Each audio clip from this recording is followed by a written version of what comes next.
7. Why did Wall Street crash and Warren Buffett prosper? How introverts and extroverts think and process dopamine differently. Tocqueville saw that the life of constant action and decision which was entailed by the democratic and businesslike character of American life put a premium upon rough and ready habits of mind, quick decision, and the prompt seizure of opportunities, and that all this activity was not propitious for deliberation, elaboration, or precision in thought.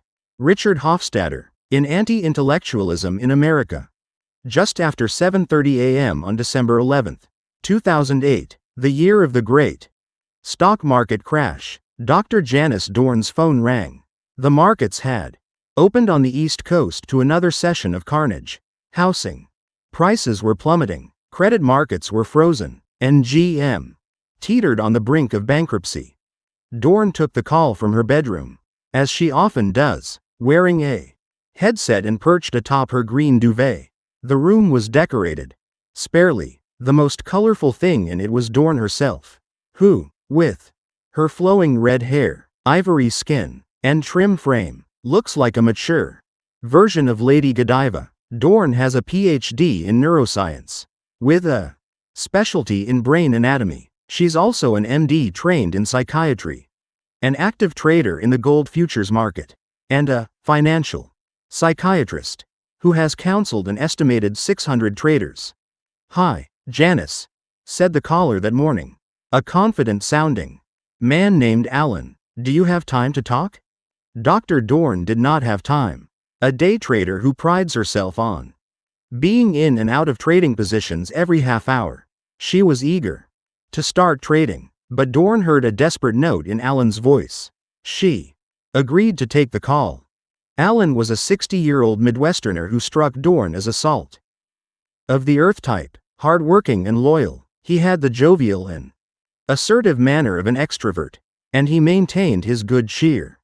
Despite the story of disaster he proceeded to tell, Alan and his wife had worked all their lives and managed to sock away $1 million for retirement, but 4 months earlier he'd gotten the idea that, despite having no experience in the markets, he should buy $100,000 worth of GM stock, based on reports that the U.S. government might bail out the auto industry.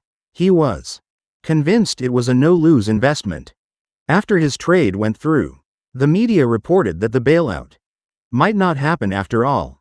The market sold off GM and the stock price fell, but Alan imagined the thrill of winning big. It felt so real. He could taste it. He held firm. The stock fell again, and kept dropping until finally Alan decided to sell, at a big loss.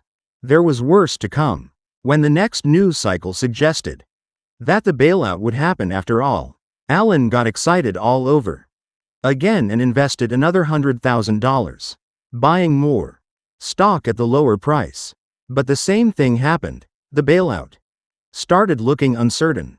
Alan reasoned. This word is in quotation marks because, according to Dorn, conscious reasoning had little to do with Alan's behavior, that the price couldn't go much lower. He held on, savoring the idea of how much fun he and his wife would have, spending all the money he stood to make. Again the stock went lower. When finally it hit $7 per share, Alan sold, and bought yet again, in a flush of exhilaration, when he heard that the bailout might happen after all. By the time GM's stock price fell to $2 a share, Alan had lost $700,000, or 70% of his family nest egg. He was devastated. He asked Dorn if she could help recoup his losses. She could not. "It's gone," she told him. "You are never going to make that money back." He asked what he'd done wrong. Dorn had many ideas about that. As an amateur, Alan shouldn't have been trading in the first place, and he'd risked far too much money. He should have limited his exposure to 5% of his net worth, or $50. But the biggest problem may have been beyond Alan's control. Dorn believed he was experiencing an excess of something psychologists call reward sensitivity. A reward-sensitive person is highly motivated to seek rewards From a promotion to a lottery jackpot to an enjoyable evening out with friends, reward sensitivity motivates us to pursue goals like sex and money, social status and influence. It prompts us to climb ladders and reach for faraway branches in order to gather life's choicest fruits. But sometimes we're too sensitive to rewards. Reward sensitivity on overdrive gets people into all kinds of trouble. We can get so excited by the prospect of juicy prizes, like winning big in the stock market, that we take outsized risks and ignore obvious warning signals.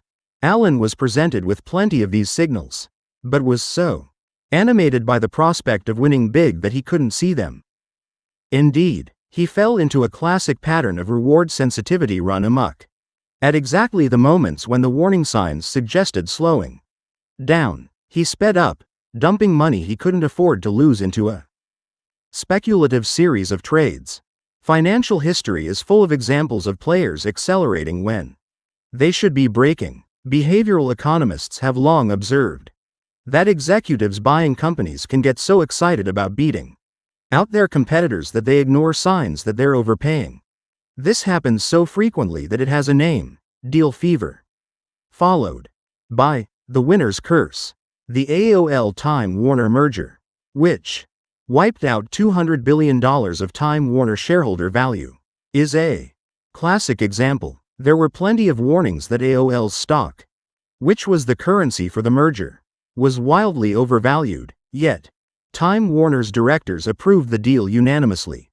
I did it with as much or more excitement and enthusiasm as I did when I first made love some 42 years ago, exclaimed Ted Turner, one of those directors and the largest individual shareholder in the company. Ted Turner, "It's better than sex," announced the New York Post the day after the deal was struck.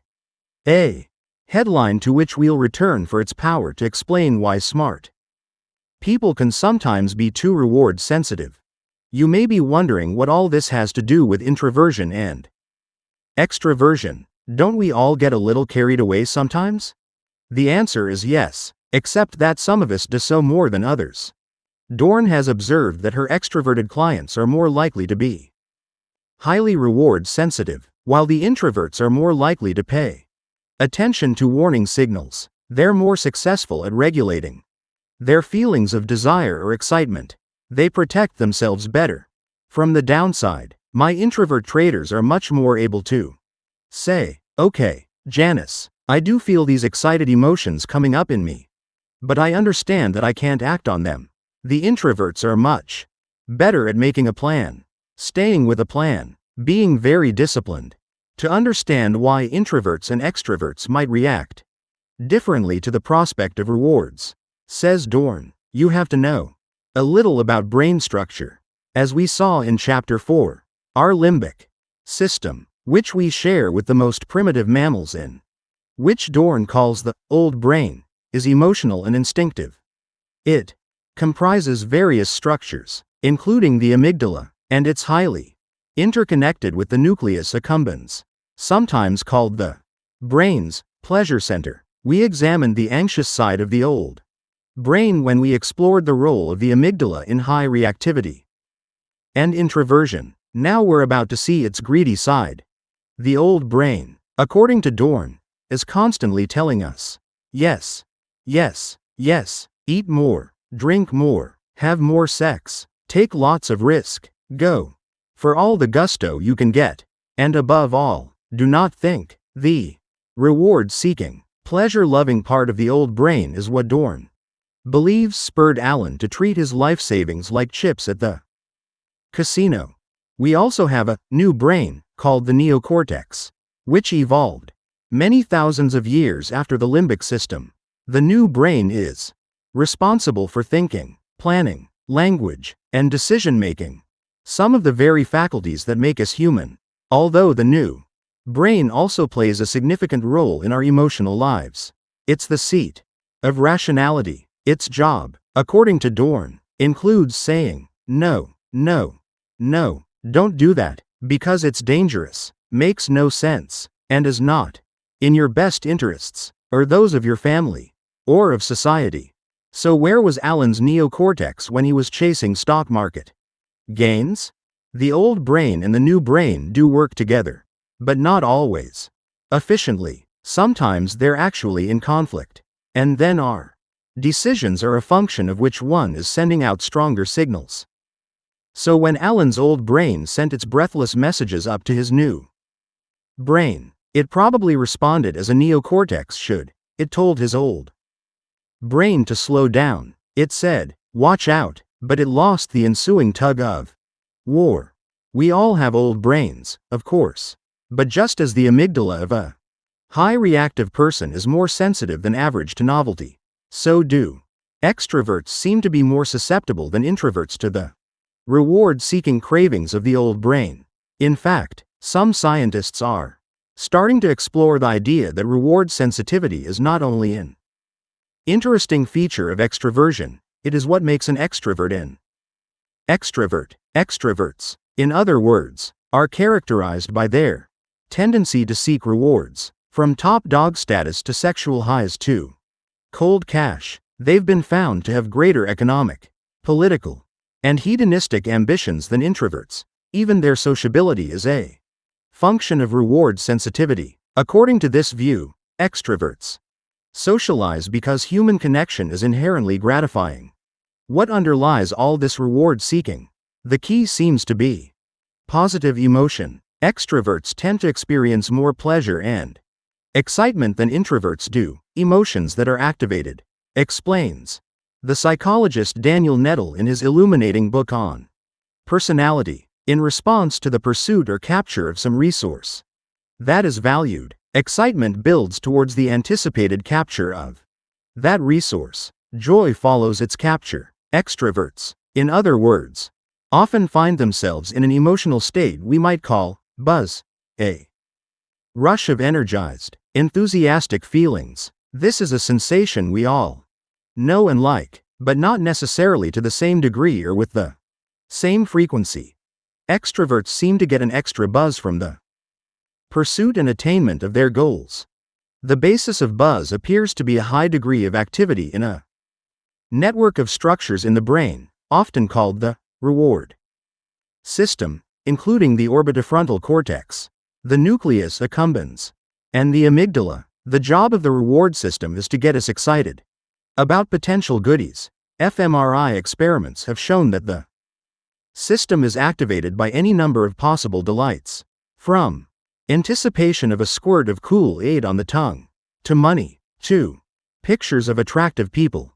The neurons that transmit information in the reward network operate in part through a neurotransmitter, a chemical that carries information between brain cells, called dopamine.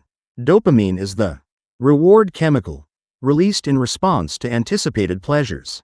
The more responsive your brain is to dopamine, or the higher the level of dopamine you have available to release. Some scientists believe the more likely you are to go after rewards like sex, chocolate, money, and status. Stimulating mid-brain dopamine activity in mice gets them to run around excitedly in an empty cage until they drop dead of starvation. Cocaine and heroin, which stimulate dopamine-releasing neurons in humans, make people euphoric. Extroverts' dopamine pathways appear to be more active than those of introverts, although the exact relationship between extroversion, dopamine, and the brain's reward system has not been conclusively established. Early findings have been intriguing. In one experiment, Richard Depew, a neurobiologist at Cornell University, gave an amphetamine that activates the dopamine system to a group of introverts and extroverts, and found that the extroverts had a stronger response. Another study found that extroverts who win gambling games have more activity in the reward-sensitive regions of their brains than victorious introverts do.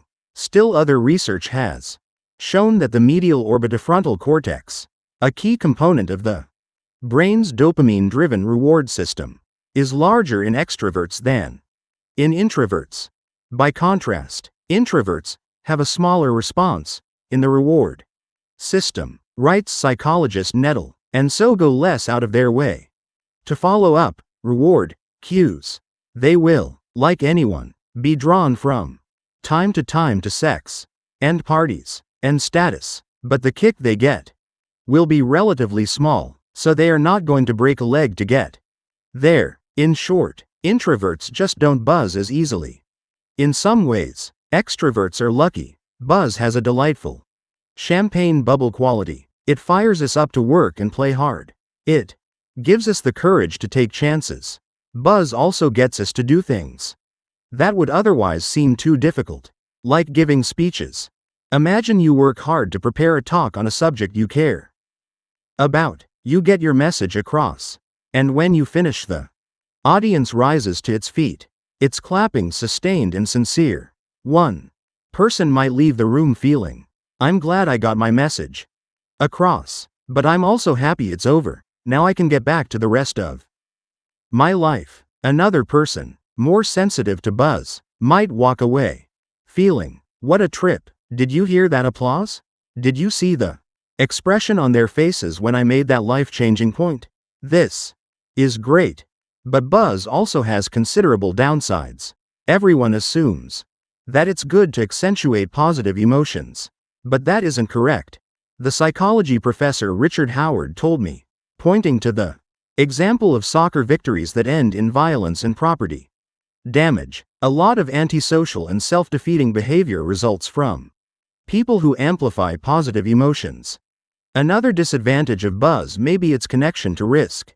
Sometimes outsized risk. Buzz can cause us to ignore warning signs we should be heeding. When Ted Turner, who appears to be an extreme extrovert, compared the AOL Time Warner deal to his first sexual experience, he may have been telling us that he was in the same buzzy state of mind as an adolescent who's so excited about spending the night with his new girlfriend that he's not thinking much about the consequences. This blindness to danger may explain why extroverts are more likely than introverts to be killed while driving, be hospitalized as a result of accident or injury, smoke, have risky sex, participate in high-risk sports, have affairs, and remarry. It also helps explain why extroverts are more prone than introverts to overconfidence, defined as greater confidence, unmatched by greater ability. Buzz is JFK's Camelot, but it's also the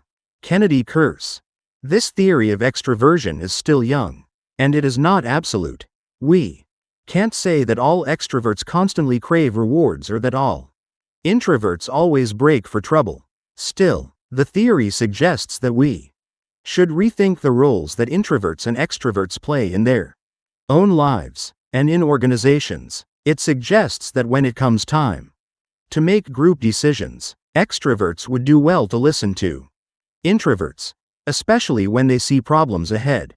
In the wake of the 2008 crash, a financial catastrophe caused in part by uncalculated risk-taking and blindness to threat, it became fashionable to speculate whether we'd have been better off with more women and fewer men, or less testosterone, on Wall Street. But maybe we should also ask what might have happened with a few more introverts at the helm, and a lot less dopamine. Several studies answer this question implicitly. Kellogg School of Management professor Camelia Kunin has found that the variation of a dopamine-regulating gene, DRD4, associated with a particularly thrill-seeking version of extroversion is a strong predictor of financial risk-taking. By contrast, people with a variant of a serotonin-regulating gene linked to introversion and sensitivity take 28% less financial risk than others. They have also been found to outperform their peers when playing gambling games, calling for sophisticated decision-making. When faced with a low probability of winning, people with this gene variant tend to be risk-averse. When they have a high probability of winning, they become relatively risk-seeking. Another study of 64 traders at an investment bank found that the highest-performing traders tended to be emotionally stable introverts. Introverts also seem to be better than extroverts at delaying gratification, a crucial life skill associated with everything from higher SAT scores and income to lower body mass index. In one study, scientists gave participants the choice of a small reward Immediately, a gift certificate from Amazon, or a bigger gift certificate in 2 to 4 weeks. Objectively, the bigger reward in the near but not immediate future was the more desirable option. But many people went for the "I want it now" choice, and when they did, a brain scanner revealed that their reward network was activated. Those who held out for the larger reward 2 weeks hence showed more activity in the prefrontal cortex, the part of the new brain that talks us out of sending ill-considered emails in eating too much chocolate cake. A similar study suggests that the former group tended to be extroverts and the latter group introverts.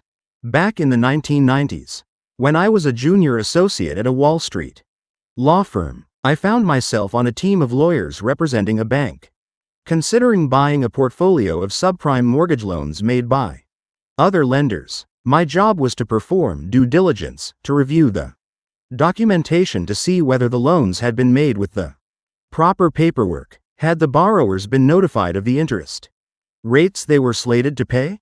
That the rates would go up over time? The papers turned out to be chock full of irregularities. If I'd been in the banker's shoes, this would have made me nervous. Very nervous. But when our legal team summarized the risks in a caution-filled conference call, the bankers seemed utterly untroubled. They saw the potential profits of buying those loans at a discount, and they wanted to go ahead with the deal. Yet it was just this kind of risk-reward miscalculation that contributed to the failure of many banks during the Great Recession of 2008. At about the same time I evaluated that portfolio of loans, I heard a story circulating on Wall Street about a competition among investment banks for a prestigious piece of business. Each of the major banks sent a squad of their top employees to pitch the client. Each team deployed the usual tools, spreadsheets, pitch books, and PowerPoint presentations, but the winning team added its own piece of theatrics. They ran into the room wearing matching baseball caps and T-shirts emblazoned with the letters FUD, an acronym for fear, uncertainty, and doubt. In this case, FUD had been crossed out with an emphatic red X. FUD was an unholy trinity. That team, the vanquishers of FUD, won the contest. Disdain for FUD, and for the type of person who tends to experience it, is what helped cause the crash, says Boykin Curry, a managing director of the investment firm Eagle Capital, who had front row seats to the 2008 meltdown. Too much power was concentrated in the hands of aggressive risk-takers. For 20 years, the DNA of nearly every financial institution morphed dangerously, he told Newsweek magazine at the height of the crash. Each time someone at the table pressed for more leverage and more risk, the next few years proved them right. These people were emboldened, they were promoted, and they gained control of ever more capital. Meanwhile, anyone in power who hesitated, who argued for caution, was proved wrong. The cautious types were increasingly intimidated, passed over for promotion. They lost their hold on capital. This happened every day in almost every financial institution, over and over, until we ended up with a very specific kind of person running things. Curry is a Harvard Business School grad and, with his wife, Celera Kemble, a Palm Beach-born designer, a prominent fixture on New York political and social scenes, which is to say that he would seem to be a card-carrying member of what he calls the go-go aggressive crowd, and an unlikely advocate for the importance of introverts. But one thing he's not shy about is his thesis that it was forceful extroverts who caused the global financial crash.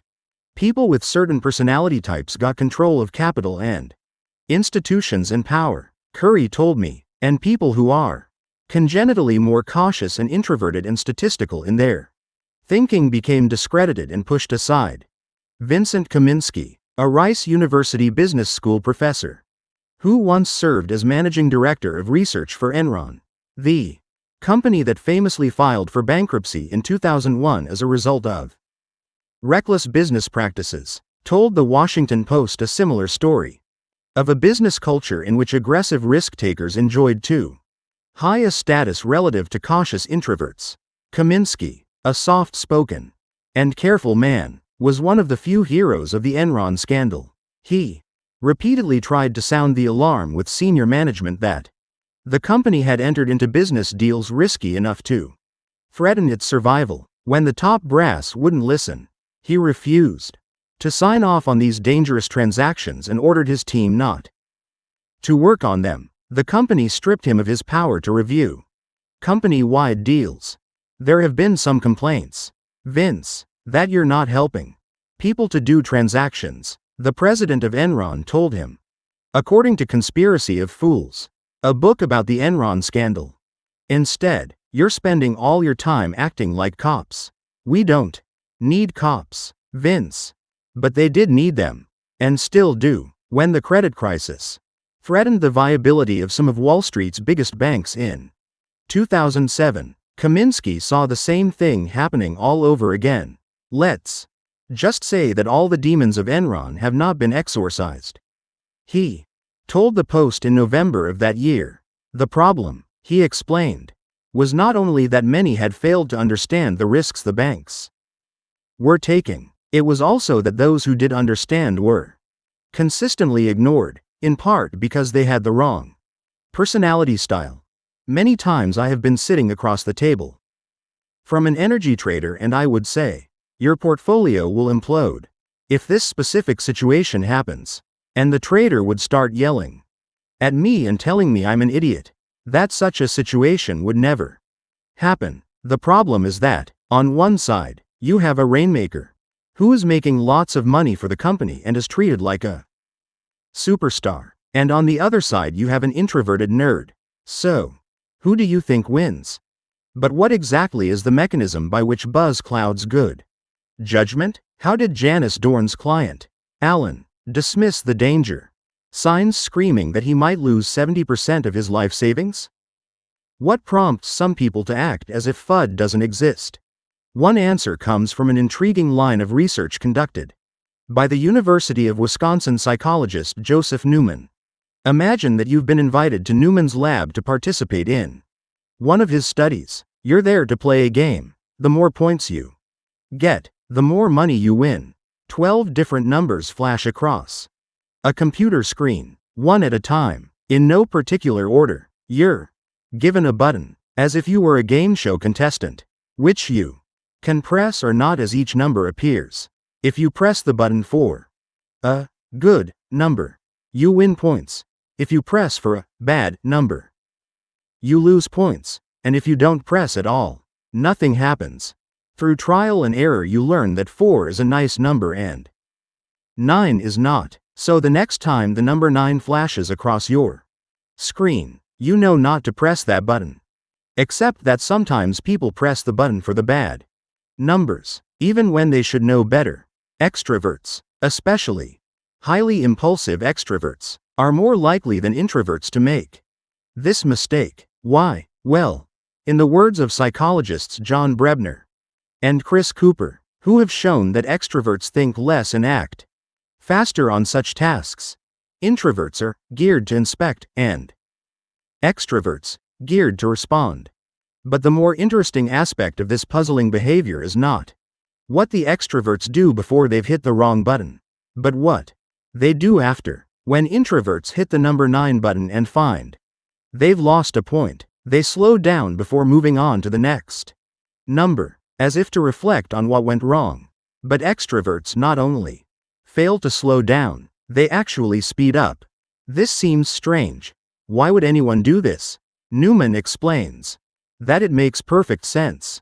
If you focus on achieving your goals, as reward-sensitive extroverts do, you don't want anything to get in your way, neither naysayers nor the number 9. You speed up in an attempt to knock these roadblocks down. Yet this is a crucially important misstep, because the longer you pause to process surprising or negative feedback, the more likely you are to learn from it. If you force extroverts to pause, says Newman, they'll do just as well as introverts at the numbers game.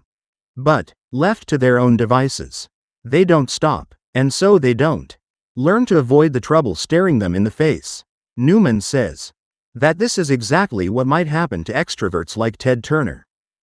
When bidding for a company on auction, when a person bids up too high, he told me, that's because they didn't inhibit a response. They should have inhibited. They didn't consider information that should have been weighing on their decision.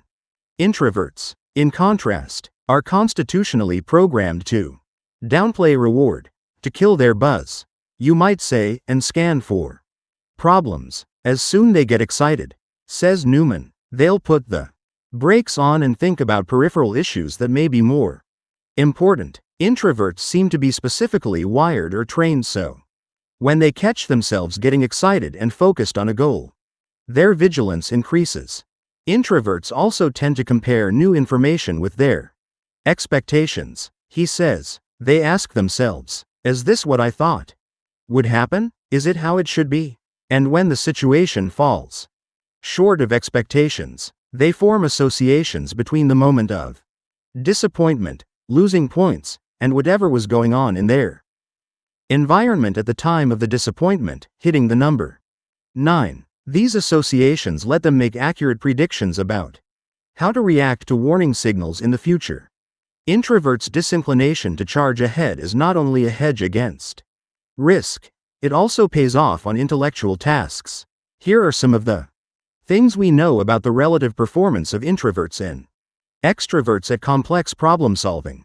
Extroverts get better grades than introverts during elementary school, but introverts outperform extroverts in high school and college. At the university level, introversion predicts academic performance better than cognitive ability. One study tested 141 college students' knowledge of 20 different subjects, from art to astronomy to statistics, and found that introverts knew more than the extroverts about every single one of them. Introverts receive disproportionate numbers of graduate degrees, National Merit Scholarship finalist positions, and Phi Beta Kappa keys. They outperform extroverts on the Watson-Glaser critical thinking appraisal test, an assessment of critical thinking, widely used by businesses for hiring and promotion.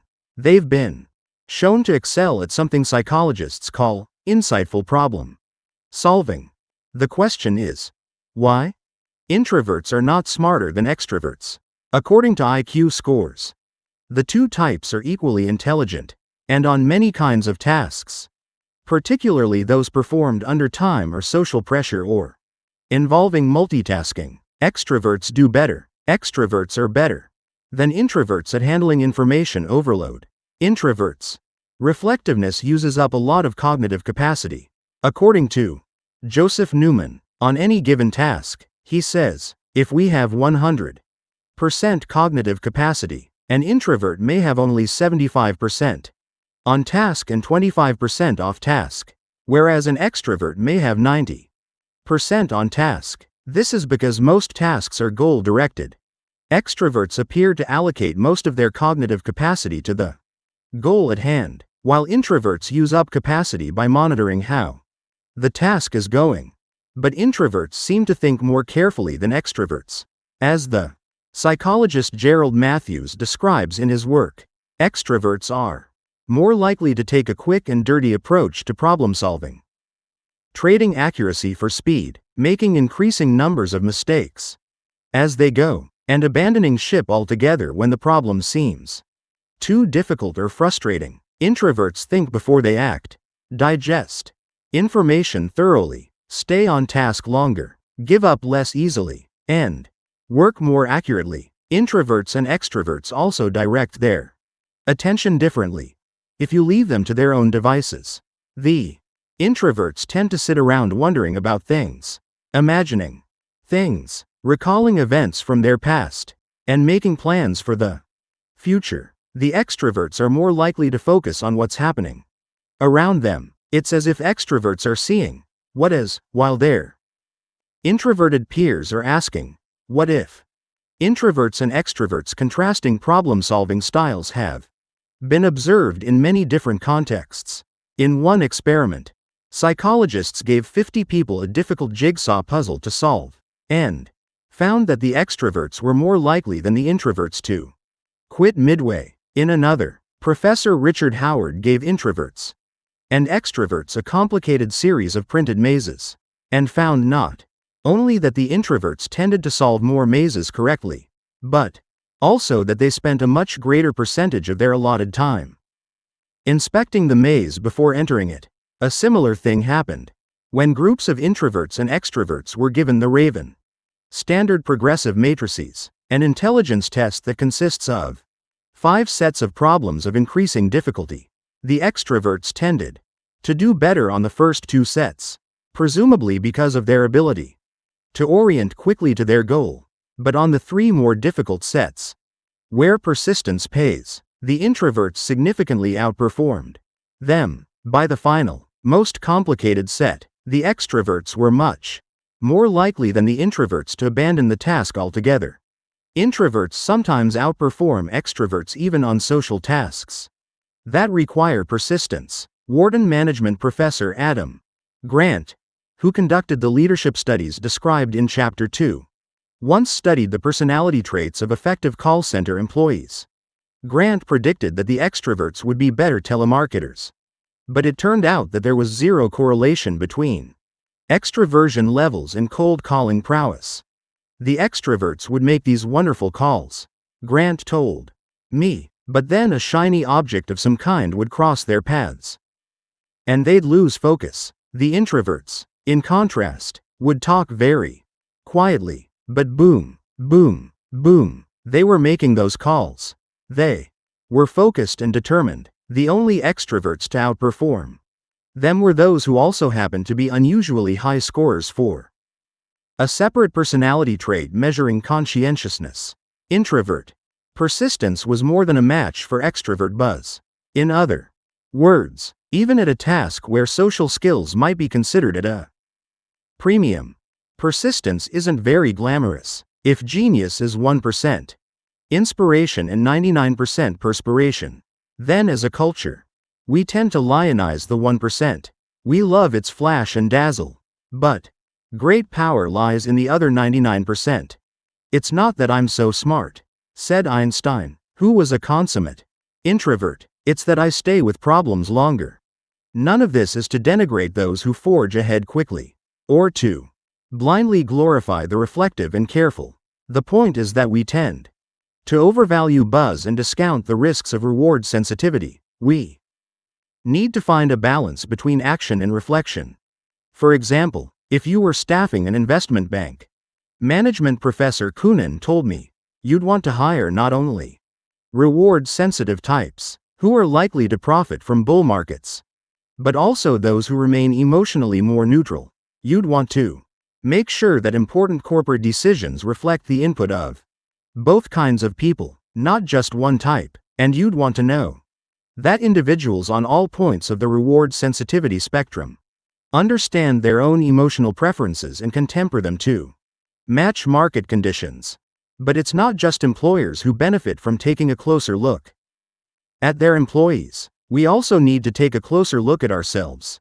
Understanding where we fall on the reward sensitivity spectrum gives us the power to live our lives well. If you're a buzz-prone extrovert, then you're lucky to enjoy lots of invigorating emotions. Make the most of them. Build things. Inspire others. Think big. Start a company. Launch a website. Build an elaborate treehouse for your kids. But also know that you're operating with an Achilles heel that you must learn to protect. Train yourself to spend energy on what's truly meaningful to you, instead of on activities that look like they'll deliver a quick buzz of money or status or excitement. Teach yourself to pause and reflect. When warning signs appear that things aren't working out as you'd hoped, learn from your mistakes. Seek out counterparts, from spouses to friends to business partners, who can help rein you in and compensate for your blind spots. And when it comes time to invest, or to do anything that involves a sage balance of risk and reward, keep yourself in check. One good way to do this is to make sure that you're not surrounding yourself with images of reward at the crucial moment of decision. Kunin and Brian Knudsen have found that men who are shown erotic pictures just before they gamble take more risks than those shown neutral images like desks and chairs. This is because anticipating rewards, any rewards, whether or not related to the subject at hand, excites our dopamine-driven reward networks and makes us act more rashly. This may be the single best argument yet for banning pornography from workplaces.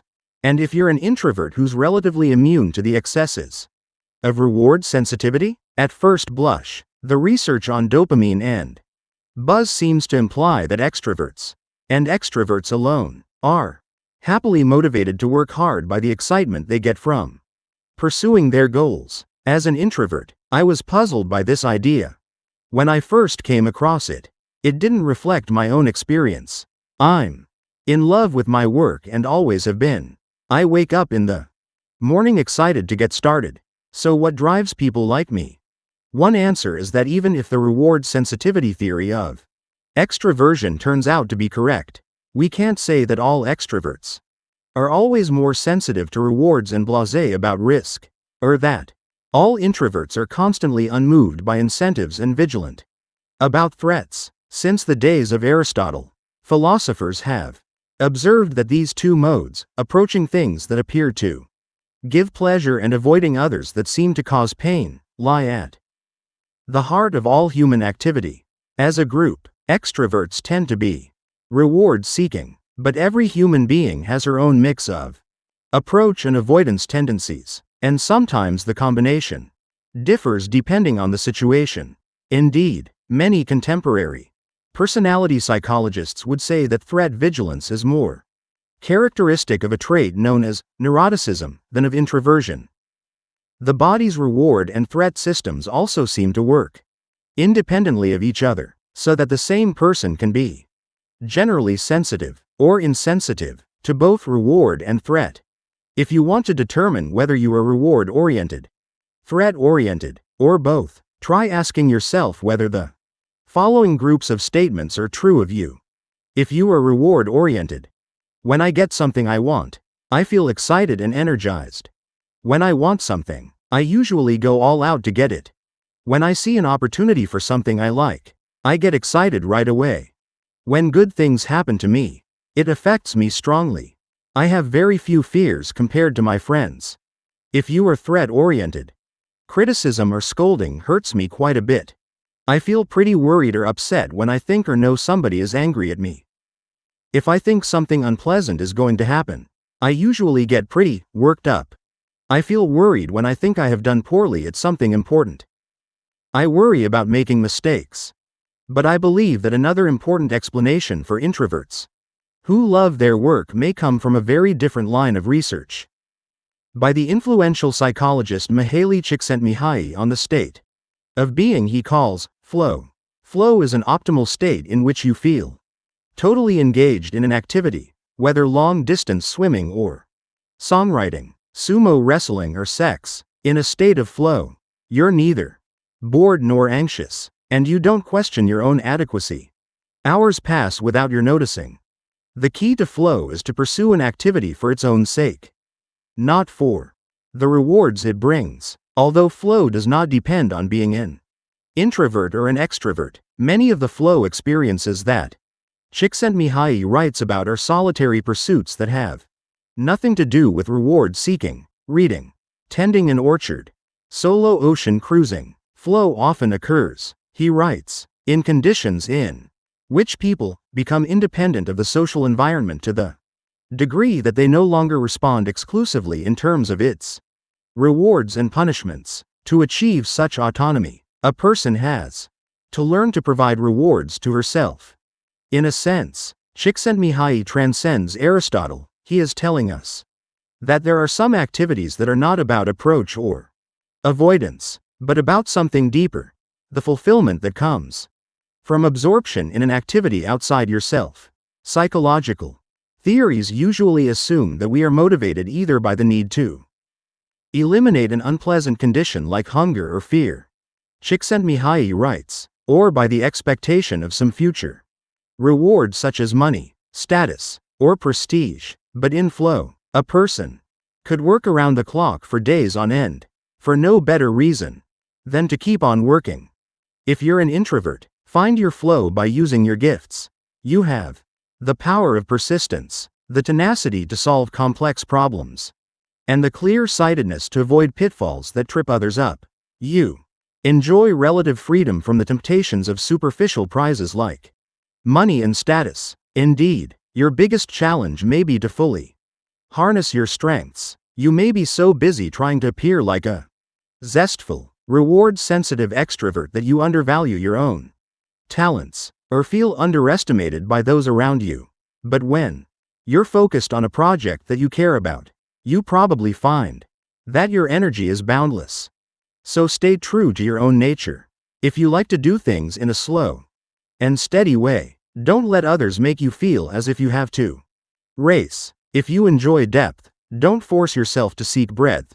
If you prefer single-tasking to multitasking, stick to your guns. Being relatively unmoved by rewards gives you the incalculable power to go your own way. It's up to you to use that independence to good effect. Of course, that isn't always easy. While writing this chapter, I corresponded with Jack Welch, the former chairman of General Electric. He had just published a Businessweek online column called Release Your Inner Extrovert, in which he called for introverts to act more extroverted on the job. I suggested that extroverts sometimes need to act more introverted, too, and shared with him some of the ideas you've just read about how Wall Street might have benefited from having more introverts at the helm. Welch was intrigued, but, he said, the extroverts would argue that they never heard from the introverts. Welch makes a fair point. Introverts need to trust their gut and share their ideas as powerfully as they can. This does not mean aping extroverts. Ideas can be shared quietly. They can be communicated in writing. They can be packaged into highly produced lectures. They can be advanced by allies. The trick for introverts is to honor their own styles instead of allowing themselves to be swept up by prevailing norms. The story of the lead up to the Great Recession of 2008 is peppered, alas, with careful types who took inappropriate risks, like the former chief executive of Citigroup, Chuck Prince, a former lawyer who made risky loans into a falling market because, he said, as long as the music is playing, you've got to get up and dance. People who are initially cautious become more aggressive. Observes Boykin Curry of this phenomenon. They say, hey, the more aggressive people are getting promoted and I'm not, so I'm going to be more aggressive too. Quote. But stories of financial crises often contain subplots about people who famously and profitably saw them coming, and such tales tend to feature just the kinds of people who embrace FUD, or who like to close the blinds to their offices, insulate themselves from mass opinion and peer pressure, and focus in solitude. One of the few investors who managed to flourish during the crash of 2008 was Seth Klarman, president of a hedge fund called the Bopost Group. Klarman is known for consistently outperforming the market while steadfastly avoiding risk, and for keeping a significant percentage of his assets in cash. In the 2 years since the crash of 2008, when most investors were fleeing hedge funds in droves, Klarman almost doubled Bopost's assets under management to $22 billion. Klarman achieved this with an investment strategy based explicitly on FUD. At Bopost, we are big fans of fear. And in investing, it is clearly better to be scared than sorry, he once wrote in a letter to investors. Klarman is a world-class worrier, observes The New York Times in a 2007 article called Manager Frets Over the Market, but Still Outdoes It. He owns a racehorse called Reed. The footnotes. During the years leading up to the 2008 crash, Klarman was one of the few people to stick to a cautious and seemingly paranoid message, says Boykin Curry, when everyone else was celebrating.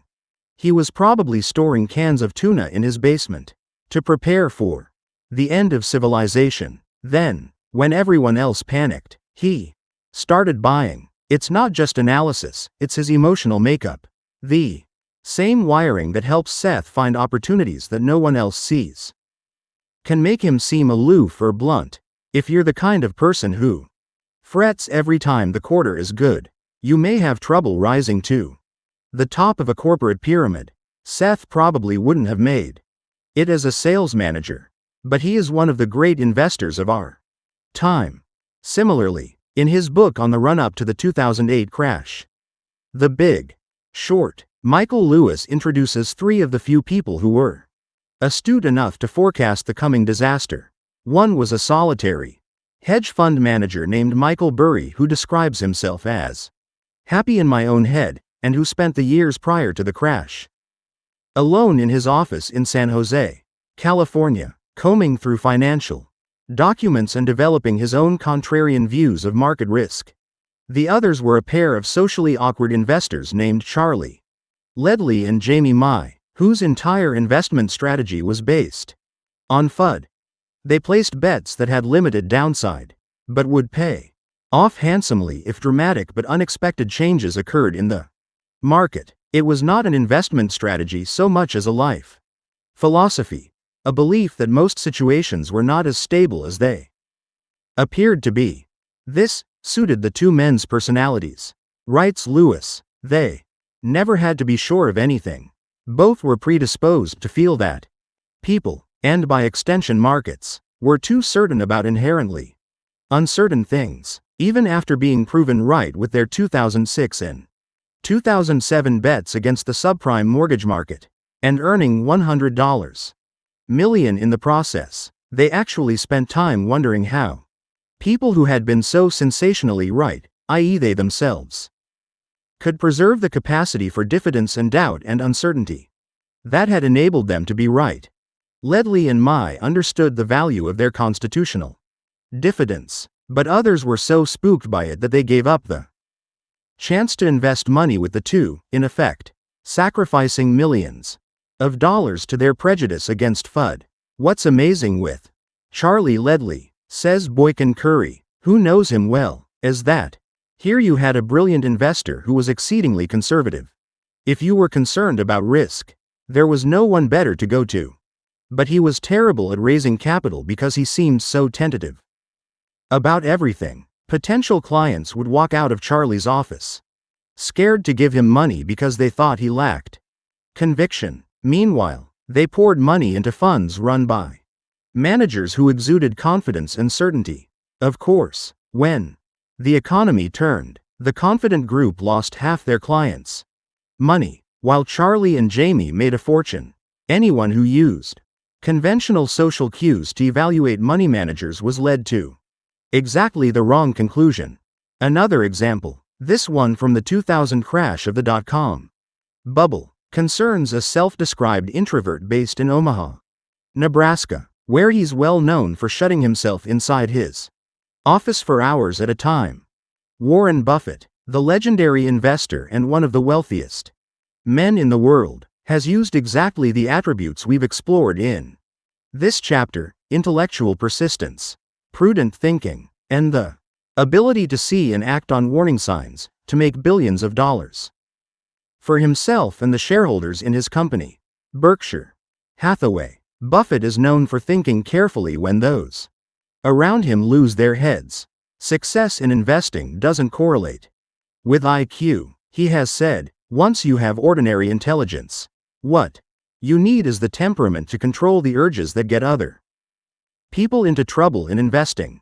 Every summer since 1983, the boutique investment bank Allen & Company has hosted a week-long conference in Sun Valley, Idaho. This isn't just any conference, it's an extravaganza, with lavish parties, river rafting trips, ice skating, mountain biking, fly fishing, horseback riding, and a fleet of babysitters to care for guests' children. The hosts service the media industry, and past guest lists have included newspaper moguls, Hollywood celebrities, and Silicon Valley stars, with marquee names such as Tom Hanks, Candace Bergen, Barry Diller, Rupert Murdoch, Steve Jobs, Diane Sawyer, and Tom Brokaw.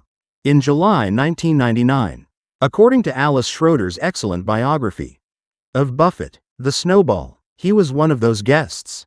He had Attended year after year with his entire family in tow.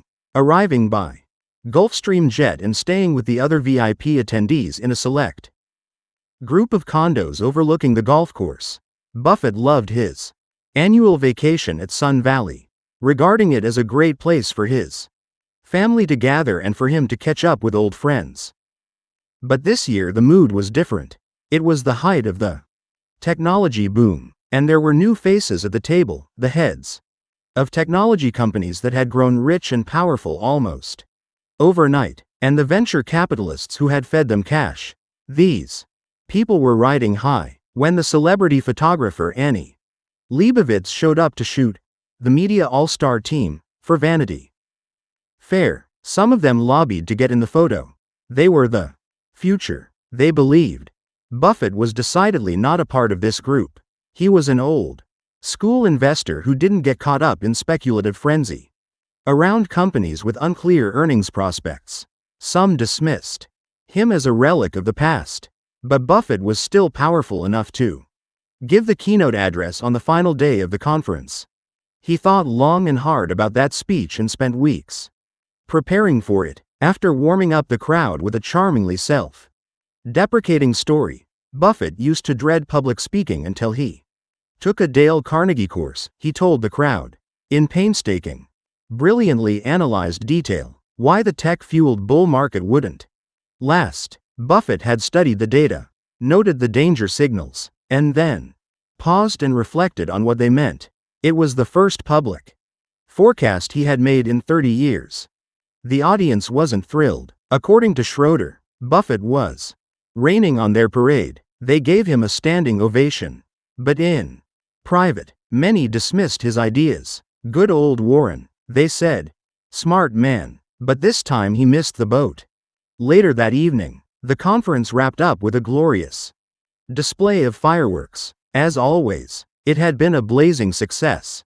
But the most important aspect of the gathering, Warren Buffett alerting the crowd to the market's warning signs, wouldn't be revealed until the following year, when the dot-com bubble burst, just as he said it would. Buffett takes pride not only in his track record, but also in following his own inner scorecard. He divides the world into people who focus on their own instincts and those who follow the herd. I feel like I'm on my back, says Buffett about his life as an investor. And there's the Sistine Chapel, and I'm painting away. I like it when people say, gee, that's a pretty good-looking painting. But it's my painting. And when somebody says, why don't you use more red instead of blue? Goodbye, it's my painting, and I don't care what they sell it for. The painting itself will never be finished. That's one of the great things about it. Part 3. Do all cultures have an extrovert ideal? 8.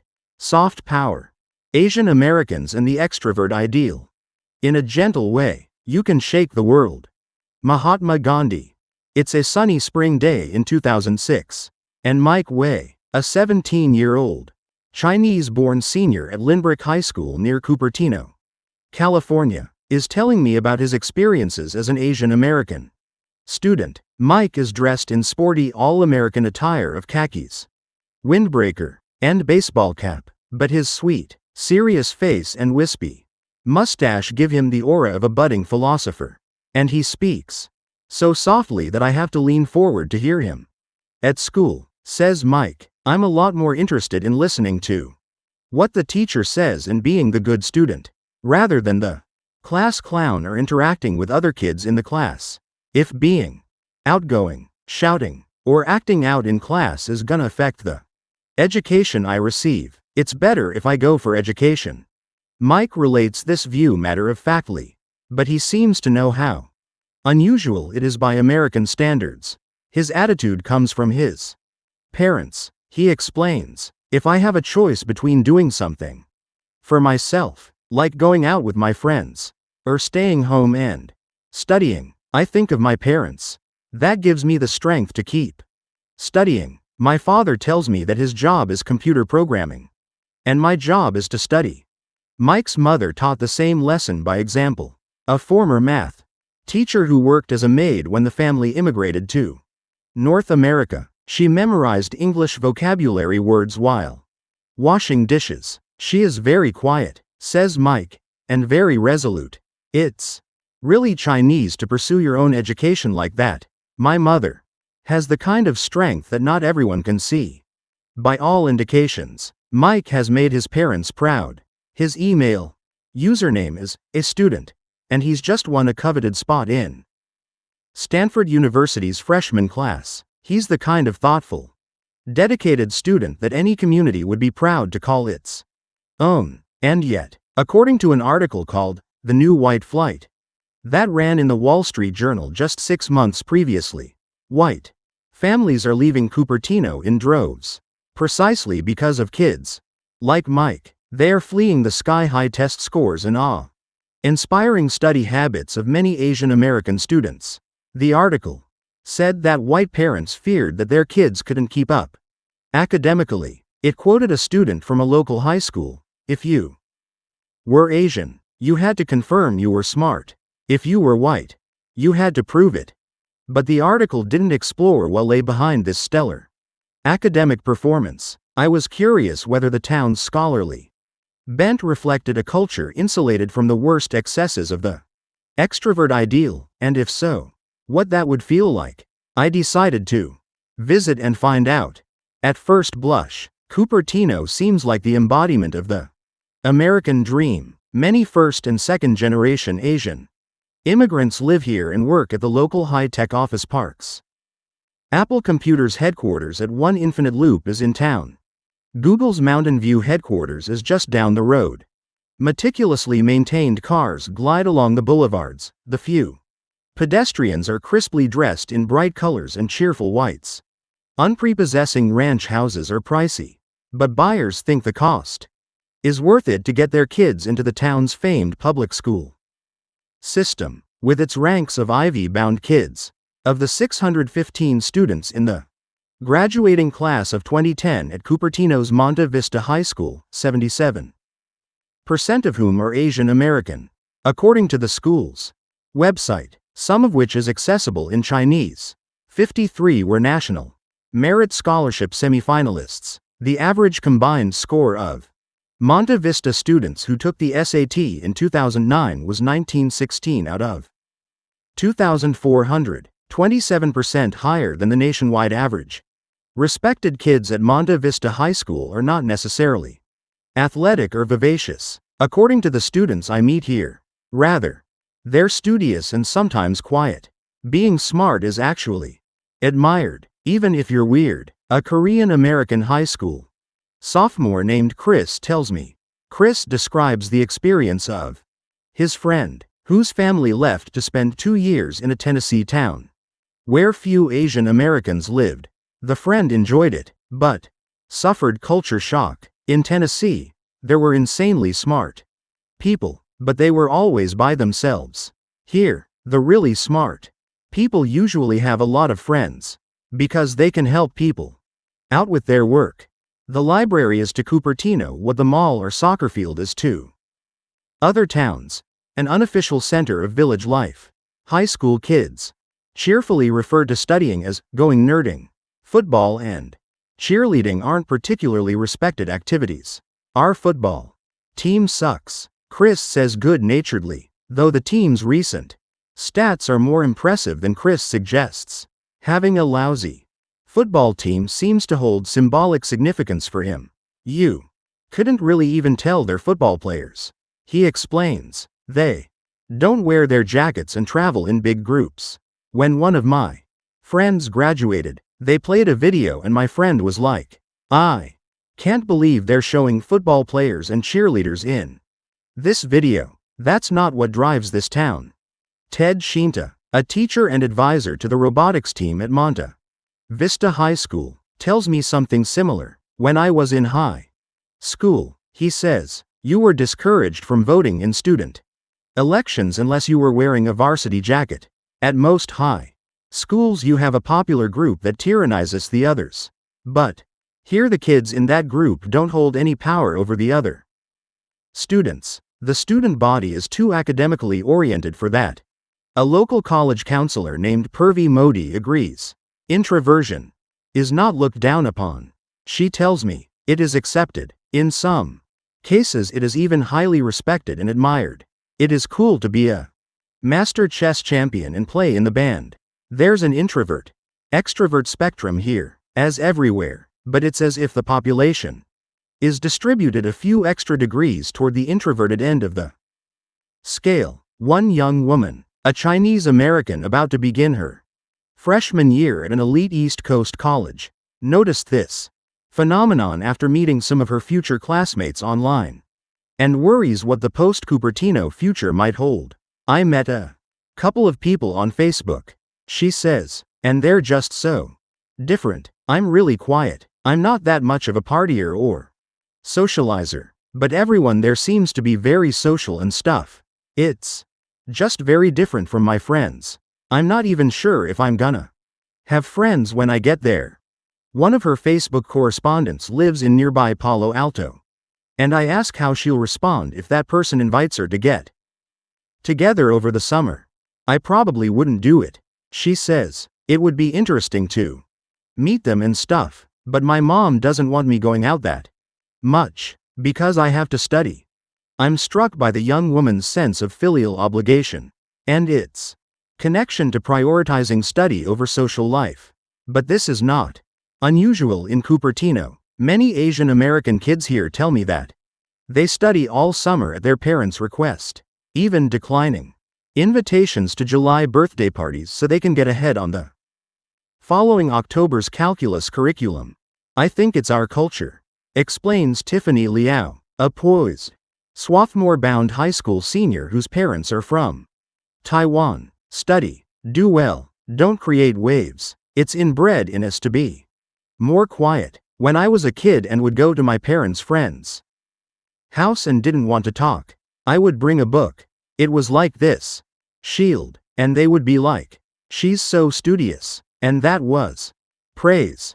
It's hard to imagine other American moms and dads outside Cupertino smiling on a child who reads in public while everyone else is gathered around the barbecue.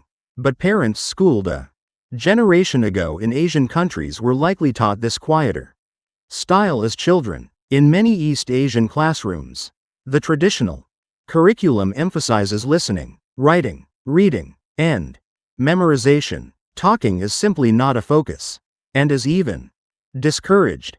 The teaching back home is very different from here, says Hung Wei Qian, a Cupertino mom who came to the United States from Taiwan in 1979 to attend graduate school at UCLA. There, you learn the subject, and they test you. At least when I grew up, they don't go off subject a lot, and they don't allow the students to ramble. If you stand up and talk nonsense, you'll be reprimanded. Hung is one of the most jolly, extroverted people I've ever met, given to large, expansive gestures and frequent belly laughs. Dressed in running shorts, sneakers, and amber jewelry, she greets me with a bear hug and drives us to a bakery for breakfast. We dig into our pastries, chatting companionably. So it's telling that even Hung recalls her culture shock upon entering her first American-style classroom. She considered it rude to participate in class because she didn't want to waste her classmates' time. And sure enough, she says, laughing, I was the quiet person there. At UCLA, the professor would start class, saying, let's discuss. I would look at my peers while they were talking nonsense, and the professors were so patient, just listening to everyone. She nods her head comically, mimicking the overly respectful professors. I remember being amazed. It was a linguistics class, and that's not even linguistics the students are talking about.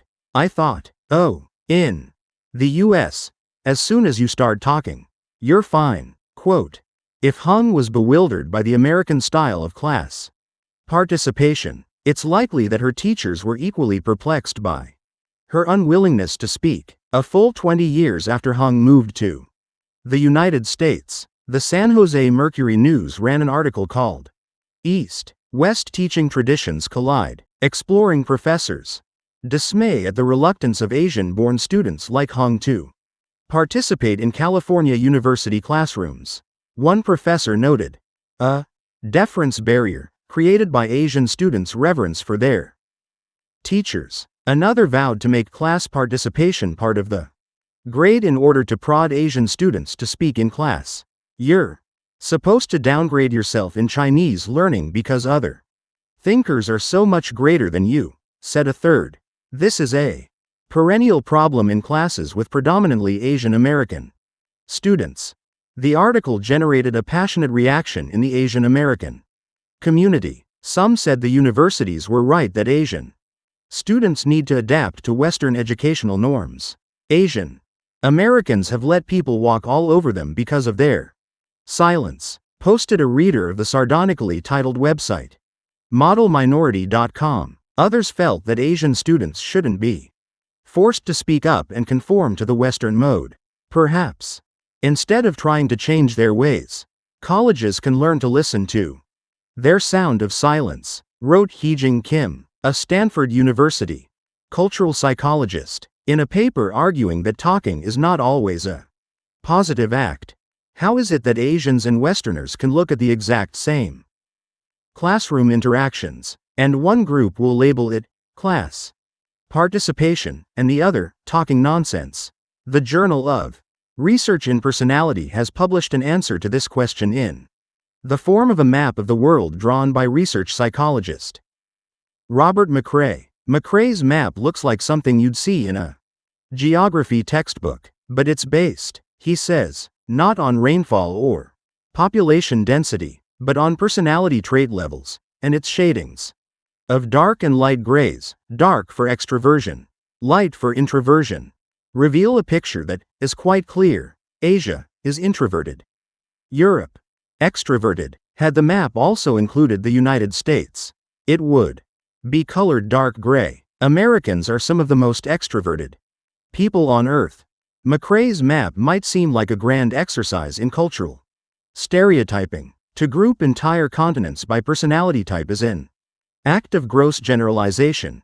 You can find loud people in mainland China just as easily as in Atlanta, Georgia. Nor does the map account for subtleties of cultural difference within a country or region. People in Beijing have different styles from those in Shanghai, and both are different still from the citizens of Seoul or Tokyo. Similarly, describing Asians as a model minority, even when meant as a compliment, is just as confining and condescending as any description that reduces individuals to a set of perceived group characteristics. Perhaps it is also problematic to characterize Cupertino as an incubator for scholarly standouts.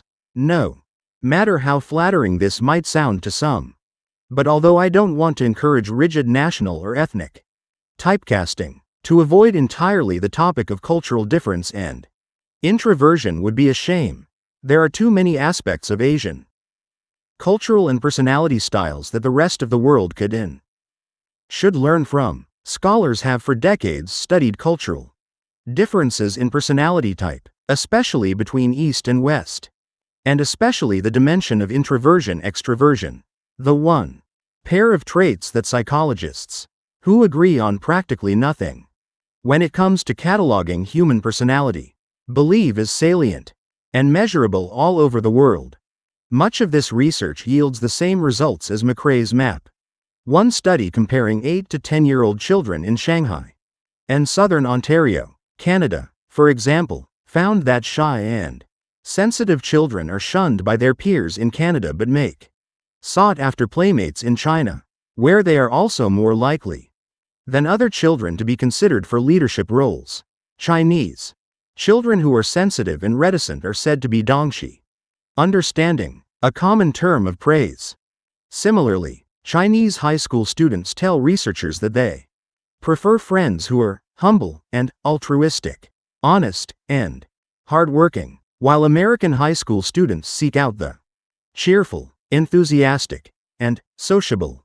The contrast is striking, writes Michael Harris Bond, a cross-cultural psychologist who focuses on China. The Americans emphasize sociability and prize those attributes that make for easy, cheerful association. The Chinese emphasize deeper attributes, focusing on moral virtues and achievement.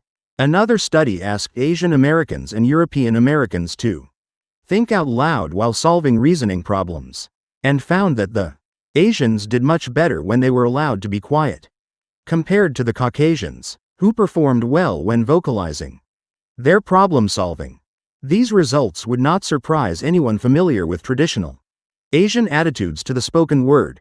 Talk is for communicating need to know information. Quiet and introspection are signs of deep thought and higher truth. Words are potentially dangerous weapons that reveal things better left unsaid. They hurt other people. They can get their speaker into trouble. Consider, for example, these proverbs from the East. The wind howls, but the mountain remains still. Japanese proverb. Those who know do not speak. Those who speak do not know. Lao Tzu. The way of Lao Tzu. Even though I make no special attempt to observe the discipline of silence, living alone automatically makes me refrain from the sins of speech. Kamo no Chomei. 12th century Japanese recluse. And compare them to proverbs from the West. Be a craftsman in speech that thou mayest be strong. For the strength of one is the tongue, and speech is mightier than all fighting. Maxims of Ptahhotep, 2400 BCE. Speech is civilization itself. The word, even the most contradictory word, preserves contact. It is silence which isolates. Thomas Mann. The Magic Mountain. The squeaky wheel gets the grease. What lies behind these starkly different attitudes? One answer is the widespread reverence for education among Asians, particularly those from Confucian Belt countries like China, Japan, Korea, and Vietnam. To this day, some Chinese villages display statues of students who passed the grueling Ming Dynasty-era Jinshi exam. Hundreds of years ago, it's a lot easier to achieve that kind of distinction if, like some of the kids from Cupertino, you spend your summers studying. Another explanation is group identity. Many Asian cultures are team-oriented, but not in the way that Westerners think of teams. Individuals in Asia see themselves as part of a greater whole, whether family, corporation, or community, and place tremendous value on harmony within their group. They often subordinate their own desires to the group's interests, accepting their place in its hierarchy. Western culture, by contrast, is organized around the individual. We see ourselves as self-contained units. Our destiny is to express ourselves, to follow our bliss, to be free of undue restraint, to achieve the one thing that we, and we alone, were brought into this world to do. We may be gregarious, but we don't submit to group will, or at least we don't like to think we do. We love and respect our parents, but bridle at notions like filial piety, with their implications of subordination and restraint. When we get together with others, we do so as self-contained units, having fun with, competing with, standing out from, jockeying for position with, and, yes, loving other self-contained units. Even the Western God is assertive, vocal, and dominant. His son Jesus is kind and tender, but also a charismatic, crowd-pleasing man of influence, Jesus Christ. Superstar.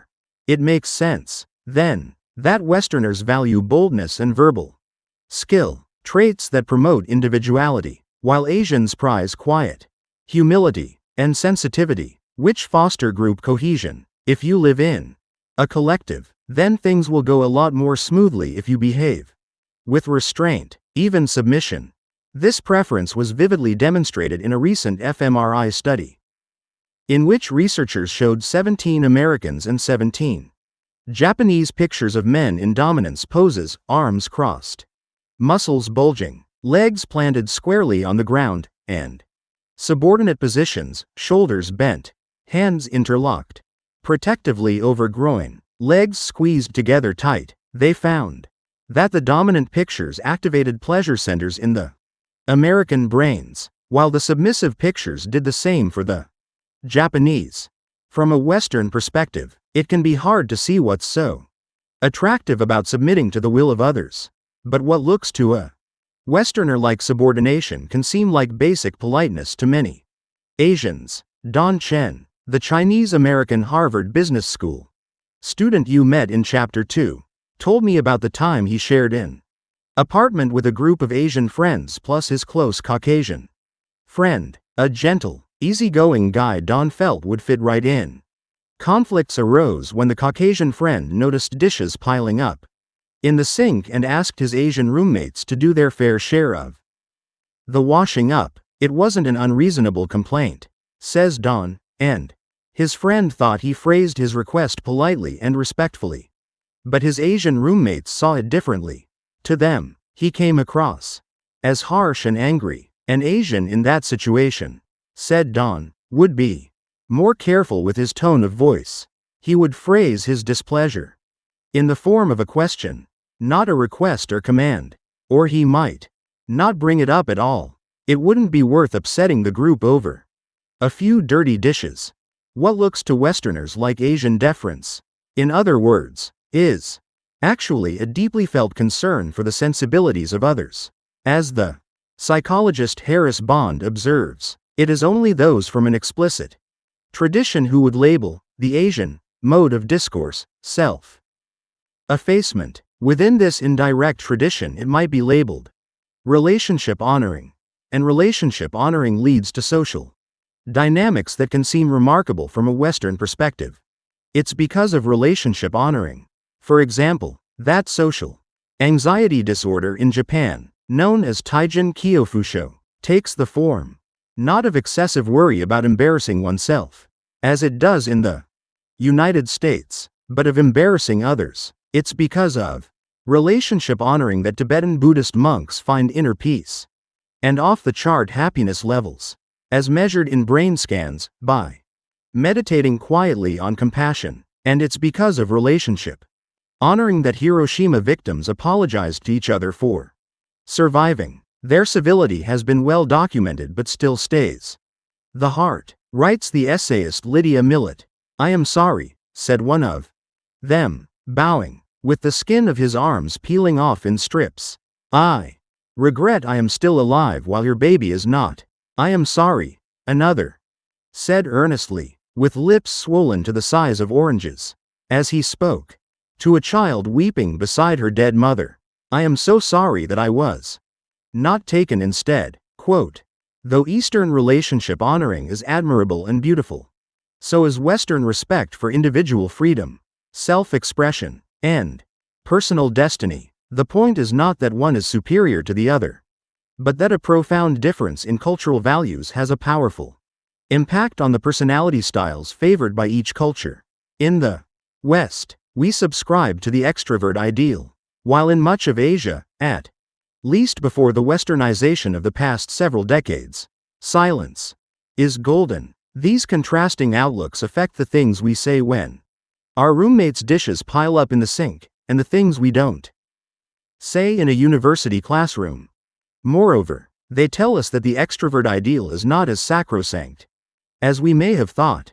So if, deep down, you've been thinking that it's only natural for the bold and sociable to dominate the reserved and sensitive, and that the extrovert ideal is innate to humanity, Robert McCrae's personality map suggests a different truth. That each way of being, quiet and talkative, careful and audacious, inhibited and unrestrained, is characteristic of its own mighty civilization. Ironically, some of the people who have the most trouble holding on to this truth are Asian American kids from Cupertino. Once they emerge from adolescence and leave the confines of their hometown, they find a world in which loudness and speaking out are the tickets to popularity and financial success. They come to live with a double consciousness, part Asian and part American, with each side calling the other into question. Mike Way, the high school senior who told me he'd rather study than socialize, is a perfect example of this ambivalence. When we first met, he was a high school senior, still nestled in the Cupertino cocoon, because we put so much emphasis on education. Mike told me then, referring to Asians in general, Socializing is not a big part of ourselves. When I caught up with Mike the following autumn, in his freshman year at Stanford, only a 20-minute drive from Cupertino but a world away demographically, he seemed unsettled. We met at an outdoor cafe, where we sat next to a co-ed group of athletes erupting regularly in laughter. Mike nodded at the athletes, all of whom were white Caucasians. He said, seemed to be less afraid of other people thinking that what they said was too loud or too stupid. Mike was frustrated by the superficiality of dining hall conversation, and by the bullshitting that often substituted for class participation in freshman seminars. He was spending his free time mostly with other Asians, partly because they had the same level of outgoingness he did. The non-Asians tended to make him feel as if he had to be really hyped up or excited, even though that might not be true to who I am. My dorm has 4 Asians in it, out of 50 kids, he told me, so I feel more comfortable around them. There's this one guy called Brian, and he's pretty quiet. I can tell he has that Asian quality, where you're kind of shy, and I feel comfortable around him for that reason. I feel like I can be myself around him. I don't have to do something just to look cool. Whereas around a big group of people that aren't Asian or are just really loud, I feel like I have to play a role. Mike sounded dismissive of Western communication styles, but he admitted that he sometimes wished he could be noisy and uninhibited himself. They're more comfortable with their own character, he said of his Caucasian classmates. Asians are not uncomfortable with who they are, but are uncomfortable with expressing who they are. In a group, there's always that pressure to be outgoing. When they don't live up to it, you can see it in their faces. Mike told me about a freshman icebreaking event he'd participated in, a scavenger hunt in San Francisco that was supposed to encourage students to step out of their comfort zones. Mike was the only Asian assigned to a rowdy group, some of whom streaked naked down a San Francisco street and cross-dressed in a local department store during the hunt. One girl went to a Victoria's Secret display and stripped down to her underwear. As Mike recounted these details, I thought he was going to tell me that his group had been over the top, inappropriate, but he wasn't critical of the other students. He was critical of himself. When people do things like that, there's a moment where I feel uncomfortable with it. It shows my own limits. Sometimes I feel like they're better than I am. Mike was getting similar messages from his professors. A few weeks after the orientation event, his freshman advisor, a professor at Stanford's medical school, invited a group of students to her house. Mike hoped to make a good impression, but he couldn't think of anything to say. The other students seemed to have no problem joking around and asking intelligent questions. Mike, you were so loud today, the professor teased him when finally he said goodbye. You just blew me away. He left her house feeling bad about himself. People who don't talk are seen as weak or lacking, he concluded ruefully. To be sure, these feelings were not totally new to Mike. He'd experienced glimmers of them back in high school. Cupertino may have an almost Confucian ethic of quiet study and relationship honoring, but it's subject to the mores of the extrovert ideal all the same. At the local shopping center on a weekday afternoon, cocky Asian American teenage guys with spiky haircuts call out to eye-rolling, wisecracking girls in spaghetti-strap tank tops. On a Saturday morning at the library, some teens study intently in corners, but others congregate at boisterous tables. Few of the Asian American kids I spoke to in Cupertino wanted to identify themselves with the word introvert, even if they effectively described themselves that way. While deeply committed to their parents' values, they seem to divide the world into traditional Asians versus Asian superstars. The traditionals keep their heads down and get their homework done. The superstars do well academically, but also joke around in class, challenge their teachers, and get themselves noticed. Many students deliberately try to be more outgoing than their parents. Mike told me, they think their parents are too quiet and they try to overcompensate by being flauntingly outgoing. Some of the parents have started to shift their values too. Asian parents are starting to see that it doesn't pay to be quiet. So they encourage their kids to take speech and debate. Mike said, our speech and debate program was the second largest in California. To give kids exposure to speaking loudly and convincingly. Still, when I first met Mike in Cupertino, his sense of himself and his values was pretty much intact. He knew that he wasn't one of the Asian superstars. He rated himself a 4 on a popularity scale of 1 to 10, but seemed comfortable in his own skin. I'd rather hang out with people whose personalities are more genuine, he told me then, and that tends to lead me toward more quiet people. It's hard to be gleeful when at the same time I'm trying to be wise. Indeed, Mike was probably lucky to enjoy the Cupertino cocoon for as long as he did. Asian American kids who grow up in more typical American communities often face the issues that Mike confronted as a Stanford freshman much earlier in their lives. 1. Study comparing European American and second generation Chinese American teens over a 5-year period found that the Chinese Americans were significantly more introverted than their American peers throughout adolescence, and paid the price with their self-esteem, while introverted Chinese American 12-year-olds felt perfectly fine about themselves, presumably because they still measured themselves according to their parents' traditional value systems. By the time they got to be 17 and had been more exposed to America's extrovert ideal, their self-regard had taken a nosedive. For Asian American kids, the cost of failing to fit in is social unease. But as they grow up, they may pay the price with their paychecks. The journalist Nicholas Lemann once interviewed a group of Asian Americans on the subject of meritocracy for his book The Big Test. A sentiment that emerges consistently, he wrote, is that meritocracy ends on graduation day, and that afterward, Asians start to fall behind because they don't have quite the right cultural style for getting ahead. Too passive. Not hail fellow well met. Enough. I met many professionals in Cupertino who were struggling with this issue. A well-heeled housewife confided that all the husbands in her social circle had recently accepted jobs in China, and were now commuting between Cupertino and Shanghai, partly because their quiet styles prevented them from advancing locally. The American companies think they can't handle business, she said, because of presentation. In business, you have to put a lot of nonsense together and present it. My husband always just makes his point and that's the end of it. When you look at big companies, almost none of the top executives are Asians. They hire someone who doesn't know anything about the business, but maybe he can make a good presentation.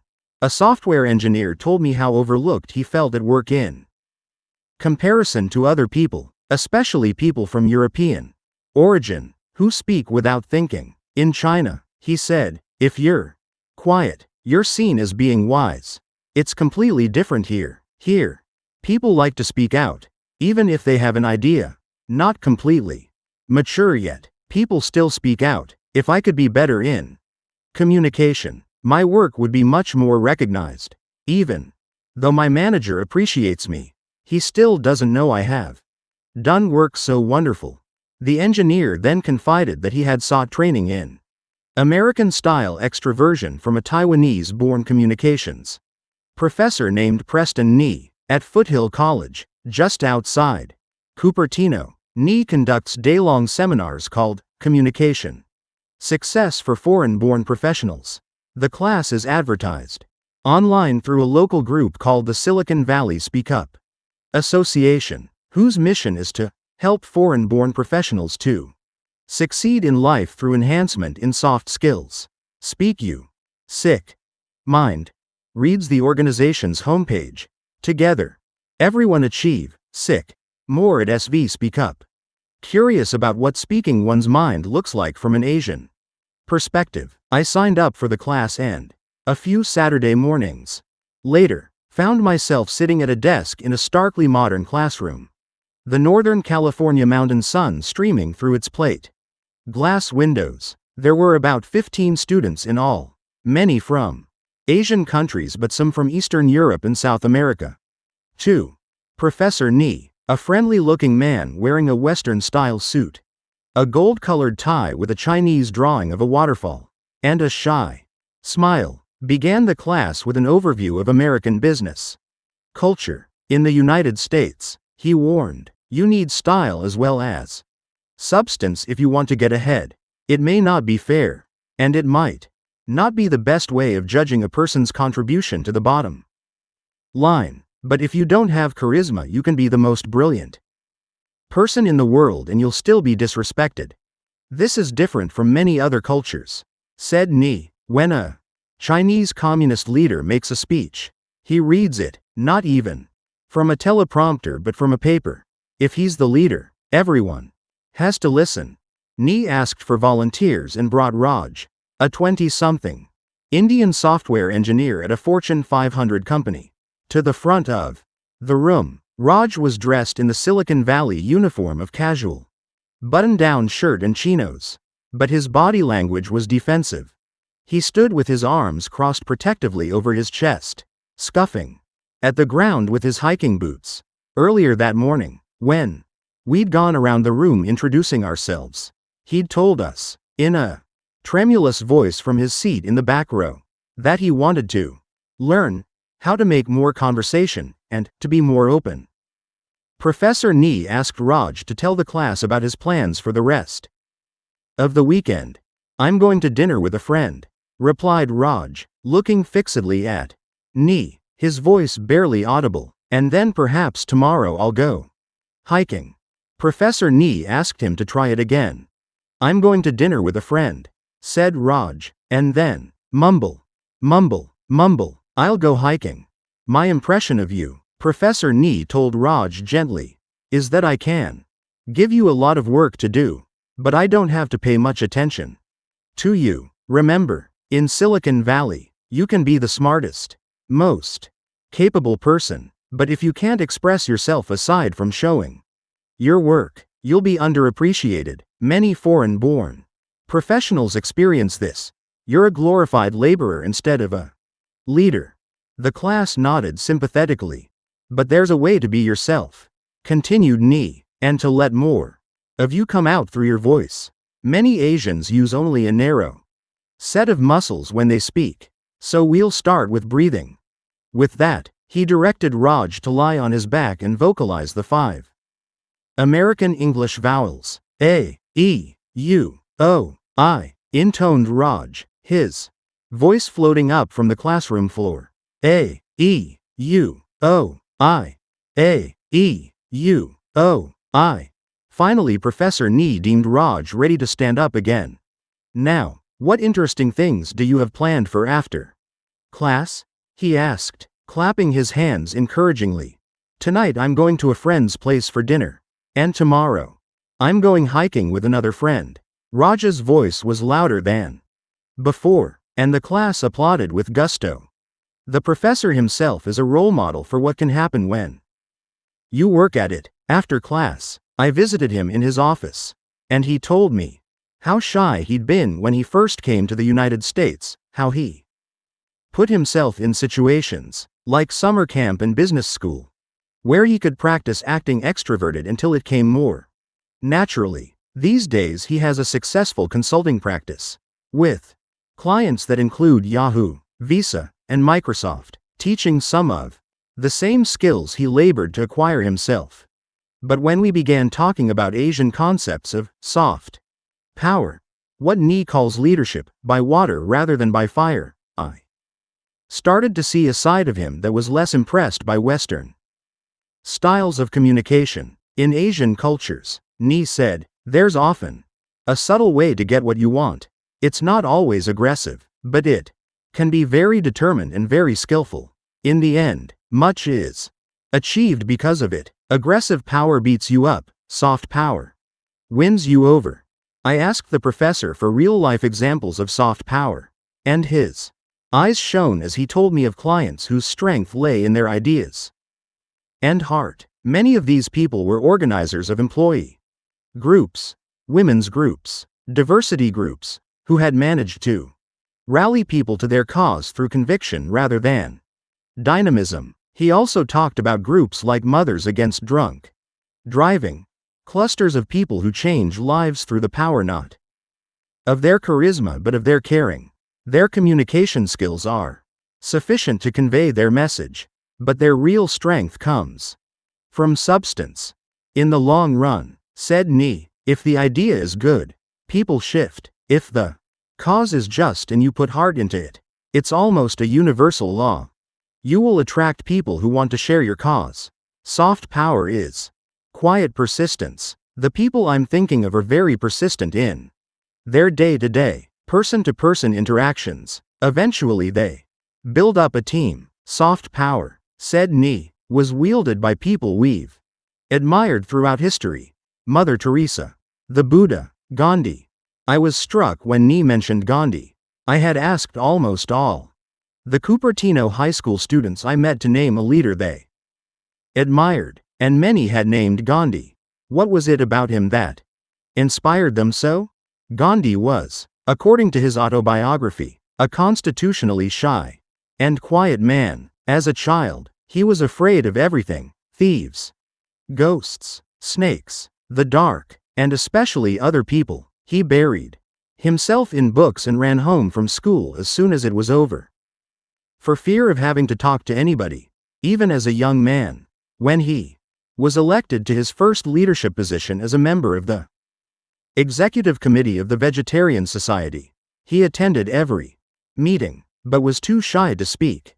You talk to me quite all right, one of the members asked him, confused. But why is it that you never open your lips at a committee meeting? You are a drone. When a political struggle occurred on the committee, Gandhi had firm opinions, but was too scared to voice them. He wrote his thoughts down, intending to read them aloud at a meeting, but in the end he was too cowed even to do that.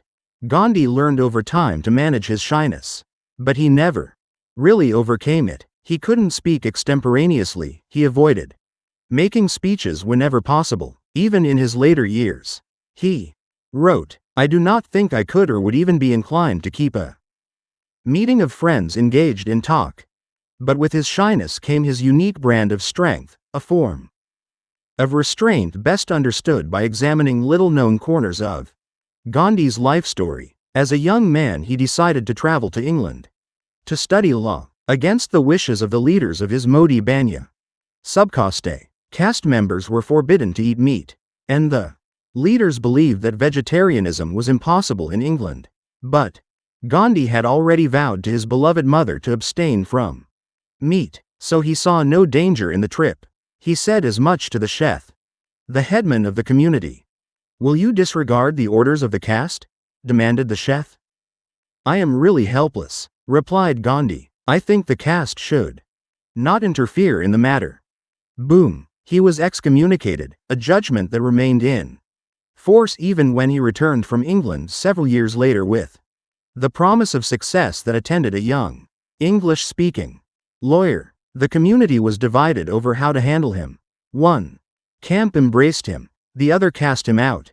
This meant that Gandhi was not allowed even to eat or drink at the homes of fellow subcaste members, including his own sister and his mother and father in law. Another man, Gandhi knew, would protest for readmission, but he couldn't see the point. He knew that fighting would only generate retaliation. Instead, he followed the Sheth's wishes and kept at a distance, even from his own family. His sister and in-laws were prepared to host him at their homes in secret, but he turned them down. The result of this compliance? The subcaste not only stopped bothering him, but its members, including those who had excommunicated him, helped in his later political work. Without expecting anything in return, they treated him with affection and generosity. It is my conviction, Gandhi wrote later, that all these good things are due to my non-resistance. Had I agitated for being admitted to the caste, Had I attempted to divide it into more camps? Had I provoked the castemen? They would surely have retaliated, and, instead of steering clear of the storm, I should, on arrival from England, have found myself in a whirlpool of agitation. This pattern, the decision to accept what another man would challenge, occurred again and again in Gandhi's life. As a young lawyer in South Africa, he applied for admission to the local bar. The Law Society didn't want Indian members, and tried to thwart his application by requiring an original copy of a certificate that was on file in the Bombay High Court and therefore inaccessible. Gandhi was enraged. He knew well that the true reason for these barriers was discrimination, but he didn't let his feelings show. Instead, he negotiated patiently until the Law Society agreed to accept an affidavit from a local dignitary. The day arrived when he stood to take the oath, at which point the Chief Justice ordered him to take off his turban. Gandhi saw his true limitations then. He knew that resistance would be justified, but believed in picking his battles. So he took off his headgear. His friends were upset. They said he was weak, that he should have stood up for his beliefs. But Gandhi felt that he had learned to appreciate the beauty of compromise. If I told you these stories without mentioning Gandhi's name and later achievements, you might view him as a deeply passive man. And in the West, passivity is a transgression. To be passive, according to the Merriam-Webster dictionary, means to be acted upon by an external agency. It also means to be submissive. Gandhi himself ultimately rejected the phrase passive resistance, which he associated with weakness, preferring satyagraha, the term he coined to mean firmness in pursuit of truth. But as the word satyagraha implies, Gandhi's passivity was not weakness at all. It meant focusing on an ultimate goal and refusing to divert energy to unnecessary skirmishes along the way. Restraint, Gandhi believed, was one of his greatest assets, and it was born of his shyness. I have naturally formed the habit of restraining my thoughts. A thoughtless word hardly ever escaped my tongue or pen. Experience has taught me that silence is part of the spiritual discipline of a votary of truth. We find so many people impatient to talk. All this talking can hardly be said to be of any benefit to the world. It is so much waste of time. My shyness has been in reality my shield and buckler. It has allowed me to grow. It has helped me in my discernment of truth. Soft power is not limited to moral exemplars like Mahatma Gandhi. Consider, for example, the much ballyhooed excellence of Asians in fields like math and science. Professor Nee defines soft power as quiet persistence, and this trait lies at the heart of academic excellence as surely as it does in Gandhi's political triumphs. Quiet persistence requires sustained attention, in effect restraining one's reactions to external stimuli. The TIMSS exam, Trends in International Mathematics and Science Study, is a standardized math and science test given every 4 years to kids around the world. After each test, researchers slice and dice the results, comparing the performance of students from different countries. Asian countries such as Korea, Singapore, Japan, and Taiwan consistently rank at the top of the list.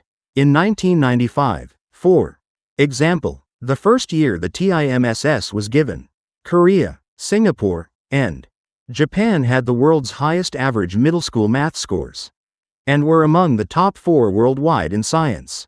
In 2007, when researchers measured how many students in a given country reached the Advanced International Benchmark, a kind of superstar status for math students, they found that most of the standouts were clustered in just a few Asian countries.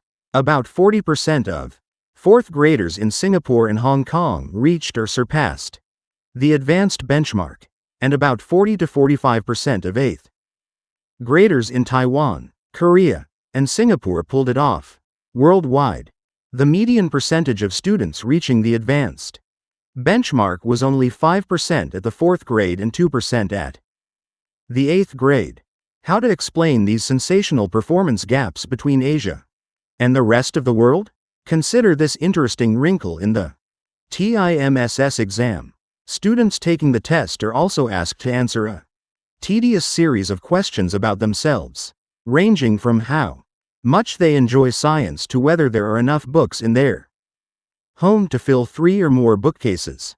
The questionnaire takes a long time to complete, and since it doesn't count toward the final grade, many students leave a lot of questions blank. You'd have to be pretty persistent to answer every single one. But it turns out, according to a study by education professor Erling Boe, that the nations whose students fill out more of the questionnaire also tend to have students who do well on the TIMSS test.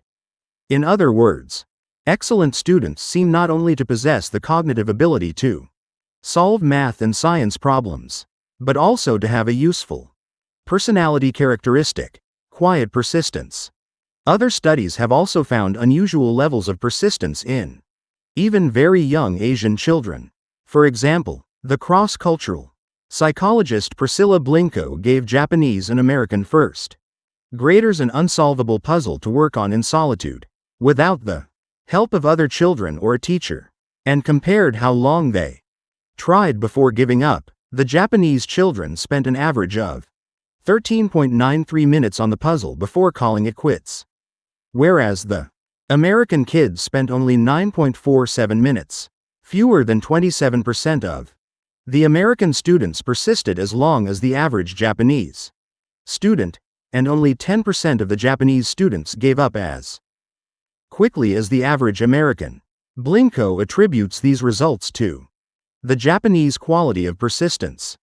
The quiet persistence shown by many Asians and Asian Americans is not limited to the fields of math and science.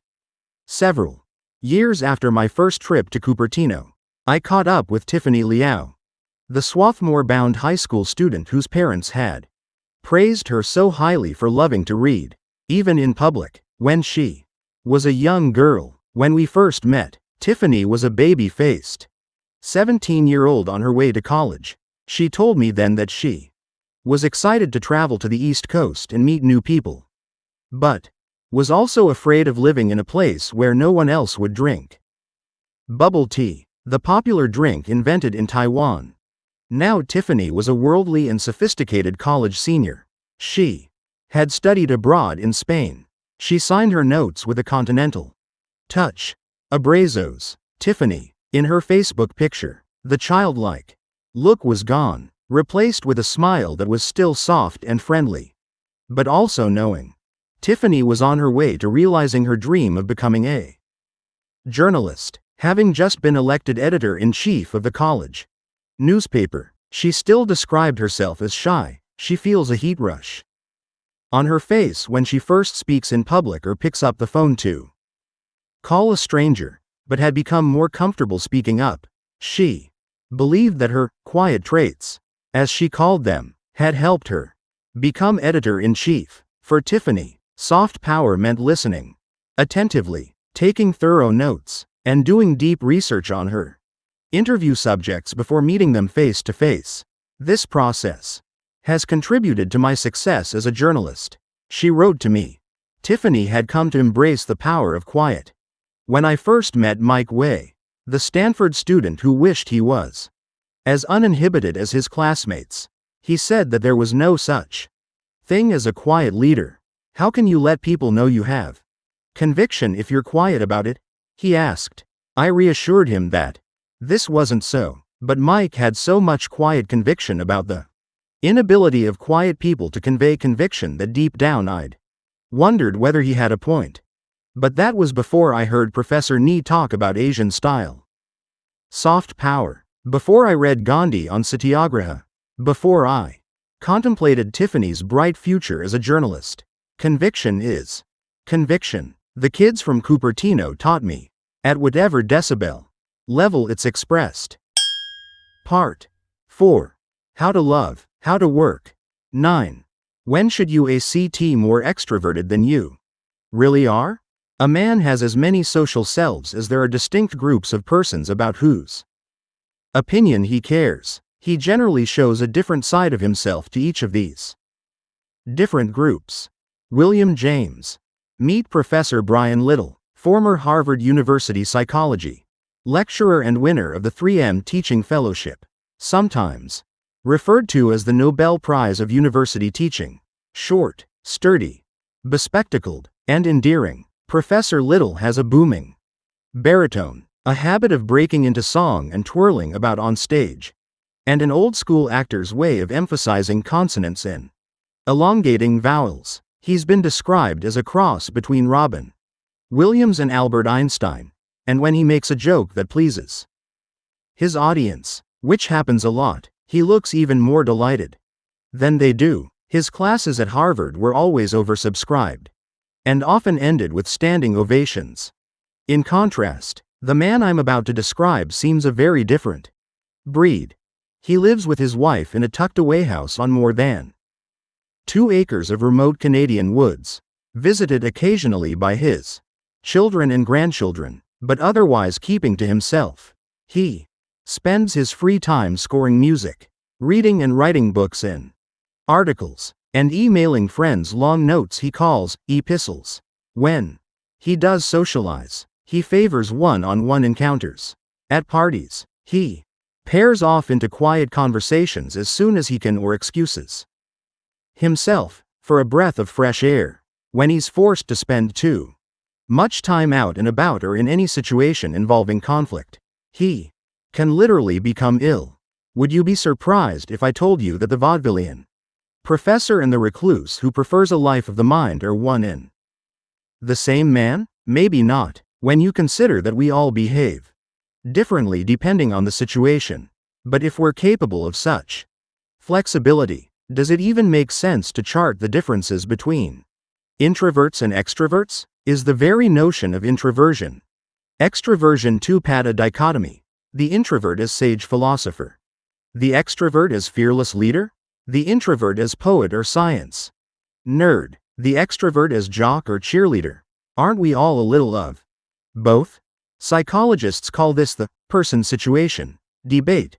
Do fixed personality traits really exist, or do they shift according to the situation in which people find themselves? If you talk to Professor Little, he'll tell you that despite his public persona and his teaching accolades, he's a true blue, off-the-charts introvert, not only behaviorally but also neurophysiologically. He took the lemon juice test I described in Chapter 4 and salivated right on cue. This would seem to place him squarely on the person side of the debate. Little believes that personality traits exist, that they shape our lives in profound ways, that they're based on physiological mechanisms, and that they're relatively stable across a lifespan. Those who take this view stand on broad shoulders. Hippocrates, Milton, Schopenhauer, Jung, and more recently the prophets of fMRI machines and skin conductance tests. On the other side of the debate are a group of psychologists known as the situationists. Situationism posits that our generalizations about people, including the words we use to describe one another, shy, aggressive, conscientious, agreeable, are misleading. There is no core self, there are only the various selves of situations X, Y, and Z. The situationist view rose to prominence in 1968 when the psychologist Walter Mischel published Personality and Assessment, challenging the idea of fixed personality traits. Mischel argued that situational factors predict the behavior of people like Brian Little much better than supposed personality traits. For the next few decades, situationism prevailed. The postmodern view of self that emerged around this time, influenced by theorists like Irving Goffman, author of The Presentation of Self in Everyday Life, suggested that social life is performance and social masks are our true selves. Many researchers doubted whether personality traits even existed in any meaningful sense. Personality researchers had trouble finding jobs.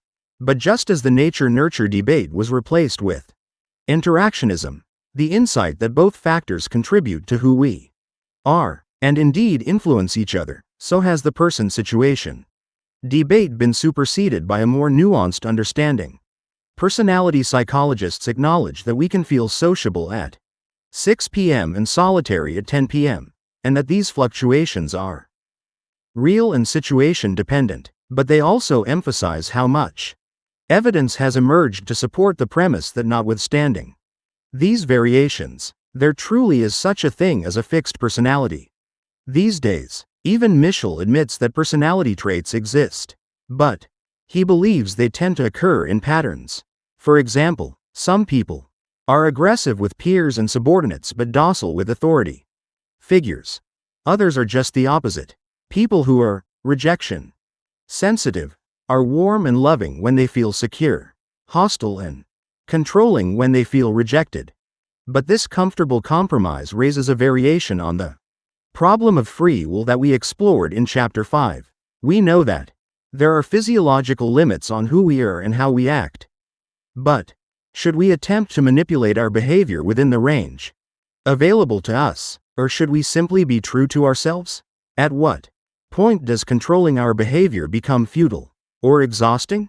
If you're an introvert in corporate America, should you try to save your true self for quiet weekends and spend your weekdays striving to get out there, mix, speak more often, and connect with your team and others, deploying all the energy and personality you can muster? As Jack Welch advised in a Business Week online column, if you're an extroverted university student, should you save your true self for rowdy weekends and spend your weekdays focusing in studying? Can people fine-tune their own personalities this way? The only good answer I've heard to these questions comes from Professor Brian Little. On the morning of October 12, 1979, Little visited the Royal Military College Saint-Jean on the Richelieu River, 40 kilometers south of Montreal, to address a group of senior military officers. As an introvert might be expected to do, he'd prepared thoroughly for the speech, not only rehearsing his remarks but also making sure he could cite the latest research. Even while delivering his talk, he was in what he calls classic introvert mode, continually scanning the room for audience displeasure and making adjustments as needed. A statistical reference here, a dollop of humor there. The speech was a success, so much so that he would be invited to make it every year, but the next invitation the college extended horrified him. To join the top brass for lunch, Little had to deliver another lecture that afternoon, and he knew that making small talk for an hour and a half would wipe him out. He needed to recharge for his afternoon performance. Thinking quickly, he announced that he had a passion for ship design and asked his hosts if he might instead take the opportunity of his visit to admire the boats passing by on the Richelieu River.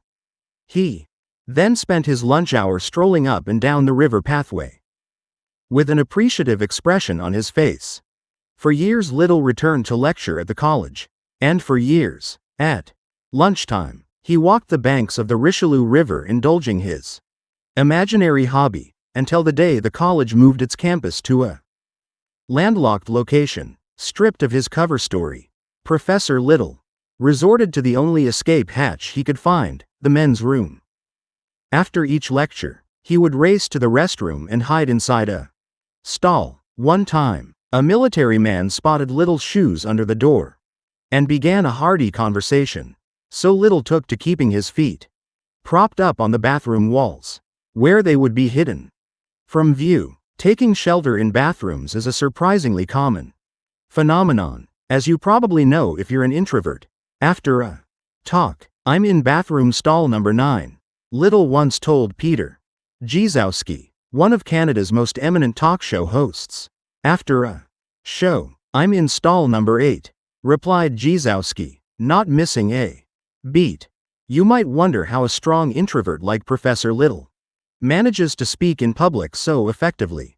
The answer, he says, is simple, and it has to do with a new field of psychology that he created almost single-handedly, called free trait theory. Little believes that fixed traits and free traits coexist. According to free trait theory, we are born and culturally endowed with certain personality traits, introversion, for example, but we can and do act out of character in the service of core personal projects. In other words, introverts are capable of acting like extroverts for the sake of work they consider important, people they love, or anything they value highly. Free trade theory explains why an introvert might throw his extroverted wife a surprise party or join the PTA at his daughter's school.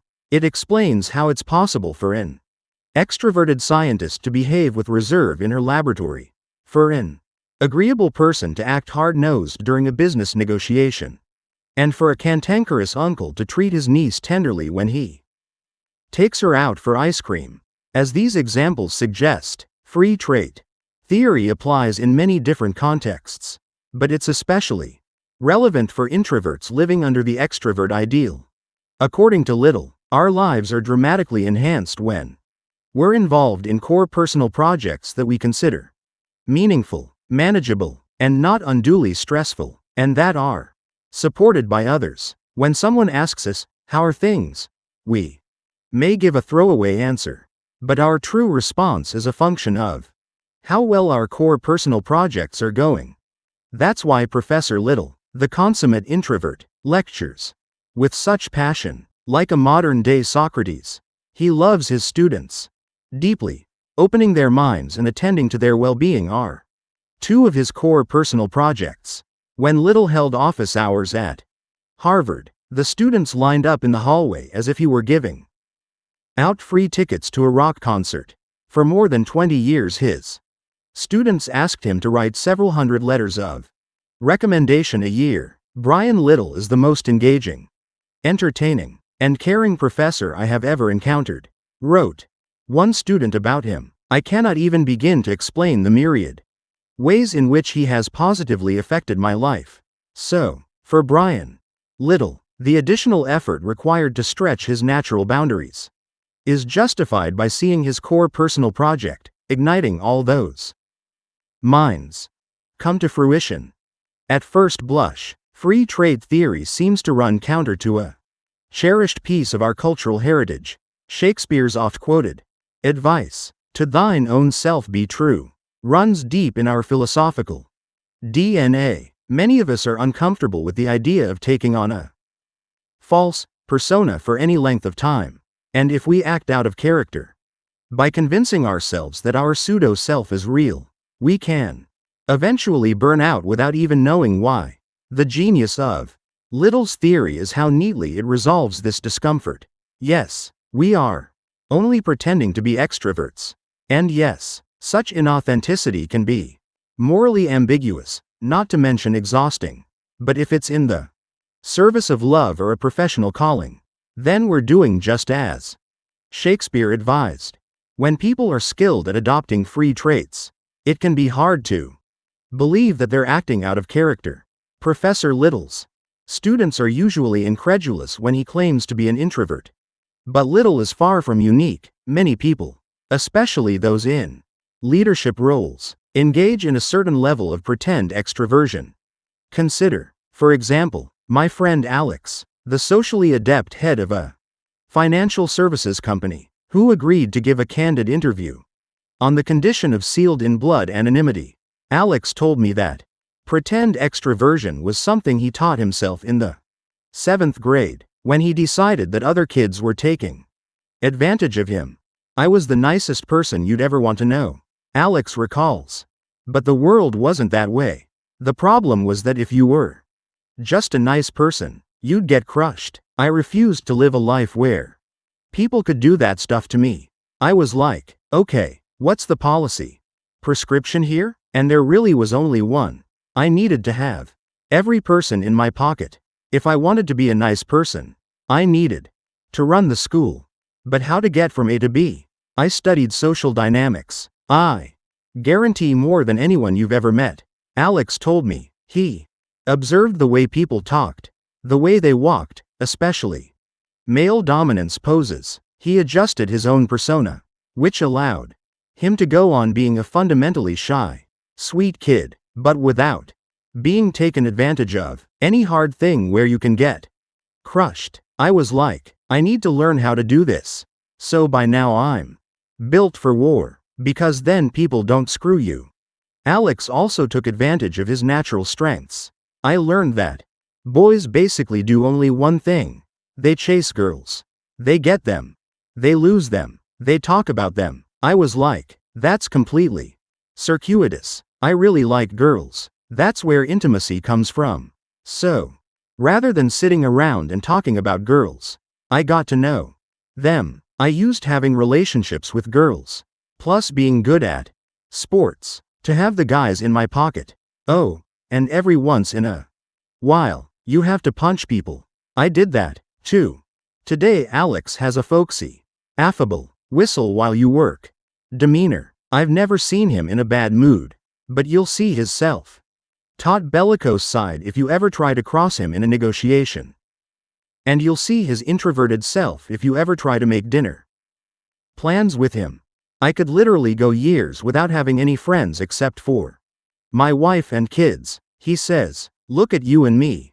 You're one of my best friends. And how many times do we actually talk when you call me? I don't like socializing. My dream is to live off the land on 1,000 acres with my family. You never see a team of friends in that dream. So notwithstanding whatever you might see in my public persona, I am an introvert. I think that fundamentally I'm the same person I always was. Massively shy, but I compensate for it. But how many of us are really capable of acting out of character to this degree, putting aside, for the moment, the question of whether we want to? Professor Little happens to be a great performer. And so are many CEOs. What about the rest of us? Some years ago, a research psychologist named Richard Lippa set out to answer this question. He called a group of introverts to his lab and asked them to act like extroverts while pretending to teach a math class. Then he and his team, video cameras in hand, measured the length of their strides, the amount of eye contact they made with their students, the percentage of time they spent talking, the pace and volume of their speech, and the total length of each teaching session. They also rated how generally extroverted the subjects appeared, based on their recorded voices and body language. Then Lippa did the same thing with actual extroverts and compared the results. He found that although the latter group came across as more extroverted, some of the pseudo-extroverts were surprisingly convincing. It seems that most of us know how to fake it to some extent, whether or not we're aware that the length of our strides and the amount of time we spend talking and smiling mark us as introverts and extroverts. We know it unconsciously. Still, there's a limit to how much we can control our self-presentation. This is partly because of a phenomenon called behavioral leakage, in which our true selves seep out via unconscious body language. A subtle look away at a moment when an extrovert would have made eye contact, or a skillful turn of the conversation by a lecturer that places the burden of talking on the audience when an extroverted speaker would have held the floor a little longer. How was it that some of Lippa's pseudo-extroverts came so close to the scores of true extroverts? It turned out that the introverts who were especially good at acting like extroverts tended to score high for a trait that psychologists call self-monitoring. Self-monitors are highly skilled at modifying their behavior to the social demands of a situation. They look for cues to tell them how to act.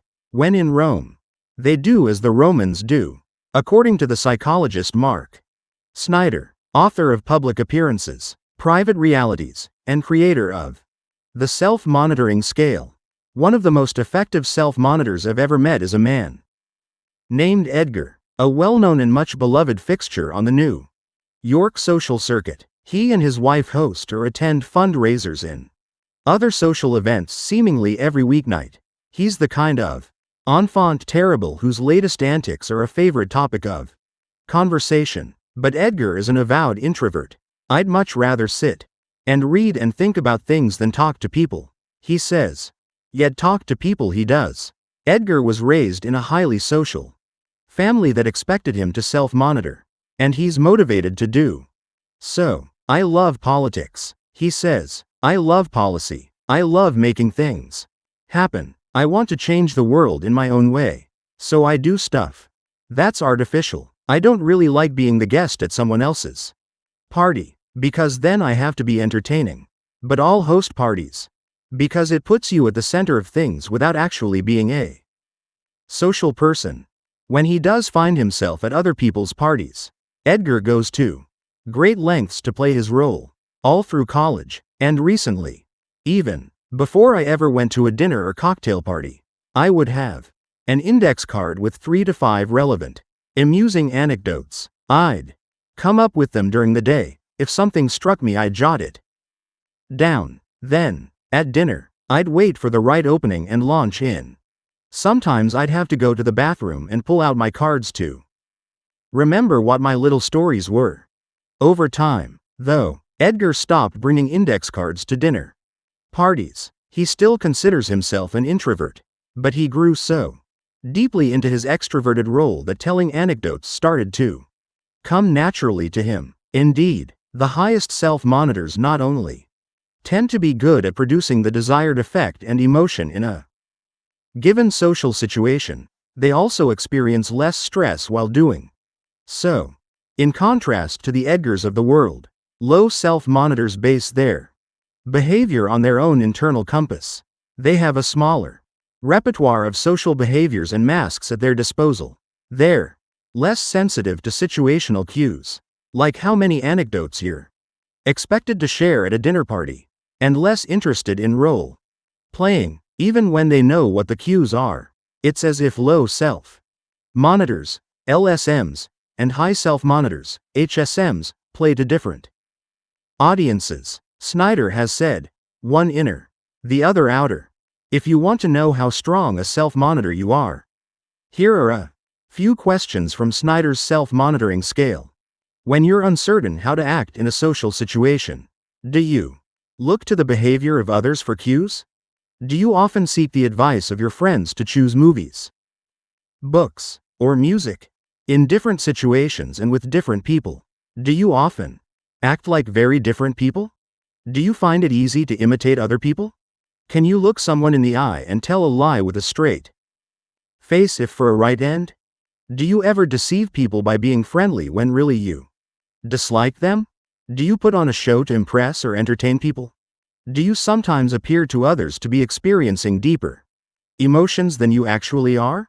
The more times you answered yes to these questions, the more of a high self-monitor you are. Now ask yourself these questions. Is your behavior usually an expression of your true inner feelings, attitudes, and beliefs? Do you find that you can only argue for ideas that you already believe? Would you refuse to change your opinions, or the way you do things, in order to please someone else or win their favor? Do you dislike games like charades or improvisational acting? Do you have trouble changing your behavior to suit different people in different situations?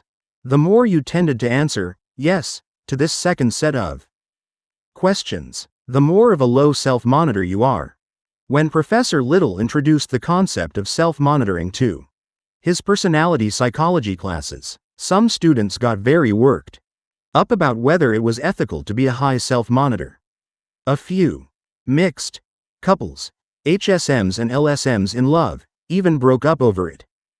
He was told, to high self-monitors, low self-monitors can seem rigid and socially awkward. To low self-monitors, high self-monitors can come across as conformist and deceptive, more pragmatic than principled. In Mark Snyder's words, indeed, HSMs have been found to be better liars than LSMs, which would seem to support the moralistic stance taken by low self-monitors. But Little, an ethical and sympathetic man who happens to be an extremely high self-monitor, sees things differently. He views self-monitoring as an act of modesty. It's about accommodating oneself to situational norms, rather than grinding down everything to one's own needs and concerns. Not all self-monitoring is based on acting, he says, or on working the room. A more introverted version may be less concerned with spotlight seeking and more with the avoidance of social faux pas. When Professor Little makes a great speech, it's partly because he's self-monitoring every moment, continually checking his audience for subtle signs of pleasure or boredom and adjusting his presentation to meet its needs.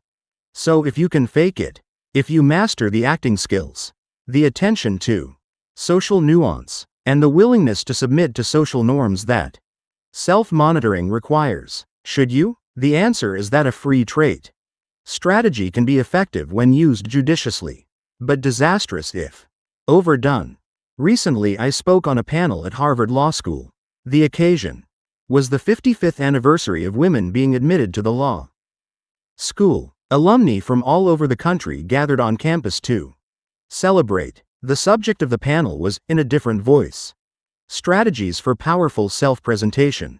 There were 4 speakers: a trial lawyer, a judge, a public speaking coach, and me. I'd prepared my remarks carefully. I knew the role I wanted to play. The public speaking coach went first. She talked about how to give a talk that knocks people's socks off. The judge, who happened to be Korean American, spoke of how frustrating it is when people assume that all Asians are quiet and studious when in fact she's outgoing and assertive. The litigator, who was petite and blonde and feisty as hell, talked about the time she conducted a cross-examination only to be admonished by a judge to back down. Tiger. When my turn came, I aimed my remarks at the women in the audience who didn't see themselves as tigers, myth busters, or sock knocker offers. I said that the ability to negotiate is not inborn, like blonde hair or straight teeth, and it does not belong exclusively to the table pounders of the world. Anyone can be a great negotiator, I told them, and in fact it often pays to be quiet and gracious, to listen more than talk, and to have an instinct for harmony rather than conflict. With this style, you can take aggressive positions without inflaming your counterpart's ego, and by listening, you can learn what's truly motivating the person you're negotiating with and come up with creative solutions that satisfy both parties. I also shared some psychological tricks for feeling calm and secure during intimidating situations, such as paying attention to how your face and body arrange themselves when you're feeling genuinely confident, and adopting those same positions when it comes time to fake it. Studies show that taking simple physical steps, like smiling, makes us feel stronger and happier, while frowning makes us feel worse. Naturally, when the panel was over and the audience member came around to chat with the panelists, it was the introverts and pseudo-extroverts who sought me out. 2 of those women stand out in my mind. The first was Allison, a trial lawyer. Allison was slim and meticulously groomed, but her face was pale, pinched, and unhappy looking. She'd been a litigator at the same corporate law firm for over a decade. Now she was applying for general counsel positions at various companies, which seemed a logical next step. Except that her heart clearly wasn't in it. And sure enough, she hadn't gotten a single job offer. On the strength of her credentials, she was advancing to the final round of interviews, only to be weeded out at the last minute. And she knew why. Because the headhunter who'd coordinated her interviews gave the same feedback each time. She lacked the right personality for the job. Allison, a self-described introvert, looked pained as she related this damning judgment. The second alumna, Jillian, held a senior position at an environmental advocacy organization that she loved. Jillian came across as kind, cheerful, and down to earth. She was fortunate to spend much of her time researching and writing policy papers on topics she cared about. Sometimes, though, she had to chair meetings and make presentations. Although she felt deep satisfaction after these meetings, she didn't enjoy the spotlight and wanted my advice on staying cool when she felt scared. So what was the difference between Allison and Jillian? Both were pseudo-extroverts, and you might say that Allison was trying and failing where Jillian was succeeding. But Allison's problem was actually that she was acting out of character in the service of a project she didn't care about. She didn't love the law. She'd chosen to become a Wall Street litigator because it seemed to her that this was what powerful and successful lawyers did. So her pseudo-extroversion was not supported by deeper values. She was not telling herself, I'm doing this to advance work I care about deeply, and when the work is done I'll settle back into my true self. Instead, her interior monologue was the route to success is to be the sort of person I am not. This is not self-monitoring, it is self-negation. Where Jillian acts out of character for the sake of worthy tasks that temporarily require a different orientation, Allison believes that there is something fundamentally wrong with who she is. It's not always so easy, it turns out, to identify your core personal projects, and it can be especially tough for introverts who have spent so much of their lives conforming to extroverted norms that, by the time they choose a career or a calling, it feels perfectly normal to ignore their own preferences. They may be uncomfortable in law school or nursing school or in the marketing department, but no more so than they were back in middle school or summer camp. I, too, was once in this position. I enjoyed practicing corporate law, and for a while I convinced myself that I was an attorney at heart. I badly wanted to believe it, since I had already invested years in law school and on the job training, and much about Wall Street law was alluring. My colleagues were intellectual, kind, and considerate, mostly. I made a good living. I had an office on the 42nd floor of a skyscraper with views of the Statue of Liberty. I enjoyed the idea that I could flourish in such a high-powered environment, and I was pretty good at asking the but and what if questions that are central to the thought processes of most lawyers. It took me almost a decade to understand that the law was never my personal project, not even close. Today I can tell you unhesitatingly what is my husband and sons, writing, promoting the values of this book. Once I realized this, I had to make a change.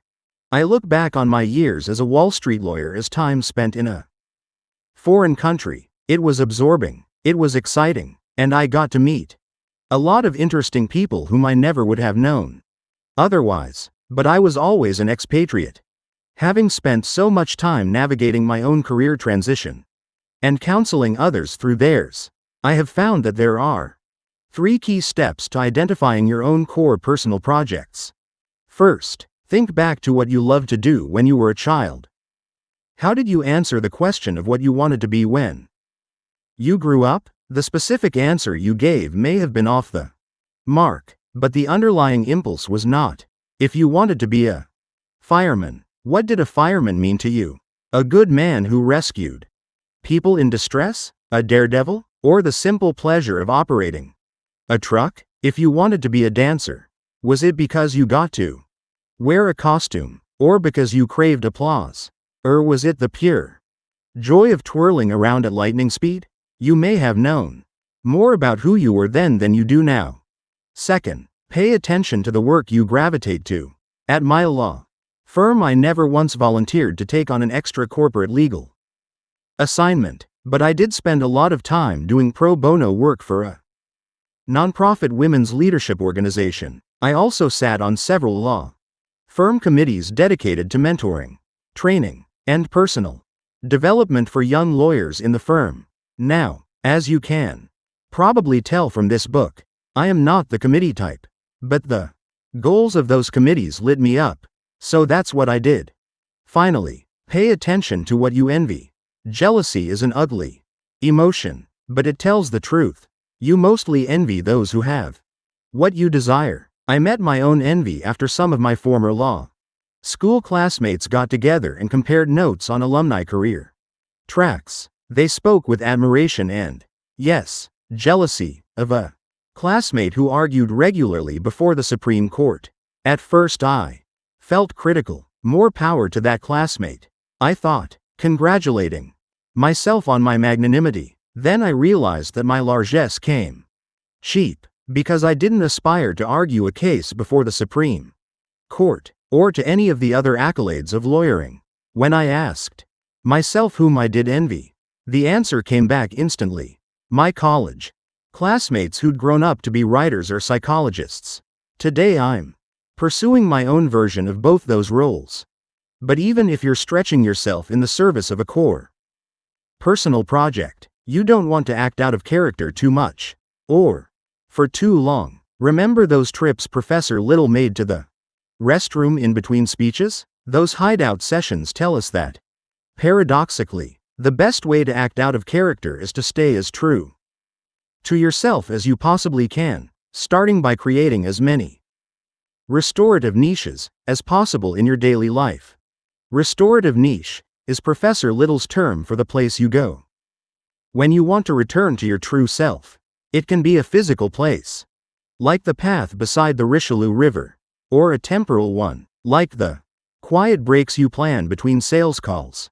It can mean canceling your social plans on the weekend before a big meeting at work, practicing yoga or meditation, or choosing email over an in-person meeting. Even Victorian ladies, whose job effectively was to be available to friends and family, were expected to withdraw for a rest each afternoon.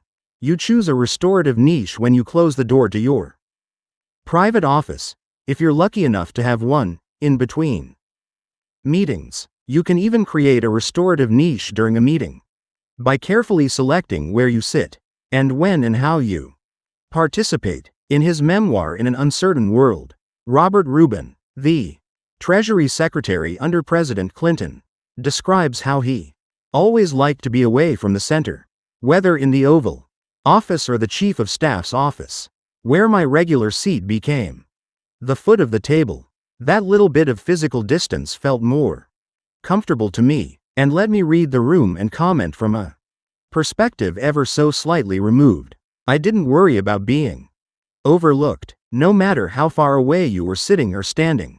You could always just say, "Mr. President, I think this, that, or the other." Quote, "We would all be better off if, before accepting a new job, we evaluated the presence or absence of restorative niches as carefully as we consider the family leave policy or health insurance plans." Introverts should ask themselves, will this job allow me to spend time on in-character activities like, for example, reading, strategizing, writing, and researching? Will I have a private workspace or be subject to the constant demands of an open office plan? If the job doesn't give me enough restorative niches, will I have enough free time on evenings and weekends to grant them to myself? Extroverts will want to look for restorative niches.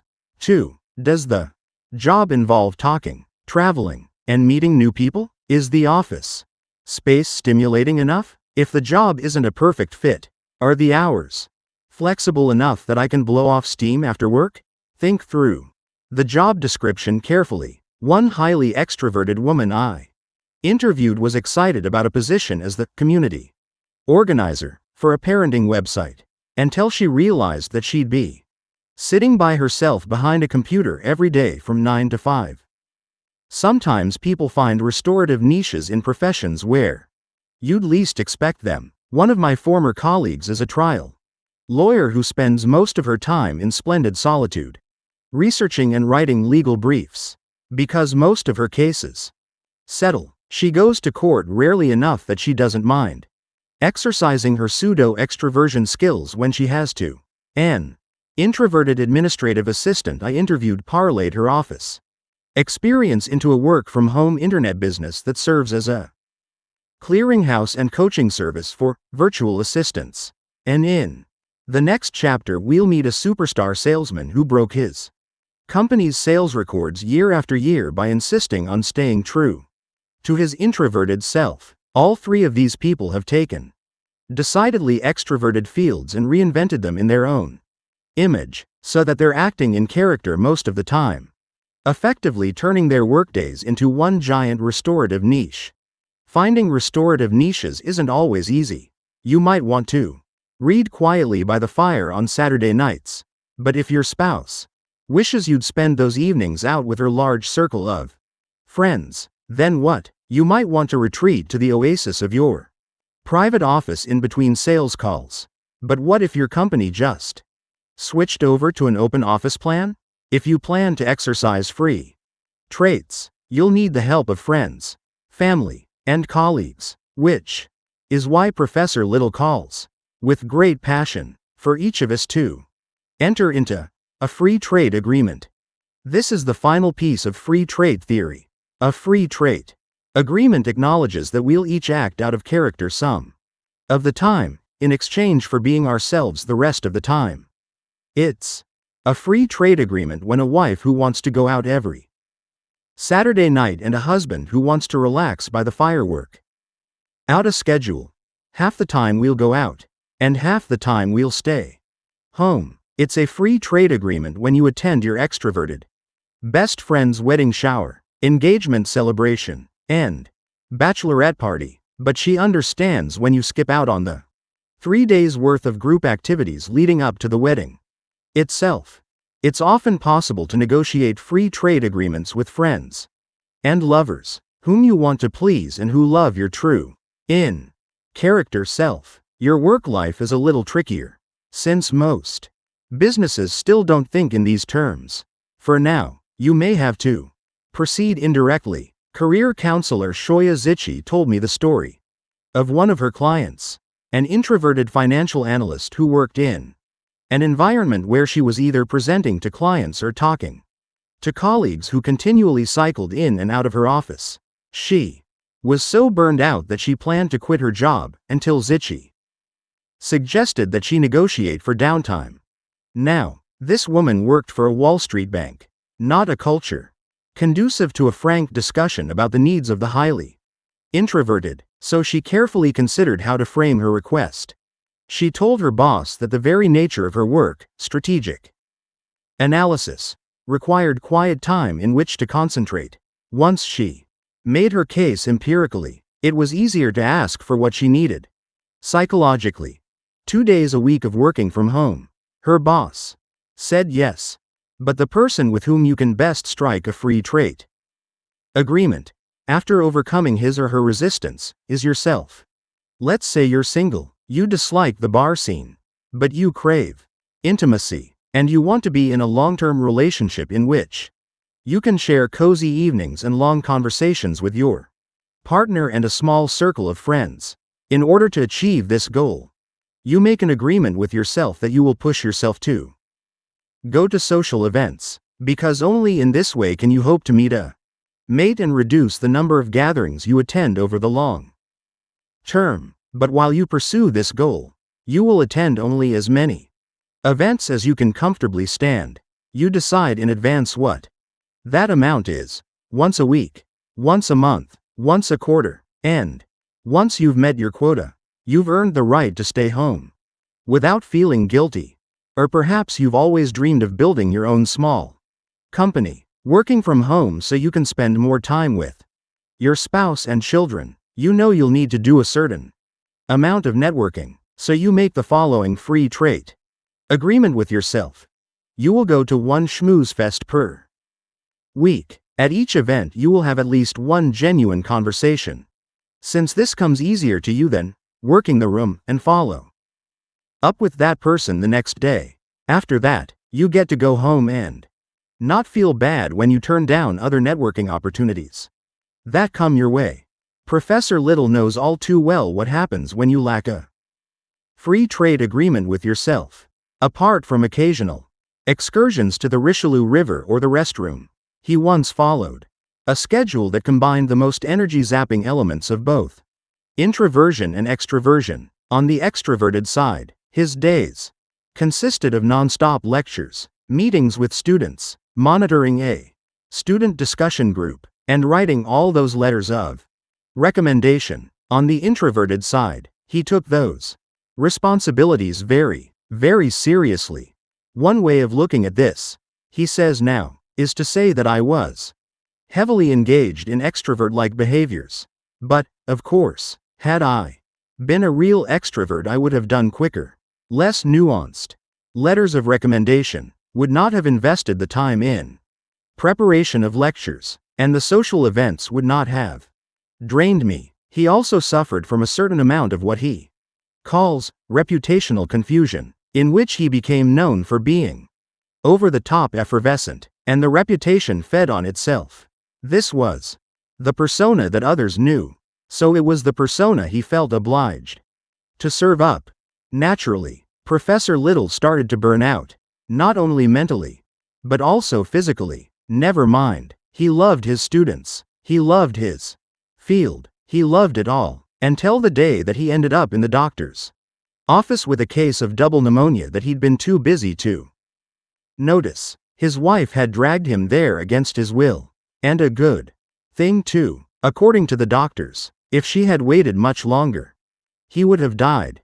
Double pneumonia and an overscheduled life can happen to anyone, of course, but for Little, it was the result of acting out of character for too long and without enough restorative niches.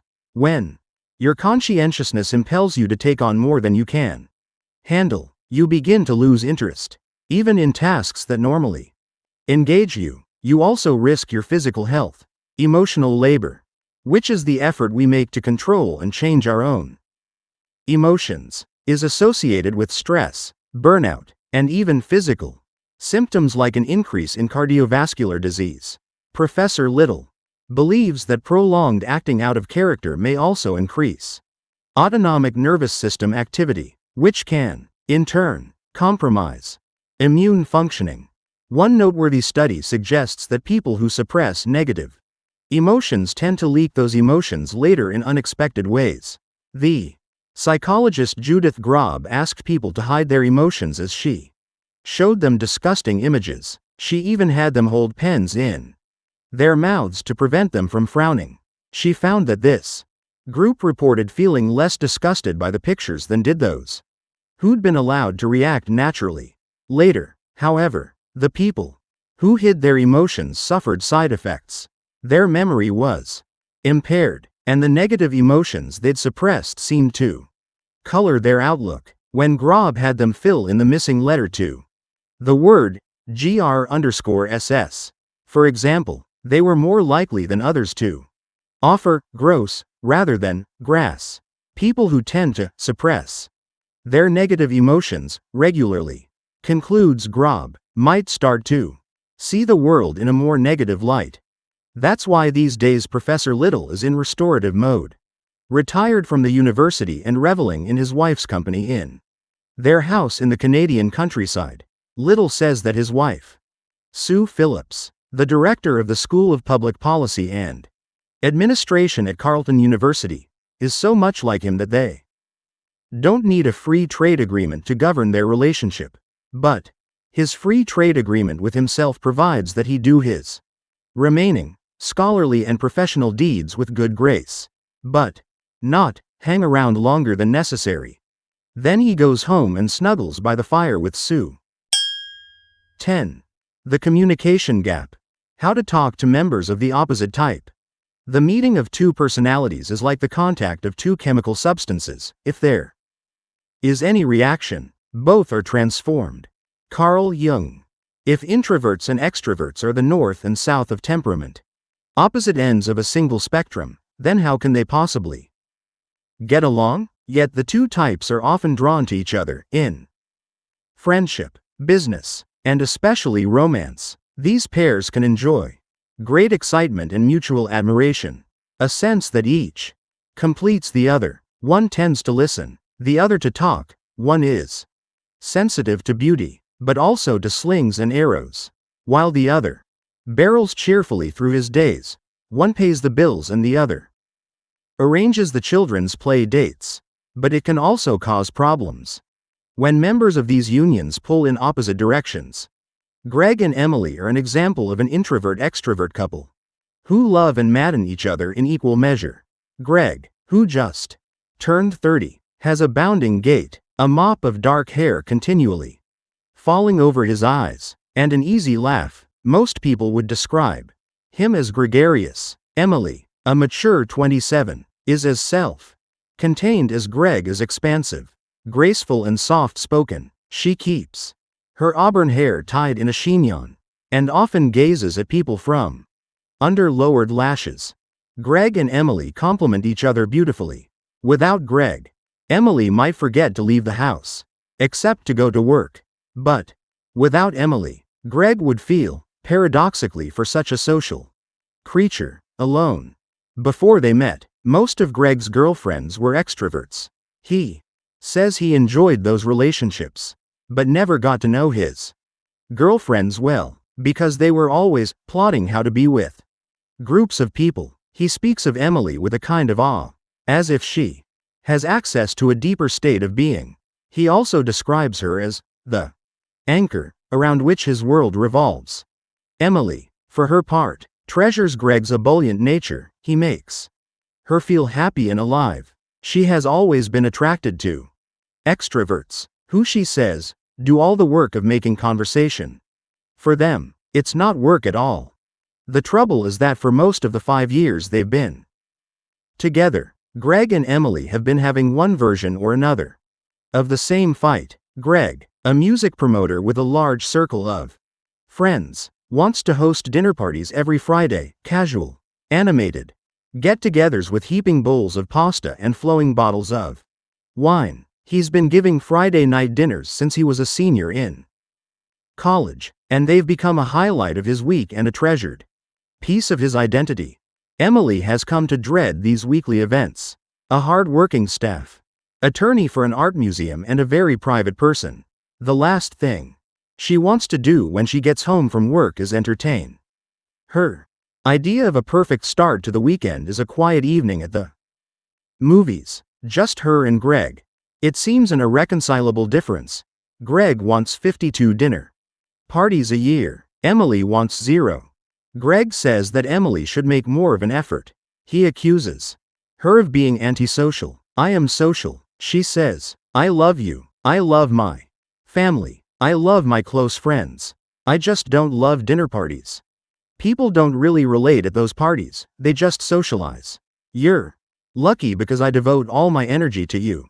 You spread yours around to everyone. But Emily soon backs off, partly because she hates fighting, but also because she doubts herself. Maybe I am antisocial, she thinks. Maybe there is something wrong with me. Whenever she and Greg argue about this, she's flooded with childhood memories. How school was tougher for her than for her emotionally hardier younger sister. How she seemed to worry more than other people did about social issues, like how to say no when someone asked her to get together after school and she preferred to stay home. Emily had plenty of friends. She's always had a talent for friendship, but she never traveled in packs. Emily has suggested a compromise. What if Greg gives his dinner parties whenever she's out of town visiting her sister? But Greg doesn't want to host dinners by himself. He loves Emily and wants to be with her, and so does everyone else, once they get to know her. So why does Emily withdraw? This question, for Greg, is more than mere pique. Being alone for him is a kind of kryptonite. It makes him feel weak. He had looked forward to a married life of shared adventures.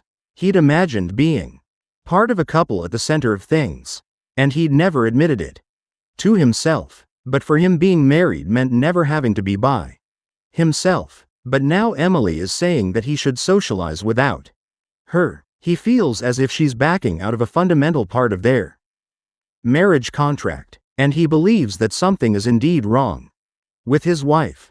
Is something wrong with me? It's not surprising that Emily asks herself this question, or that Greg aims this charge at her. Probably the most common and damaging misunderstanding about personality type is that introverts are antisocial and extroverts are pro-social. But as we've seen, neither formulation is correct. Introverts and extroverts are differently social. What psychologists call the need for intimacy is present in introverts and extroverts alike. In fact, people who value intimacy highly don't tend to be, as the noted psychologist David Buss puts it, the loud, outgoing life of the party extrovert. They are more likely to be someone with a select group of close friends who prefers sincere and meaningful conversations over wild parties. They are more likely to be someone like Emily. Conversely, extroverts do not necessarily seek closeness from their socializing. Extroverts seem to need people as a forum to fill needs for social impact, just as a general needs soldiers to fill his or her need to lead. The psychologist William Graziano told me, when Extroverts show up at a party. Everyone knows they're present. Your degree of extroversion seems to influence how many friends you have, in other words, but not how good a friend you are. In a study of 132 college students at Humboldt University in Berlin, the psychologists Jens Aspendorf and Suzanne Wilpers set out to understand the effect of different personality traits on students' relationships with their peers and families. They focused on the so-called Big Five traits: introversion, extroversion, agreeableness, openness to experience, conscientiousness, and emotional stability.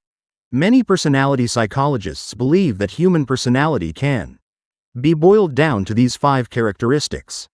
Aspendorf and Wilpers predicted that the extroverted students would have an easier time striking up new friendships than the introverts, and this was indeed the case. But if the introverts were truly antisocial and extroverts pro-social, then you'd suppose that the students with the most harmonious relationships would also be highest in extroversion, and this was not the case at all. Instead, the students whose relationships were freest of conflict had high scores. For agreeableness, agreeable people are warm, supportive, and loving. Personality psychologists have found that if you sit them down in front of a computer screen of words, they focus longer than others do on words like caring, console, and help, and a shorter time on words like abduct, assault, and harass. Introverts and extroverts are equally likely to be agreeable. There is no correlation between extroversion and agreeableness. This explains why some extroverts love the stimulation of socializing but don't get along particularly well with those closest to them. It also helps explain why some introverts, like Emily, whose talent for friendship suggests that she's a highly agreeable type herself, lavish attention on their family and close friends but dislike small talk. So when Greg labels Emily antisocial, he's off base. Emily nurtures her marriage in just the way that you'd expect an agreeable introvert to do, making Greg the center of her social universe. Except when she doesn't. Emily has a demanding job, and sometimes when she gets home at night she has little energy left. She's always happy to see Greg, but sometimes she'd rather sit next to him reading than go out for dinner or make animated conversation. Simply to be in his company is enough. For Emily, this is perfectly natural, but Greg feels hurt that she makes an effort for her colleagues and not for him. This was a painfully common dynamic in the introvert-extrovert couples I interviewed, the introverts desperately craving downtime and understanding from their partners, the extroverts longing for company and resentful that others seem to benefit from their partners' best selves. It can be hard for extroverts to understand how badly introverts need to recharge at the end of a busy day. We all empathize with a sleep-deprived mate who comes home from work too tired to talk. But it's harder to grasp that social overstimulation can be just as exhausting. It's also hard for introverts to understand just how hurtful their silence can be. I interviewed a woman named Sarah, a bubbly and dynamic high school English teacher married to Bob, an introverted law school dean who spends his days fundraising, then collapses when he gets home. Sarah cried tears of frustration and loneliness as she told me about her marriage. When he's on the job, he's amazingly engaging, she said. Everyone tells me that he's so funny and I'm so lucky to be married to him, and I want to throttle them. Every night, as soon as we're done eating, he jumps up and cleans the kitchen. Then he wants to read the paper alone and work on his photography by himself. At around 9, he comes into the bedroom and wants to watch TV and be with me, but he's not really with me even then. He wants me to lay my head on his shoulder while we stare at the TV. It's a grown-up version of parallel play. Sarah is trying to convince Bob to make a career change. I think we'd have a great life if he had a job where he could sit at the computer all day. But he's consistently fundraising, she says. In couples where the man is introverted and the woman extroverted, as with Sarah and Bob, We often mistake personality conflicts for gender difference, then trot out the conventional wisdom that Mars needs to retreat to his cave while Venus prefers to interact. But whatever the reason for these differences in social needs, whether gender or temperament, what's important is that it's possible to work through them in the audacity of hope. For example, President Obama confides that early in his marriage to Michelle, he was working on his first book and would often spend the evening holed up in my office in the back of our railroad apartment. What I considered normal often left Michelle feeling lonely. He attributes his own style to the demands of writing and to having been raised mostly as an only child, and then says that he and Michelle have learned over the years to meet each other's needs and to see them as legitimate.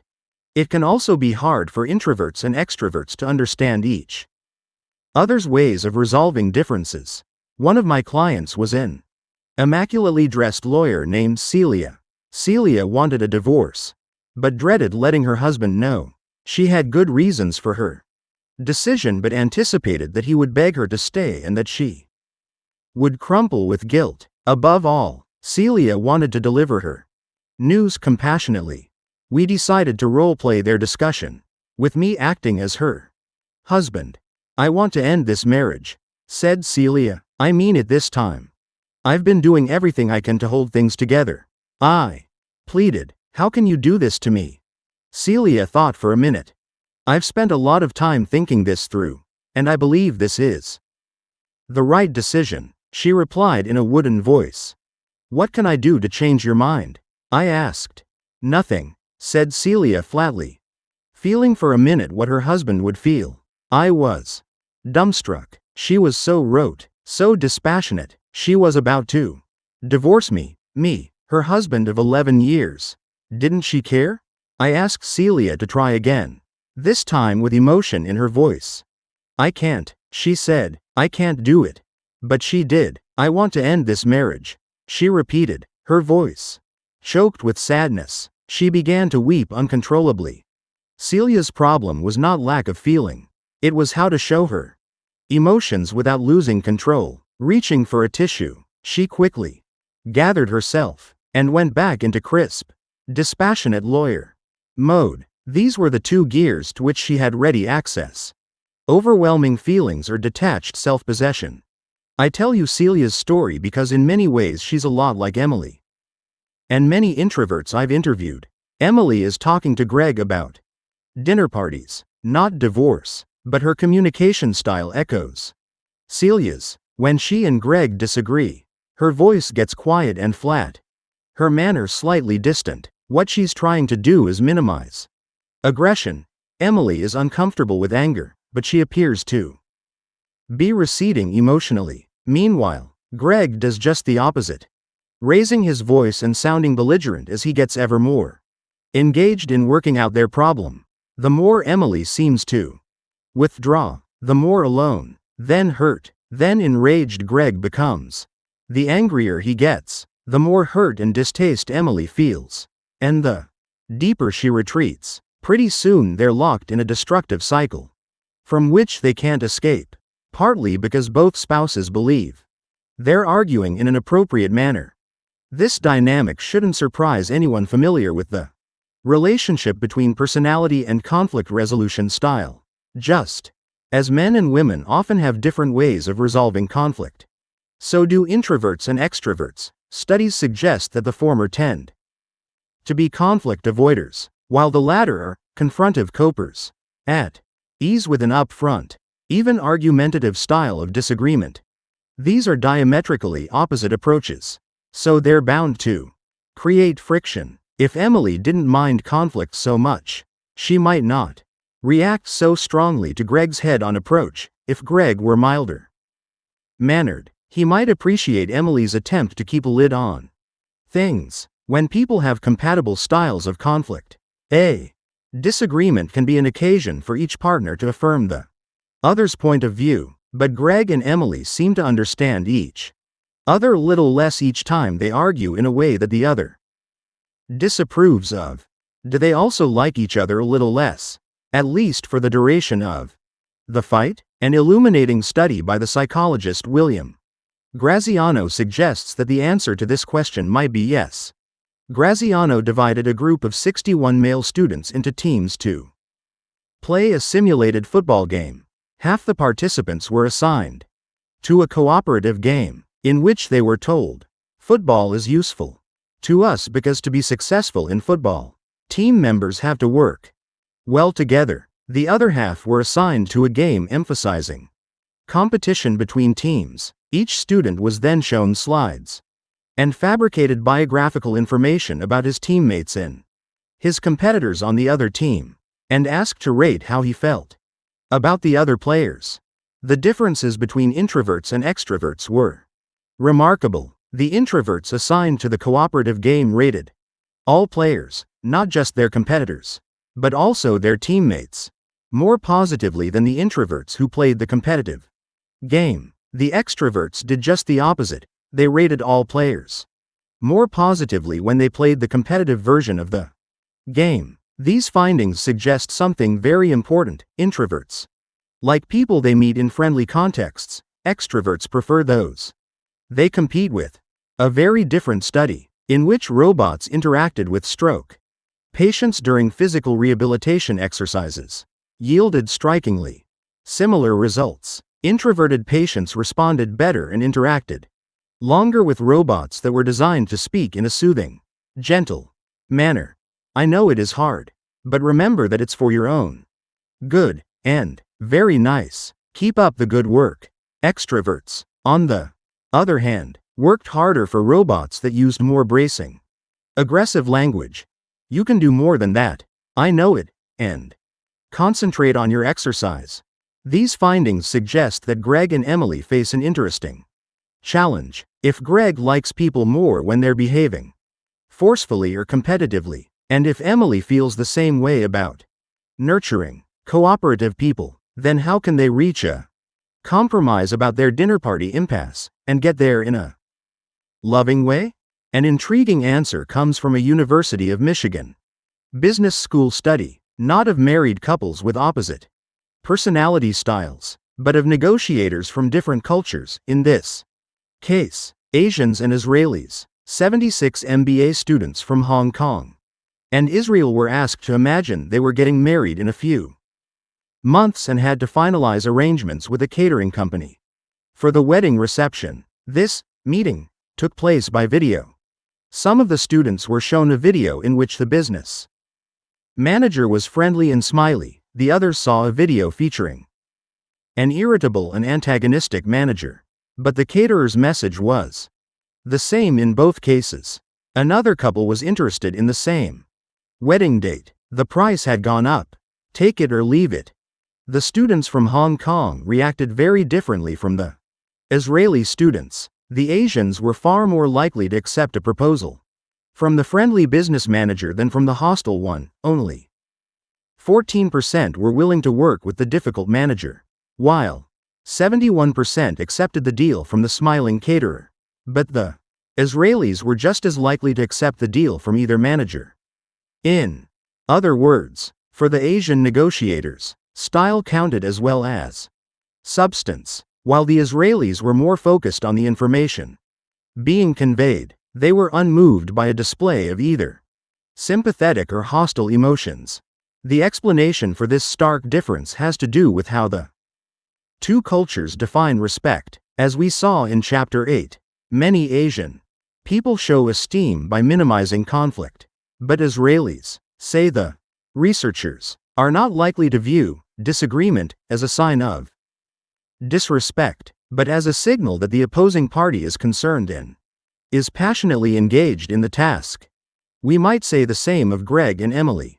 When Emily lowers her voice and flattens her affect during fights with Greg, she thinks she's being respectful by taking the trouble not to let her negative emotions show. But Greg thinks she's checking out, or worse, that she doesn't give a damn. Similarly, when Greg lets his anger fly, he assumes that Emily feels, as he does, that this is a healthy and honest expression of their deeply committed relationship. But to Emily, It's as if Greg has suddenly turned on her.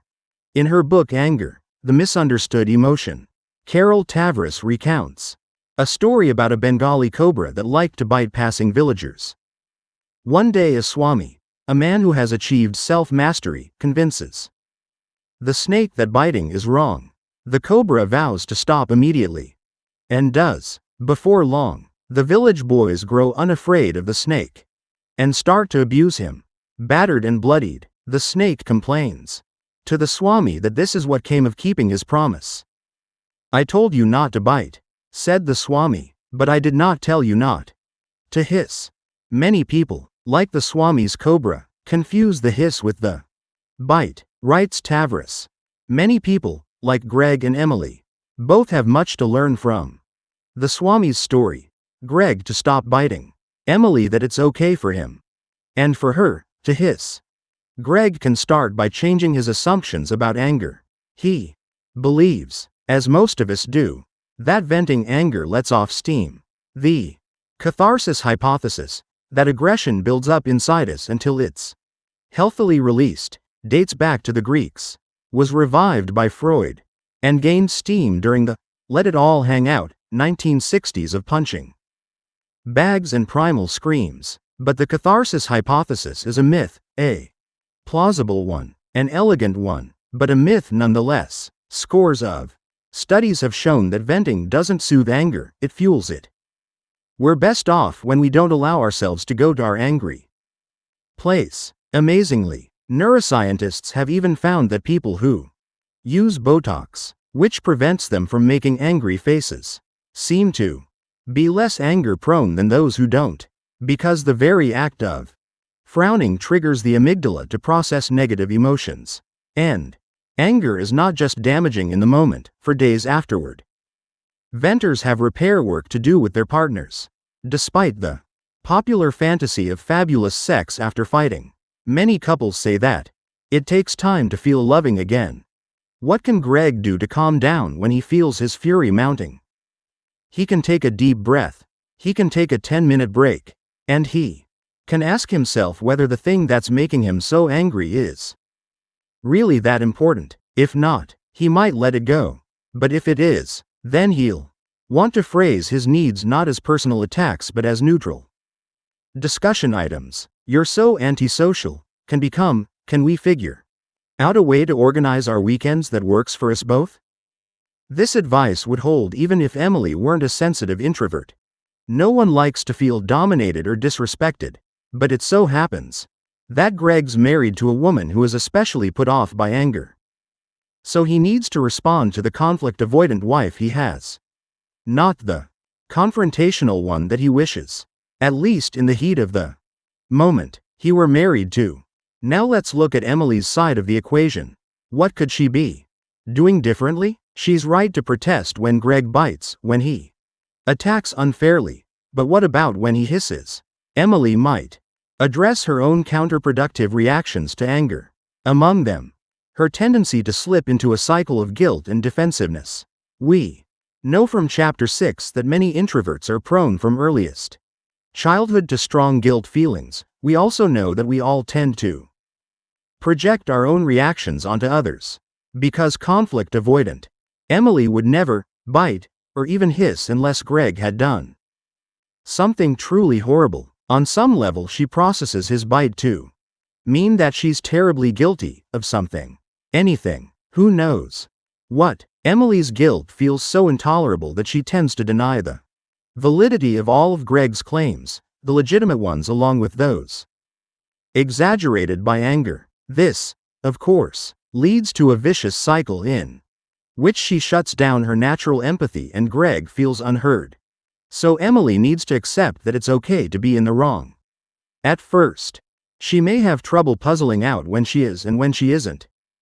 The fact that Greg expresses his grievances with such passion makes it hard to sort this out, but Emily must try not to get dragged into this morass. When Greg makes legitimate points, she should acknowledge them, not only to be a good partner to her husband, but also to teach herself that it's okay to have transgressed. This will make it easier for her not to feel hurt and to fight back when Greg's claims are unjustified. Fight back? But Emily hates fighting. That's okay. She needs to become more comfortable with the sound of her own hiss. Introverts may be hesitant to cause disharmony. But, like the passive snake, they should be equally worried about encouraging vitriol from their partners. And fighting back may not invite retaliation, as Emily fears. Instead, it may encourage Greg to back off. She need not put on a huge display. Often, a firm, "That's not okay with me," will do. Every once in a while, Emily might also want to step outside her usual comfort zone and let her own anger fly. Remember, for Greg, heat means connection. In the same way that the extroverted players in the football game study felt warmly toward their fellow competitors, so Greg may feel closer to Emily if she can take on just a little of the coloration of a pumped-up player, ready to take the field. Emily can also overcome her own distaste for Greg's behavior by reminding herself that he's not really as aggressive as he seems. John, an introvert I interviewed who has a great relationship with his fiery wife, describes how he learned to do this after 25 years of marriage. "When Jennifer's after me about something, she's really after me. If I went to bed without tidying the kitchen, the next morning she'll shout at me, 'This kitchen is filthy.' I come in and look around the kitchen. There are 3 or 4 cups out. It's not filthy. But the drama with which she imbues such moments is natural to her. That's her way of saying, 'Gee, when you get a chance I'd appreciate it if you could just tidy up the kitchen a little more.' If she did say it that way to me, I would say, I'd be happy to, and I'm sorry that I didn't do it sooner. But because she comes at me with that 200-mile-per-hour freight train energy, I want to bridle and say, 'Too bad.' The reason I don't is because we've been married for 25 years, and I've come to understand that Jennifer didn't put me in a life-threatening situation when she spoke that way. So what's John's secret for relating to his forceful wife? He lets her know that her words were unacceptable, but he also tries to listen to their meaning. I try to tap into my empathy. He says, I take her tone out of the equation. I take out the assault on my senses, and I try to get to what she's trying to say. And what Jennifer is trying to say, underneath her freight train words, is often quite simple. Respect me. Pay attention to me. Love me. Greg and Emily now have valuable insights about how to talk through their differences. But there's one more question they need to answer. Why exactly do they experience those Friday night dinner parties so differently? We know that Emily's nervous system probably goes into overdrive when she enters a room full of people. And we know that Greg feels the opposite, propelled toward people, conversations, events, anything that gives him that dopamine fueled, go-for-it sensation that extroverts crave. But let's dig a little deeper into the anatomy of cocktail hour chatter. The key to bridging Greg and Emily's differences lies in the details. Some years ago, 32 pairs of introverts and extroverts, all of them strangers to each other, chatted on the phone for a few minutes as part of an experiment conducted by a neuroscientist named Dr. Matthew Lieberman, then a graduate student at Harvard. When they hung up, they were asked to fill out detailed questionnaires, rating how they'd felt and behaved during the conversation. How much did you like your conversational partner? How friendly were you? How much would you like to interact with this person again? They were also asked to put themselves in the shoes of their conversational partners. How much did your partner like you? How sensitive was she to you? How encouraging? Lieberman and his team compared the answers and also listened in on the conversations and made their own judgments about how the parties felt about each other. They found that the extroverts were a lot more accurate than the introverts in assessing whether their partner liked talking to them. These findings suggest that extroverts are better at decoding social cues than introverts. At first, this seems unsurprising, writes Lieberman. It echoes the popular assumption that extroverts are better at reading social situations. The only problem, as Lieberman showed through a further twist to his experiment, is that this assumption is not quite right. Lieberman and his team asked a select group of participants to listen to a tape of the conversations they just had before filling out the questionnaire. In this group, he found there was no difference between introverts and extroverts in their ability to read social cues. Why? The answer is that the subjects who listened to the tape recording were able to decode social cues without having to do anything else at the same time. And introverts are pretty fine decoders, according to several studies predating the Lieberman experiments. One of these studies actually found that introverts were better decoders than extroverts. But these studies measured how well introverts observe social dynamics, not how well they participate in them. Participation places a very different set of demands on the brain than observing does. It requires a kind of mental multitasking, the ability to process a lot of short-term information at once without becoming distracted or overly stressed. This is just the sort of brain functioning that extroverts tend to be well suited for. In other words, extroverts are sociable because their brains are good at handling competing demands on their attention, which is just what dinner party conversation involves. In contrast, introverts often feel repelled by social events that force them to attend to many people at once. Consider that the simplest social interaction between two people requires performing an astonishing array of tasks, interpreting what the other person is saying, reading body language and facial expressions, smoothly taking turns talking and listening, responding to what the other person said, assessing whether you're being understood, determining whether you're well received, and, if not, figuring out how to improve or remove yourself from the situation. Think of what it takes to juggle all this at once. And that's just a one-on-one conversation. Now imagine the multitasking required in a group setting like a dinner party. So when introverts assume the observer role, as when they write novels, or contemplate unified field theory, or fall quiet at dinner parties, they're not demonstrating a failure of will or a lack of energy. They're simply doing what they're constitutionally suited for. The Lieberman experiment helps us understand what trips up introverts socially. It doesn't show us how they can shine. Consider the case of an unassuming-looking fellow named John Berghoff. John is a stereotypical introvert, right down to his physical appearance. Lean, wiry body, sharply etched nose and cheekbones, thoughtful expression on his bespectacled face. He's not much of a talker, but what he says is carefully considered, especially when he's in a group. If I'm in a room with 10 people and I have a choice between talking and not talking, he says, I'm the one not talking. When people ask, why aren't you saying anything? I'm the guy they're saying it to. John is also a standout salesman, and has been ever since he was a teenager. In the summer of 1999, when he was still a junior in high school, he started working as an entry-level distributor, selling Cutco kitchen products. The job had him going into customers' homes, selling knives. It was one of the most intimate sales situations imaginable, not in a boardroom or a car dealership, but inside a potential client's kitchen, selling them a product they'd use daily to help put food on the table.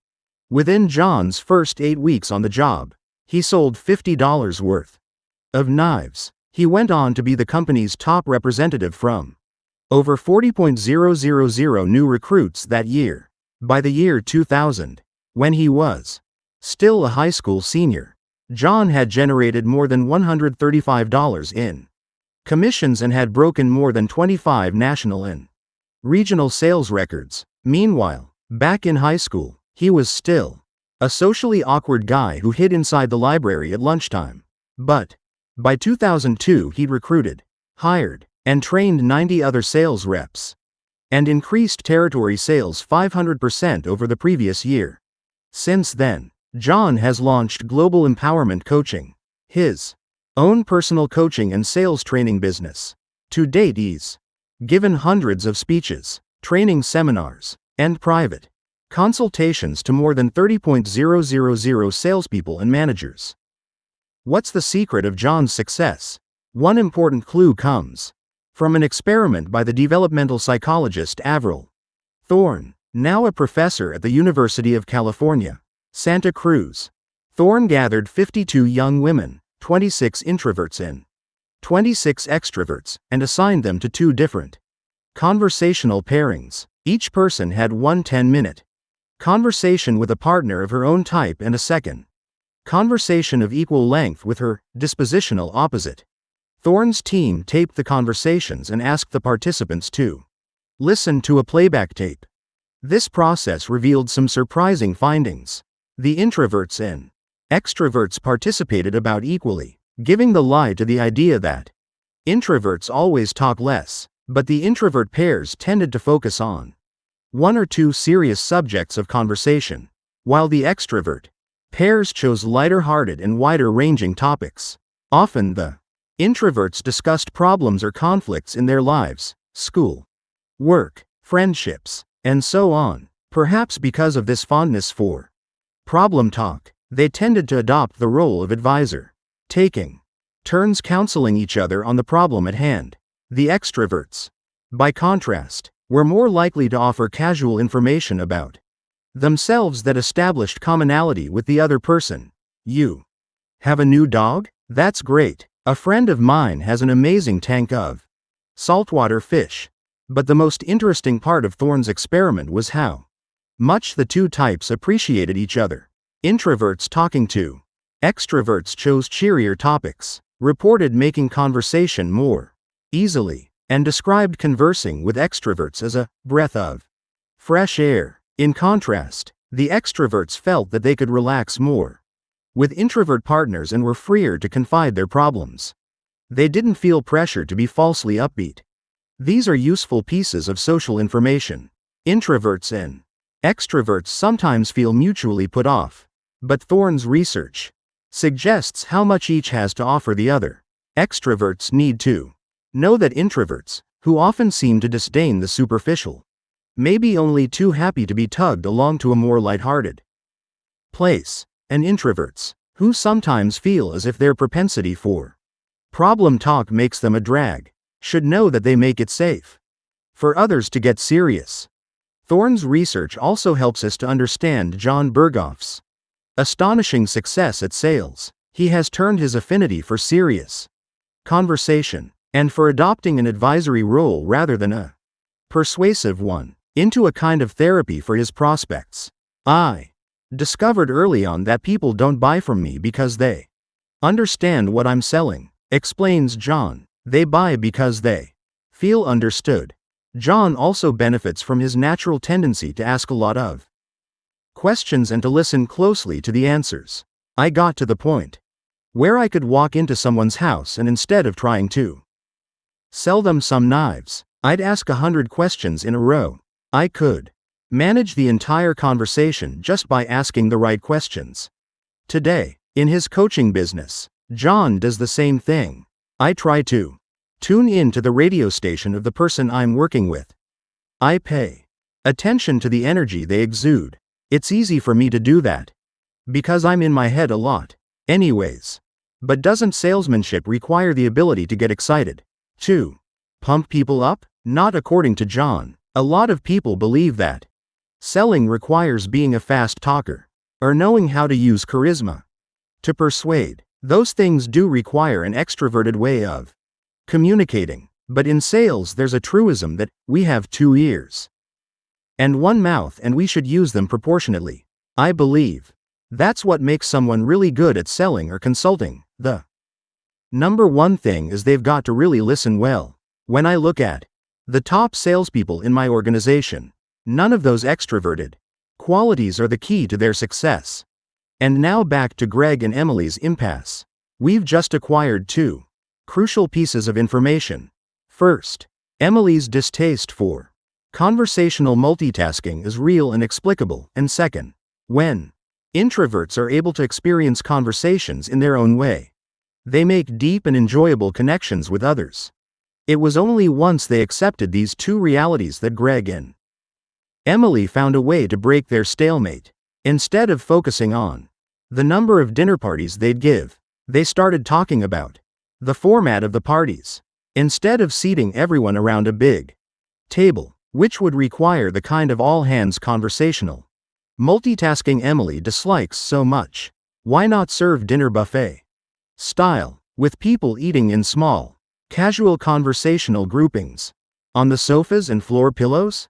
This would allow Greg to gravitate to his usual spot at the center of the room and Emily to hers on the outskirts, where she could have the kind of intimate, one-on-one conversations she enjoys.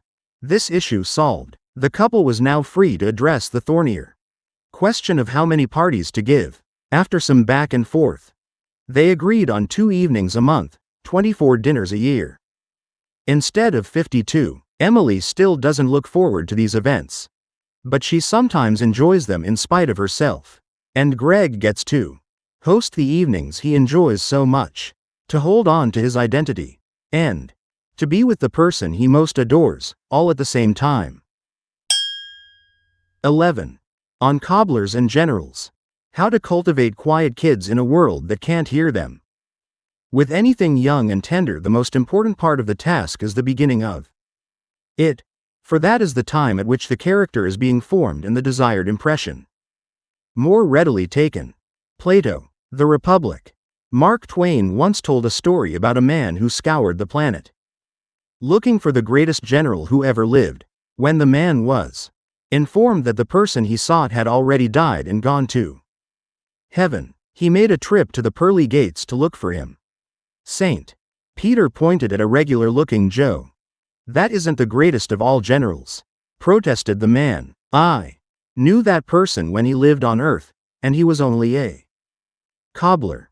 "I know that," said St. Peter, "but if he had been a general, he would have been the greatest of them all. We should all look out for cobblers who might have been great generals," which means focusing on introverted children whose talents are too often stifled, whether at home, at school, or on the playground. Consider this cautionary tale, told to me by Dr. Jerry Miller, a child psychologist and the director of the Center for the Child and the Family at the University of Michigan. Dr. Miller had a patient named Ethan, whose parents brought him for treatment on 4 separate occasions. Each time, the parents voiced the same fears that something was wrong with their child. Each time, Dr. Miller assured them that Ethan was perfectly fine. The reason for their initial concern was simple enough. Ethan was 7, and his 4-year-old brother had beaten him up several times. Ethan didn't fight back. His parents, both of them outgoing, take-charge types with high-powered corporate jobs and a passion for competitive golf and tennis, were okay with their younger son's aggression, but worried that Ethan's passivity was going to be the story of his life. As Ethan grew older, his parents tried in vain to instill fighting spirit in him. They sent him onto the baseball diamond and the soccer field, but Ethan just wanted to go home and read. He wasn't even competitive at school, though very bright. He was a B student. He could have done better, but preferred to focus on his hobbies, especially building model cars. He had a few close friends, but was never in the thick of classroom social life. Unable to account for his puzzling behavior, Ethan's parents thought he might be depressed. But Ethan's problem, says Dr. Miller, was not depression but a classic case of poor parent-child fit. Ethan was tall, skinny, and unathletic. He looked like a stereotypical nerd. His parents were sociable, assertive people who were always smiling, always talking to people while dragging Ethan along behind them. Compare their worries about Ethan to Dr. Miller's assessment. He was like the classic Harry Potter kid. He was always reading. Says Dr. Miller enthusiastically, he enjoyed any form of imaginative play. He loved to build things. He had so many things he wanted to tell you about. He had more acceptance of his parents than they had of him. He didn't define them as pathological, just as different from himself. That same kid in a different home would be a model child. But Ethan's own parents never found a way to see him in that light. The last thing Dr. Miller heard was that his parents finally consulted with another psychologist who agreed to treat their son. And now Dr. Miller is the one who's worried about Ethan. This is a clear case of an iatrogenic problem, he says.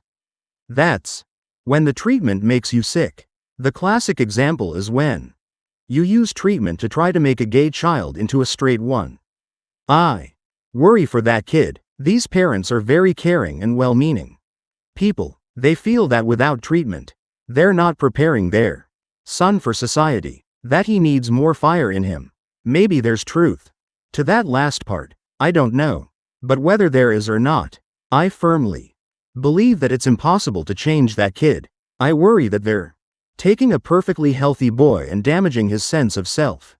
Of course, it doesn't have to be a bad fit when extroverted parents have an introverted child. With a little mindfulness and understanding, any parent can have a good fit with any kind of child, says Dr. Miller. But parents need to step back from their own preferences and see what the world looks like to their quiet children. Take the case of Joyce and her 7-year-old daughter, Isabel.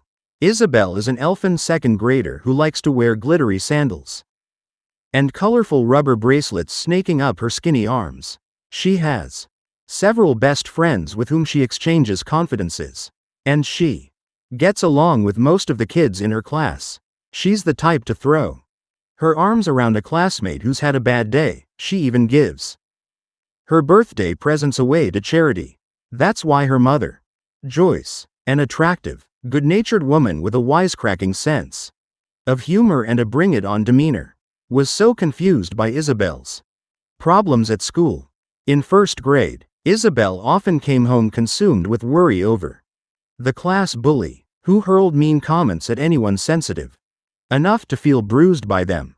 Even though the bully usually picked on other kids, Isabel spent hours dissecting the meaning of the bully's words, what her true intentions had been, even what the bully might be suffering at home that could possibly motivate her to behave so dreadfully at school. By second grade, Isabel started asking her mother not to arrange play dates without checking with her first. Usually she preferred to stay home. When Joyce picked up Isabel from school, she often found the other girls gathered into groups and Isabel off on the playground, shooting baskets by herself. She just wasn't in the mix. I had to stop doing pickups for a while, recalls Joyce. It was just too upsetting for me to watch. Joyce couldn't understand why her sweet, loving daughter wanted to spend so much time alone. She worried that something was wrong with Isabel. Despite what she'd always thought about her daughter's empathetic nature, might Isabel lack the ability to relate with others? It was only when I suggested that Joyce's daughter might be an introvert, and explained what that was, that Joyce started thinking differently about Isabel's experiences at school. And from Isabel's perspective, things didn't sound alarming at all. I need a break after school, she told me later. School is hard because a lot of people are in the room, so you get tired. I freak out if my mom plans a play date without telling me, because I don't want to hurt my friends' feelings. But I'd rather stay home. At a friend's house you have to do the things other people want to do. I like hanging out with my mom after school because I can learn from her. She's been alive longer than me. We have thoughtful conversations. I like having thoughtful conversations because they make people happy. Isabel is telling us, in all her second grade wisdom, that introverts relate to other people. Of course they do. They just do it in their own way. Now that Joyce understands Isabel's needs, mother and daughter brainstorm happily, figuring out strategies to help Isabel navigate her school day. Before, I would have had Isabel going out and seeing people all the time, packing her time after school full of activities, says Joyce. Now I understand that it's very stressful for her to be in school. So we figure out together how much socializing makes sense and when it should happen. Joyce doesn't mind when Isabel wants to hang out alone in her room after school or leave a birthday party a little earlier than the other kids. She also understands that since Isabel doesn't see any of this as a problem, there's no reason that she should. Joyce has also gained insight into how to help her daughter manage playground politics. Once, Isabel was worried about how to divide her time among 3 friends who didn't get along with each other. My initial instinct, says Joyce, would be to say, don't worry about it, just play with them all. But now I understand that Isabel's a different kind of person. She has trouble strategizing about how to handle all these people simultaneously on the playground. So we talk about who she's going to play with and when. And we rehearse things she can tell her friends to smooth the situation over. Another time, when Isabel was a little older, she felt upset because her friends sat at 2 different tables in the lunchroom. One table was populated with her quieter friends, the other with the class extroverts. Isabel described the second group as loud, talking all the time, sitting on top of each other. But she was sad because her best friend Amanda loved to sit at the crazy table, even though she was also friends with the girls at the more relaxed and chill table. Isabel felt torn. Where should she sit? Joyce's first thought was that the crazy table sounded like more fun, but she asked Isabel what she preferred. Isabel thought for a minute and said, maybe every now and then I'll sit with Amanda. But I do like being quieter and taking a break at lunch from everything. Why would you want to do that? Thought Joyce, but she caught herself before she said it out loud. Sounds good to me, she told Isabel, and Amanda still loves you. She just really likes that other table, but it doesn't mean she doesn't like you. And you should get yourself the peaceful time you need. Understanding introversion, says Joyce, has changed the way she parents, and she can't believe it took her so long. When I see Isabel being her wonderful self, I value it even if the world may tell her she should want to be at that other table. In fact, looking at that table through her eyes, it helps me reflect on how I might be perceived by others and how I need to be aware and manage my extroverted default, so as not to miss the company of others like my sweet daughter. Joyce has also come to appreciate Isabel's sensitive ways. Isabel is an old soul, she says. You forget that she's only a child. When I talk to her, I'm not tempted to use that special tone of voice that people reserve for children, and I don't adapt my vocabulary. I talk to her the way I would to any adult. She's very sensitive, very caring. She worries about other people's well-being. She can be easily overwhelmed. But all these things go together, and I love this about my daughter. Joyce is as caring a mother as I've seen, but she had a steep learning curve as parent to her daughter because of their difference in temperaments. Would she have enjoyed a more natural parent-child fit if she'd been an introvert herself? Not necessarily. Introverted parents can face challenges of their own, sometimes painful. Childhood memories can get in the way. Emily Miller, a clinical social worker in Ann Arbor, Michigan, told me about a little girl she treated, Ava, whose shyness was so extreme that it prevented her from making friends or from concentrating in class. Recently she sobbed when asked to join a group singing in front of the classroom, and her mother, Sarah, decided to seek Miller's help. When Miller asked Sarah, a successful business journalist, to act as a partner in Ava's treatment, Sarah burst into tears. She'd been a shy child, too, and felt guilty that she'd passed on to Ava her terrible burden. I hide it better now, but I'm still just like my daughter, she explained. I can approach anyone, but only as long as I'm behind a journalist's notebook. Sarah's reaction is not unusual for the pseudo-extrovert parent of a shy child, says Miller. Not only is Sarah reliving her own childhood, but she's projecting onto Ava the worst of her own memories. But Sarah needs to understand that she and Ava are not the same person, even if they do seem to have inherited similar temperaments. For one thing, Ava is influenced by her father, too, and by any number of environmental factors. So her temperament is bound to have a different expression. Sarah's own distress need not be her daughter's, and it does Ava a great disservice to assume that it will be. With the right guidance, Ava may get to the point where her shyness is nothing more than a small and infrequent annoyance. But even parents who still have work to do on their own self-esteem can be enormously helpful to their kids. According to Miller, advice from a parent who appreciates how a child feels is inherently validating. If your son is nervous on the first day of school, it helps to tell him that you felt the same way when you started school and still do sometimes at work, but that it gets easier with time. Even if he doesn't believe you, you'll signal that you understand and accept him.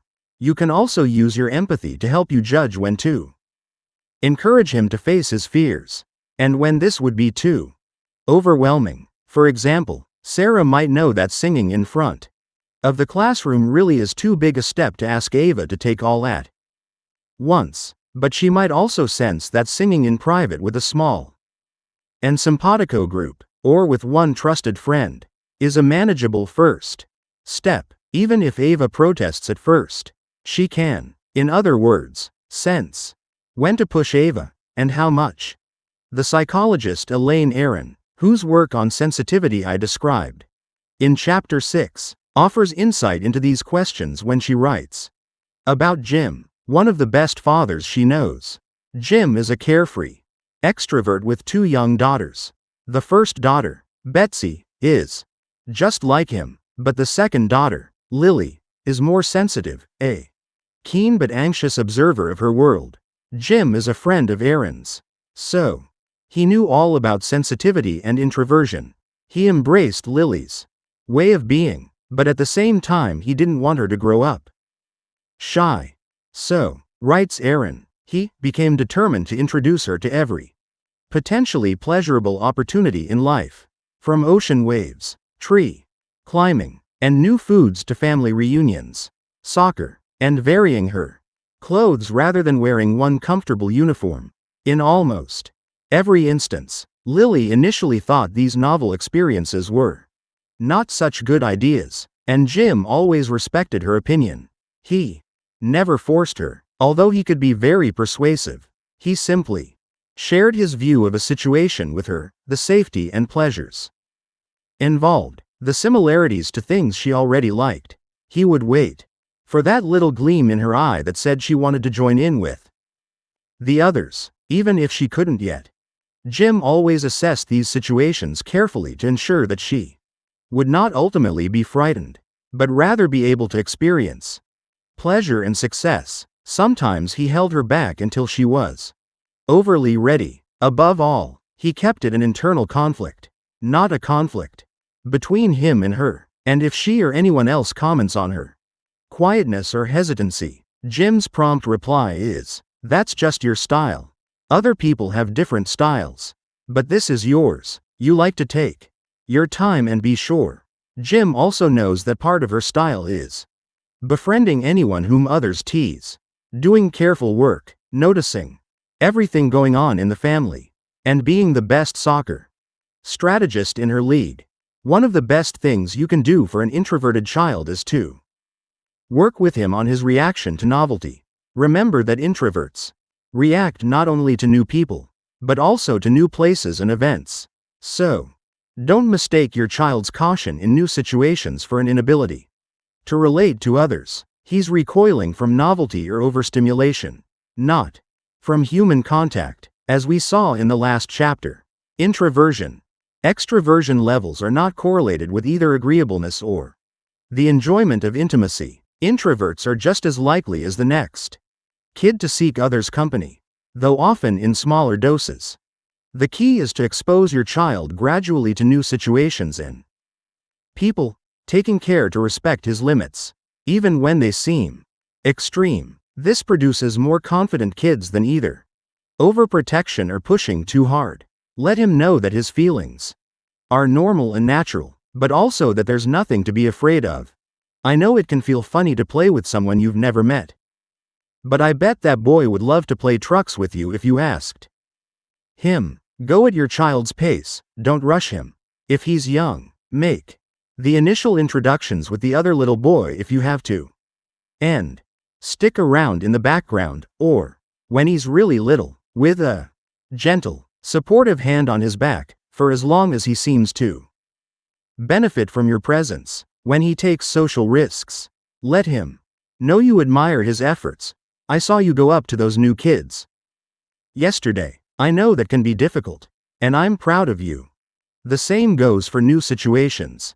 Imagine a child who's more afraid of the ocean than are other kids the same age.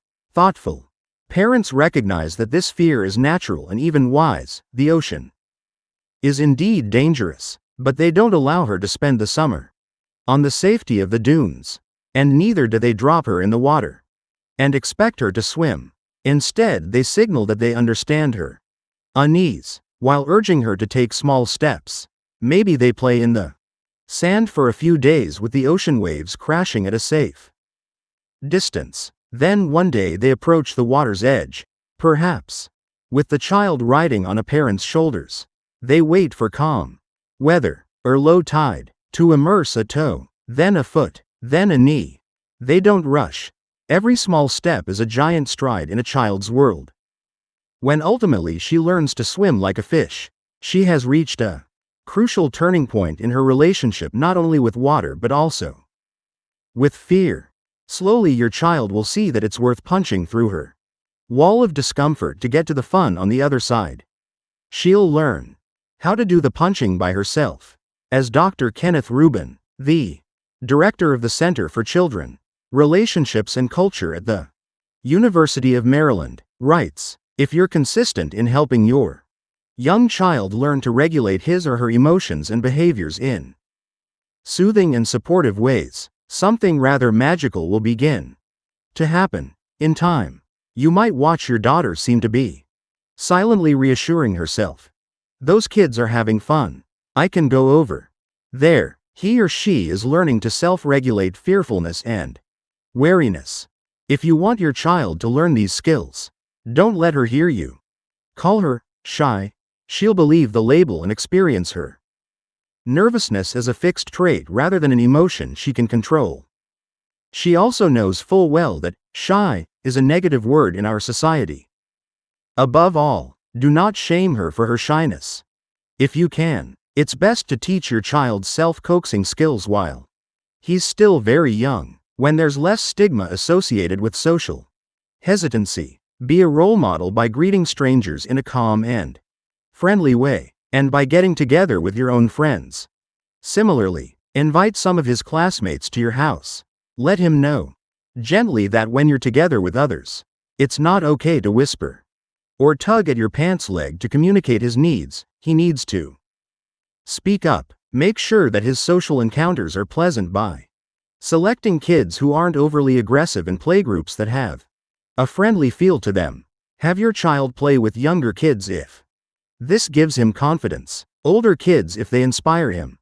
If he's not clicking with a particular child, don't force it. You want most of his early social experiences to be positive. Arrange for him to enter new social situations as gradually as possible. When you're going to a birthday party, for example, talk in advance about what the party will be like and how the child might greet her peers. First, I'll say, "Happy birthday, Joey," and then I'll say, "Hi, Sabrina," and make sure to get there early. It's much easier to be one of the earlier guests, so your child feels as if other people are joining him in a space that he owns, rather than having to break into a pre-existing group. Similarly, if your child is nervous before school starts for the year, bring him to see his classroom and, ideally, to meet the teacher one-on-one, as well as other friendly-looking adults, such as principals and guidance counselors, janitors and cafeteria workers. You can be subtle about this. I've never seen your new classroom. Why don't we drive by and take a look? Figure out together where the bathroom is, what the policy is for going there, the route from the classroom to the cafeteria, and where the school bus will pick him up at day's end. Arrange playdates during the summer with compatible kids from his class. You can also teach your child simple social strategies to get him through uncomfortable moments. Encourage him to look confident, even if he's not feeling it. 3 simple reminders go a long way. Smile, stand up straight, And make eye contact. Teach him to look for friendly faces in a crowd. Bobby, a 3-year-old, didn't like going to his city preschool because at recess the class left the safe confines of the classroom and played on the roof with the bigger kids in the older classes. He felt so intimidated that he wanted to go to school only on rainy days when there was no roof time. His parents helped him figure out which kids he felt comfortable playing with, and to understand that a noisy group of older boys didn't have to spoil his fun. If you think that you're not up to all this, or that your child could use extra practice, ask a pediatrician for help locating a social skills workshop in your area. These workshops teach kids how to enter groups, introduce themselves to new peers, and read body language and facial expressions, and they can help your child navigate what, for many introverted kids, is the trickiest part of their social lives. The school day. It's a Tuesday morning in October, and the 5th grade class at a public school in New York City is settling down for a lesson on the 3 branches of American government. The kids sit cross-legged on a rug in a brightly lit corner of the room while their teacher, perched on a chair with a textbook in her lap, takes a few minutes to explain the basic concepts. Then it's time for a group activity. Applying the lesson. This classroom gets so messy after lunch, says the teacher. There's bubble gum under the tables, food wrappers everywhere, and cheese nips all over the floor. We don't like our room to be so messy, do we? The students shake their heads no. Today we're going to do something about this problem together, says the teacher. She divides the class into 3 groups of 7 kids each. A legislative group, tasked with enacting a law to regulate lunchtime behavior. An executive group, which must decide how to enforce the law. And a judicial branch, which has to come up with a system for adjudicating messy eaters. The kids break excitedly into their groups, seating themselves in 3 large clusters. There's no need to move any furniture, since so much of the curriculum is designed for group work. The classroom. Desks are already arranged in pods of 7 desks each. The room erupts in a merry din. Some of the kids who'd looked deathly bored during the 10-minute lecture are now chattering with their peers. But not all of them. When you see the kids as one big mass, they look like a room full of joyfully squirming puppies. But when you focus on individual children, like Maya, a redhead with a ponytail, wire-rimmed glasses, and a dreamy expression on her face, you get a strikingly different picture. In Maya's group, the executive branch, everyone is talking at once. Maya hangs back. Samantha, tall and plump in a purple t-shirt, takes charge. She pulls a sandwich bag from her knapsack and announces, "Whoever's holding the plastic bag gets to talk." The students pass around the bag, each contributing a thought in turn. They remind me of the kids in The Lord of the Flies civic-mindedly passing around their conch shell, at least until all hell breaks loose. Maya looks overwhelmed when the bag makes its way to her.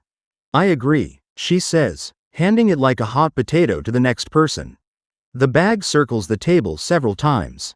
Each time Maya passes it to her neighbor, saying nothing. Finally the discussion is done. Maya looks troubled. She's embarrassed. I'm guessing that she hasn't participated. Samantha reads from her notebook a list of enforcement mechanisms that the group has brainstormed. Rule number 1, she says, if you break the laws, you miss recess. Wait, interrupts Maya. I have an idea. Go ahead, says Samantha, a little impatiently. But Maya, who, like many sensitive introverts, seems attuned to the subtlest cues for disapproval, notices the sharpness in Samantha's voice. She opens her mouth to speak, but lowers her eyes, only managing something rambling and unintelligible. No one can hear her. No one tries. The cool girl in the group, light years ahead of the rest in her slinkiness and fashion-forward clothes, sighs dramatically. Maya peters off in confusion, and the cool girl says, "Okay, Samantha, you can keep reading the rules now." The teacher asks the executive branch for a recap of its work. Everyone vies for airtime, everyone except Maya. Samantha takes charge as usual, her voice carrying over everyone else's. Until the rest of the group falls silent. Her report doesn't make a lot of sense. But she's so confident and good-natured that it doesn't seem to matter. Maya, for her part, sits curled up at the periphery of the group, writing her name over and over again in her notebook, in big block letters, as if to reassert her identity, at least to herself. Earlier, Maya's teacher had told me that she's an intellectually alive student who shines in her essay writing. She's a gifted softball player, and she's kind to others, offering to tutor other children who lag behind academically. But none of Maya's positive attributes were evident that morning. Any parent would be dismayed to think that this was their child's experience of learning, of socializing, and of herself. Maya is an introvert. She is out of her element in a noisy and overstimulating classroom where lessons are taught in large groups. Her teacher told me that she'd do much better in a school with a calm atmosphere, where she could work with other kids who are equally hardworking and attentive to detail, and where a larger portion of the day would involve independent work. Maya needs to learn to assert herself in groups, of course. But will experiences like the one I witnessed teach her this skill? The truth is that many schools are designed for extroverts. Introverts need different kinds of instruction from extroverts. Right. College of William and Mary education scholars Jill Burris and Lisa Koenig. And too often, very little is made available to that learner, except constant advice on becoming more social and gregarious. We tend to forget that there's nothing sacrosanct about learning in large group classrooms, and that we organize students this way, not because it's the best way to learn but because it's cost efficient. And what else would we do with our children while the grown-ups are at work? If your child prefers to work autonomously and socialize one-on-one, there's nothing wrong with her, she just happens not to fit the prevailing model. The purpose of school should be to prepare kids for the rest of their lives. But too often, what kids need to be prepared for is surviving the school day itself. The school environment can be highly unnatural, especially from the perspective of an introverted child who loves to work intensely on projects he cares about, and hang out with one or two friends at a time. In the morning, the door to the bus opens and discharges its occupants in a noisy, jostling mass. Academic classes are dominated by group discussions in which a teacher prods him to speak up. He eats lunch in the cacophonous din of the cafeteria, where he has to jockey for a place at a crowded table. Worst of all, there's little time to think or create. The structure of the day is almost guaranteed to sap his energy rather than stimulate it. Why do we accept this one-size-fits-all situation as a given when we know perfectly well that adults don't organize themselves this way? We often marvel at how introverted, geeky kids blossom into secure and happy adults. We liken it to a metamorphosis. However, maybe it's not the children who change but their environments. As adults, they get to select the careers, spouses, and social circles that suit them. They don't have to live in whatever culture they're plunked into. Research from a field known as person-environment fit shows that people flourish when, in the words of psychologist Brian Little, they're engaged in occupations, roles or settings that are concordant with their personalities. The inverse is also true. Kids stop learning when they feel emotionally threatened. No one knows this better than Luann Johnson, a tough-talking former Marine and schoolteacher widely recognized for educating some of the most troubled teens in the California public school system. Michelle Pfeiffer played her in the movie Dangerous Minds. I visited Johnson at her home in Truth or Consequences, New Mexico, to find out more about her experience teaching children of all stripes. Johnson happens to be skilled at working with very shy children, which is no accident. One of her techniques is to share with her students how timid she herself used to be. Her earliest school Memory is of being made to stand on a stool in kindergarten. Because she preferred to sit in the corner and read books. And the teacher wanted her to interact. Many shy children are thrilled to discover that their teacher had been as shy as they were. She told me, I remember one very shy girl in my high school English class, whose mother thanked me for telling her daughter that I believed she would peak much later in life. So not to worry that she didn't shine in high school. She said that one comment had changed her daughter's entire outlook on life. Imagine, one offhand comment made such an impact on a tender child. When encouraging shy children to speak, says Johnson, it helps to make the topic so compelling that they forget their inhibitions. She advises asking students to discuss hot-button subjects like, boys have life a lot easier than girls do. Johnson, who is a frequent public speaker on education despite a lifelong public speaking phobia, knows firsthand how well this works.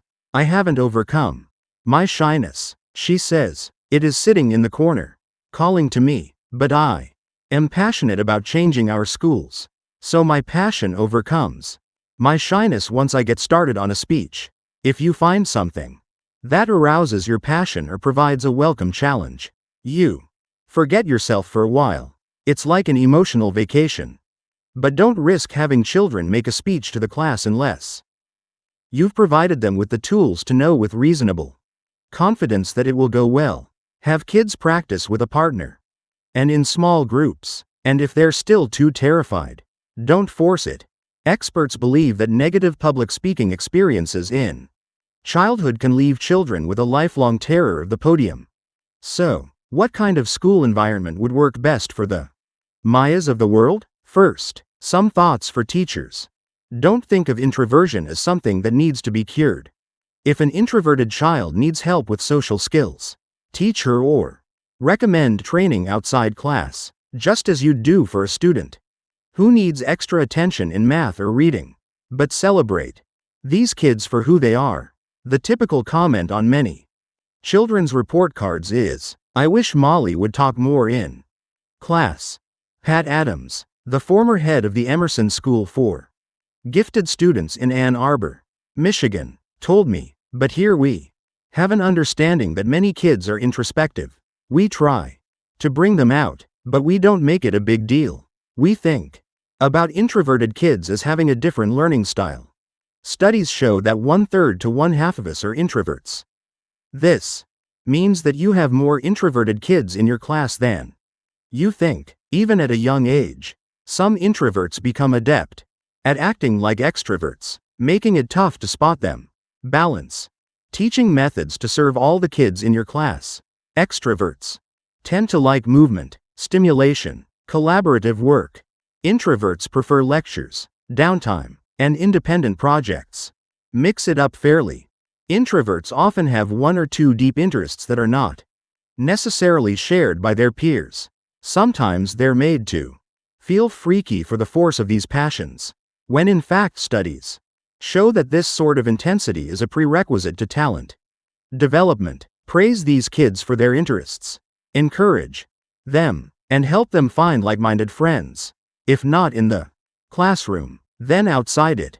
Some collaborative work is fine for introverts, even beneficial. But it should take place in small groups, pairs or threesomes, and be carefully structured so that each child knows her role.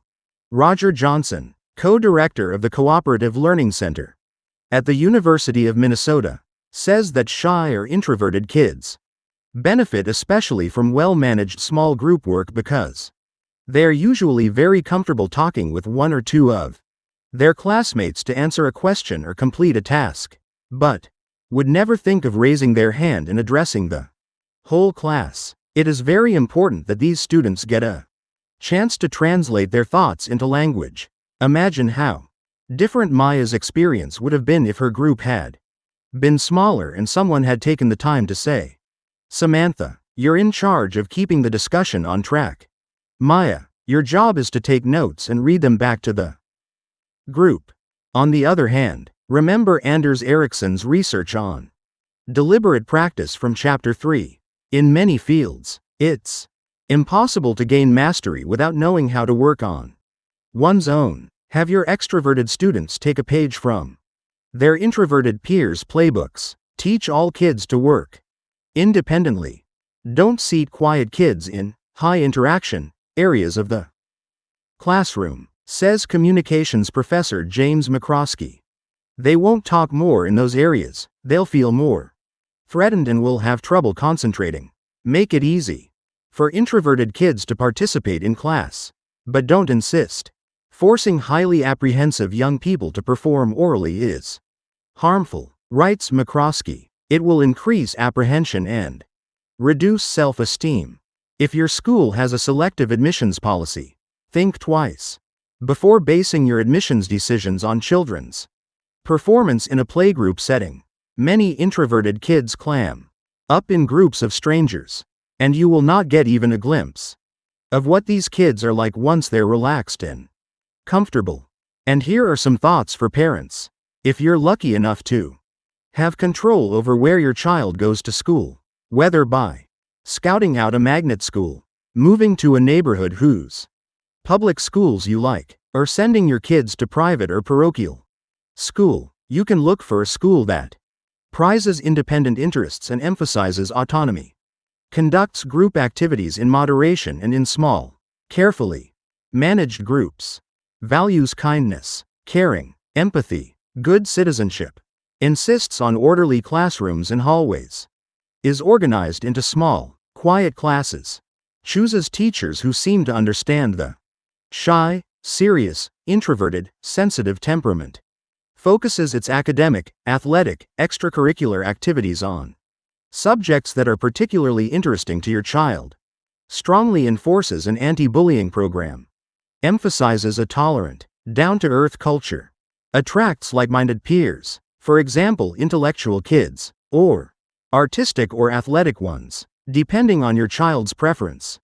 Handpicking a school may be unrealistic for many families, but whatever the school, there's much you can do to help your introverted child thrive. Figure out which subjects energize him most, and let him run with them, either with outside tutors or extra programming like science fairs or creative writing classes. As for group activities, coach him to look for comfortable roles within larger groups. One of the advantages of group work, even for introverts, is that it often offers many different niches.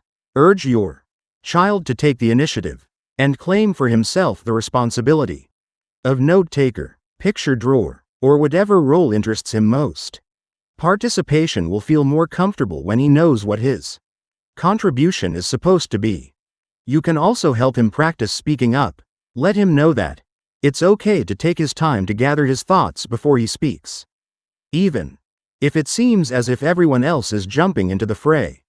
At the same time, advise him that contributing earlier in a discussion is a lot easier than waiting until everyone else has talked and letting the tension build as he waits to take his turn. If he's not sure what to say, or is uncomfortable making assertions, help him play to his strengths. Does he tend to ask thoughtful questions? Praise this quality, and teach him that good questions are often more useful than proposing answers. Does he tend to look at things from his own unique point of view? Teach him how valuable this is, and discuss how he might share his outlook with others. Explore real-life scenarios. For example, Maya's parents could sit down with her and figure out how she might have handled the executive group exercise differently. Try role-playing in situations that are as specific as possible. Maya could rehearse in her own words what it's like to say, "I'll be the note-taker," or, "What if we make a rule that anyone who throws wrappers on the floor has to spend the last 10 minutes of lunch picking up litter?" The catch is that this depends on getting Maya to open up and tell you what happened during her school day. Even if they're generally forthcoming, many kids won't share experiences that made them feel ashamed. The younger your child is, the more likely she is to open up, so you should start this process as early in her school career as possible. Ask your child for information in a gentle, non-judgmental way, with specific, clear questions, instead of, How was your day? Try, what did you do in math class today? Instead of, do you like your teacher? Ask, what do you like about your teacher? Or, what do you not like so much? Let her take her time to answer. Try to avoid asking, in the overly bright voice of parents everywhere, did you have fun in school today? She'll sense how important it is that the answer be yes. If she still doesn't want to talk, wait for her. Sometimes she'll need to decompress for hours before she's ready. You may find that she'll open up only during cozy, relaxed moments, like bath time or bedtime. If that's the case, make sure to build these situations into the day. And if she'll talk to others, like a trusted babysitter, aunt, or older sibling, but not to you, swallow your pride and enlist help. Finally, try not to worry if all signs suggest that you're introverted. Child is not the most popular kid at school. It's critically important for his emotional and social development that he have one or two solid friendships, child development experts tell us. But being popular isn't necessary. Many introverted kids grow up to have excellent social skills, although they tend to join groups in their own way, waiting a while before they plunge in, or participating only for short periods. That's okay. Your child needs to acquire social skills and make friends, not turn into the most gregarious student in school. This doesn't mean that popularity isn't a lot of fun. You'll probably wish it for him, just as you might wish that he have good looks, a quick wit, or athletic talent, but make sure you're not imposing your own longings, and remember that there are many paths to a satisfying life. Many of those paths will be found in passions outside the classroom. While extroverts are more likely to skate from one hobby or activity to another, introverts often stick with their enthusiasms. This gives them a major advantage as they grow, because true self-esteem comes from competence, not the other way around.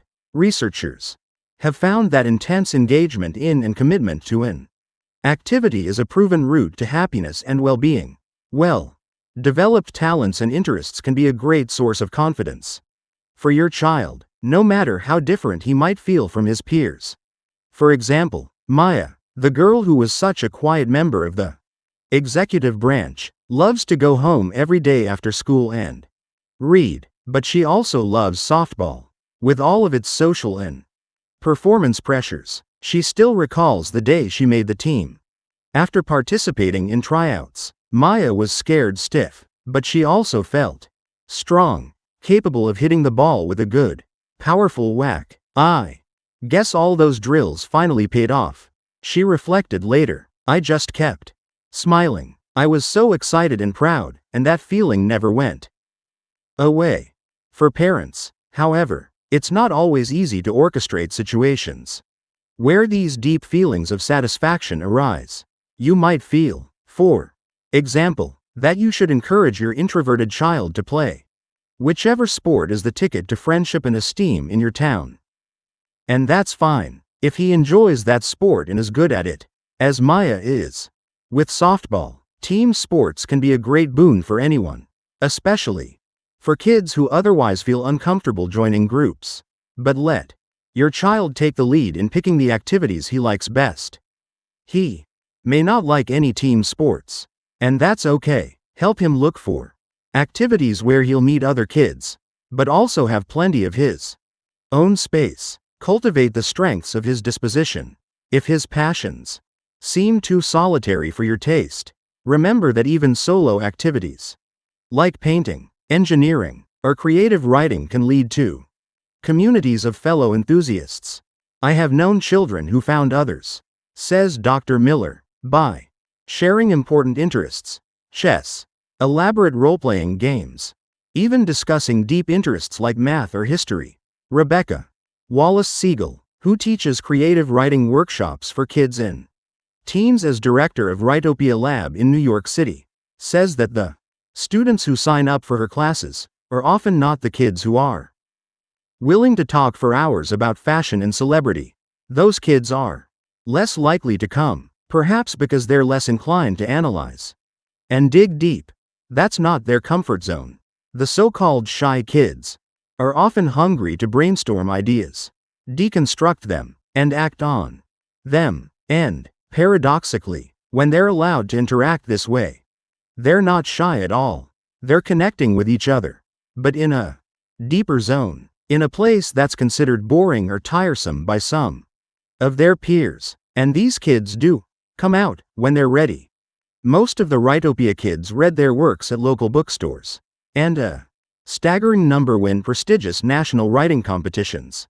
If your child is prone to overstimulation, then it's also a good idea for her to pick activities like art or long-distance running that depend less on performing under pressure. If she's drawn to activities that require performance, though, you can help her thrive.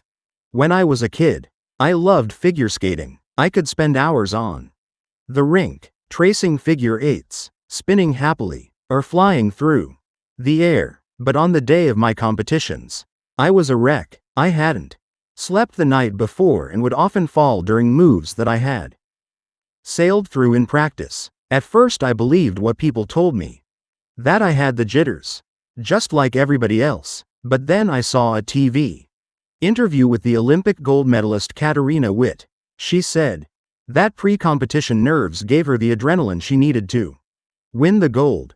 I knew then that Katarina and I were utterly different creatures. But it took me decades to figure out why. Her nerves were so mild that they simply energized her, while mine were constricting enough to make me choke.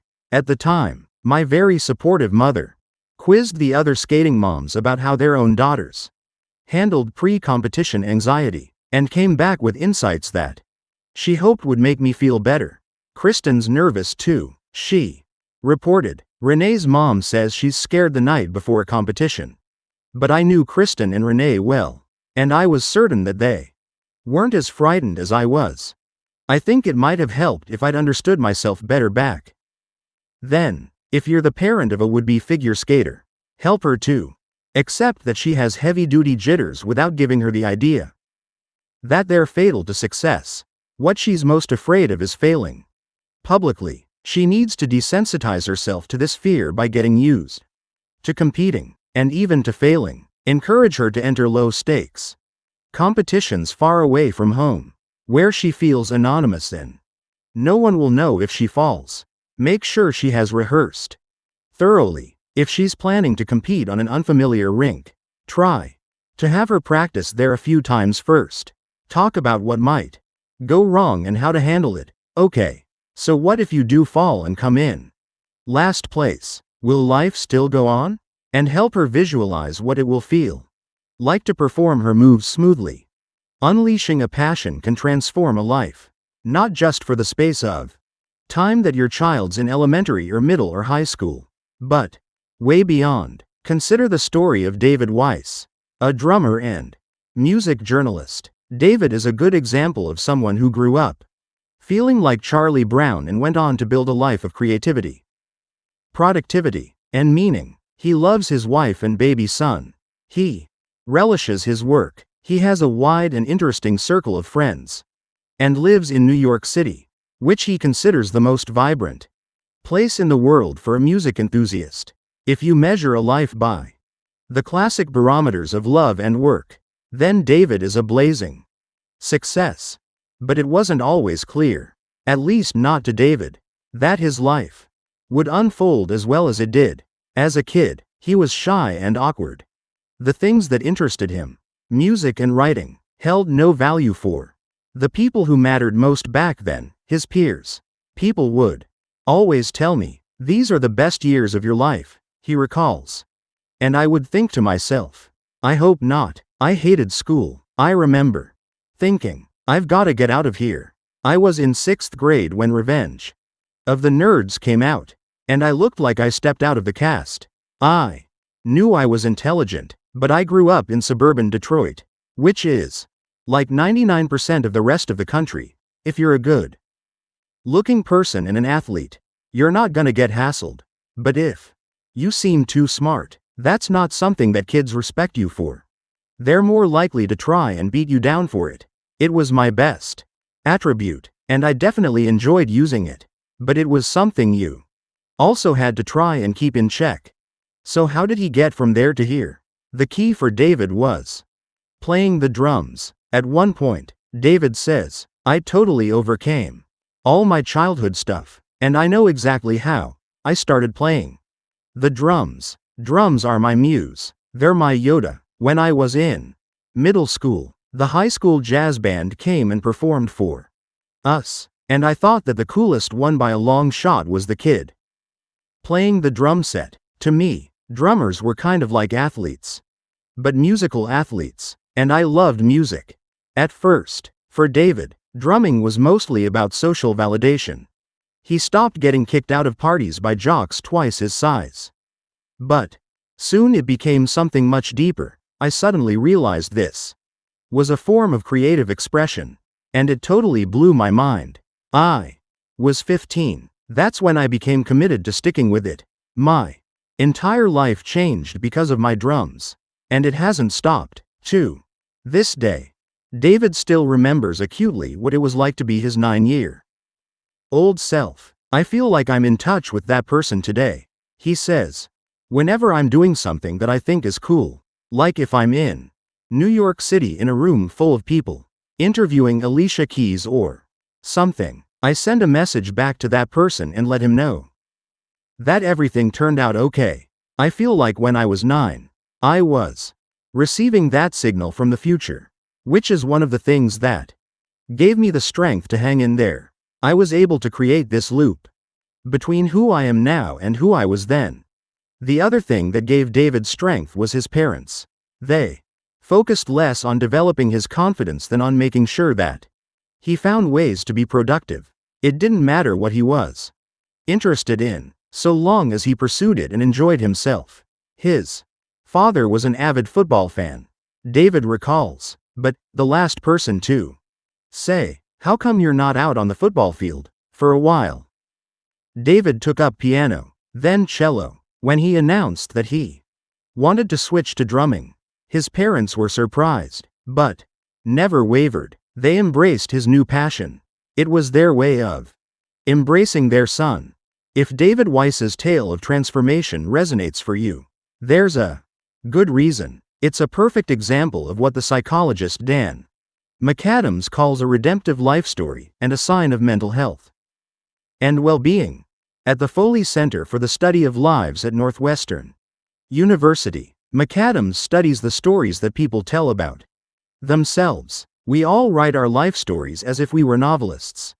McAdams believes, with beginnings, conflicts, turning points, and endings, and the way we characterize our past setbacks profoundly influences how satisfied we are with our current lives. Unhappy people tend to see setbacks as contaminants that ruined an otherwise good thing. I was never the same again after my wife left me, while generative adults see them as blessings in disguise. The divorce was the most painful thing that ever happened to me, but I'm so much happier with my new wife. Those who live the most fully realized lives, giving back to their families, societies, and ultimately themselves, tend to find meaning in their obstacles. In a sense, McAdams has breathed new life into one of the great insights of Western mythology, that where we stumble is where our treasure lies. For many introverts like David, adolescence is the great stumbling place, the dark and tangled thicket of low self-esteem and social unease. In middle and high school, the main currency is vivacity and gregariousness. Attributes like depth and sensitivity don't count for much, but many introverts succeed in composing life stories much like David's. Our Charlie Brown moments are the price we have to pay to bang our drums happily through the decades. Some who read this book before publication commented that the quote from Isabel couldn't possibly be accurate. No second grader talks that way. But this is what she said. Conclusion. Wonderland. Our culture made a virtue of living only as extroverts. We discouraged the inner journey, the quest for a center. So we lost our center and have to find it again. Anais Nin. Whether you're an introvert yourself or an extrovert who loves or works with one I hope you'll benefit personally from the insights in this book. Here is a blueprint to take with you. Love is essential. Gregariousness is optional. Cherish your nearest and dearest. Work with colleagues you like and respect. Scan new acquaintances for those who might fall into the former categories or whose company you enjoy for its own sake. And don't worry about socializing with everyone else. Relationships make everyone happier, introverts included, but think quality over quantity. The secret to life is to put yourself in the right lighting. For some, it's a Broadway spotlight; for others, a lamplit desk. Use your natural powers of persistence, concentration, insight, and sensitivity to do work you love and work that matters. Solve problems, make art, think deeply, figure out what you are meant to contribute to the world and make sure you contribute it. If this requires public speaking or networking or other activities that make you uncomfortable, do them anyway, but accept that they're difficult. Get the training you need to make them easier, and reward yourself when you're done. Quit your job as a TV anchor and get a degree in library science. But if TV anchoring is what you love, then create an extroverted persona to get yourself through the day. Here's a rule of thumb for networking events. One new honest-to-goodness relationship is worth 10 fistfuls of business cards. Rush home afterward and kick back on your sofa. Carve out restorative niches. Respect your loved one's need for socializing and your own for solitude, and vice versa if you're an extrovert. Spend your free time the way you like, not the way you think you're supposed to. Stay home on New Year's Eve if that's what makes you happy. Skip the committee meeting. Cross the street too. Avoid making aimless chit-chat with random acquaintances. Read, cook, run, write a story. Make a deal with yourself that you'll attend a set number of social events in exchange for not feeling guilty when you beg off. If your children are quiet, help them make peace with new situations and new people, but otherwise let them be themselves. Delight in the originality of their minds. Take pride in the strength of their consciences and the loyalty of their friendships. Don't expect them to follow the gang. Encourage them to follow their passions. Instead, throw confetti when they claim the fruits of those passions. Whether it's on the drummer's throne, on the softball field, or on the page. If you're a teacher, enjoy your gregarious and participatory students, but don't forget to cultivate the shy, the gentle, the autonomous, the ones with single-minded enthusiasms for chemistry. Sets or parrot taxonomy or 19th century art. They are the artists, engineers, and thinkers of tomorrow. If you're a manager, remember that 1/3 to 1/2 of your workforce is probably introverted, whether they appear that way or not. Think twice about how you design your organization's office space. Don't expect introverts to get jazzed up about open office plans or, for that matter, lunchtime birthday parties or team building retreats. Make the most of introverts' strengths. These are the people who can help you think deeply, strategize, solve complex problems, and spot canaries in your coal mine. Also, remember the dangers of the new groupthink. If it's creativity you're after, ask your employees to solve problems alone before sharing their ideas. If you want the wisdom of the crowd, gather it electronically or in writing, and make sure people can't see each other's ideas until everyone's had a chance to contribute. Face-to-face contact is important because it builds trust. But group dynamics contain unavoidable impediments to creative thinking. Arrange for people to interact one-on-one and in small, casual groups. Don't mistake assertiveness or eloquence for good ideas. If you have a proactive workforce, and I hope you do, remember that they may perform better under an introverted leader than under an extroverted or charismatic one. Whoever you are, bear in mind that appearance is not reality. Some people act like extroverts, but the effort costs them in energy, authenticity, and even physical health. Others seem aloof or self-contained, but their inner landscapes are rich and full of drama. So, the next time you see a person with a composed face and a soft voice, Remember that inside her mind she might be solving an equation, composing a sonnet, designing a hat. She might, that is, be deploying the powers of quiet. We know from myths and fairy tales that there are many different kinds of powers in this world.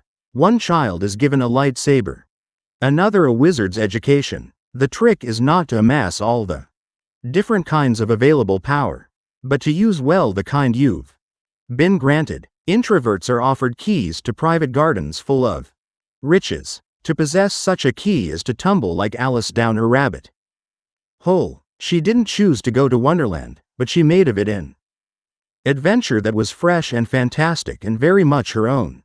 Lewis Carroll was an introvert, too, by the way. Without him, there would be no Alice in Wonderland. And by now, this shouldn't surprise us. A note on the dedication.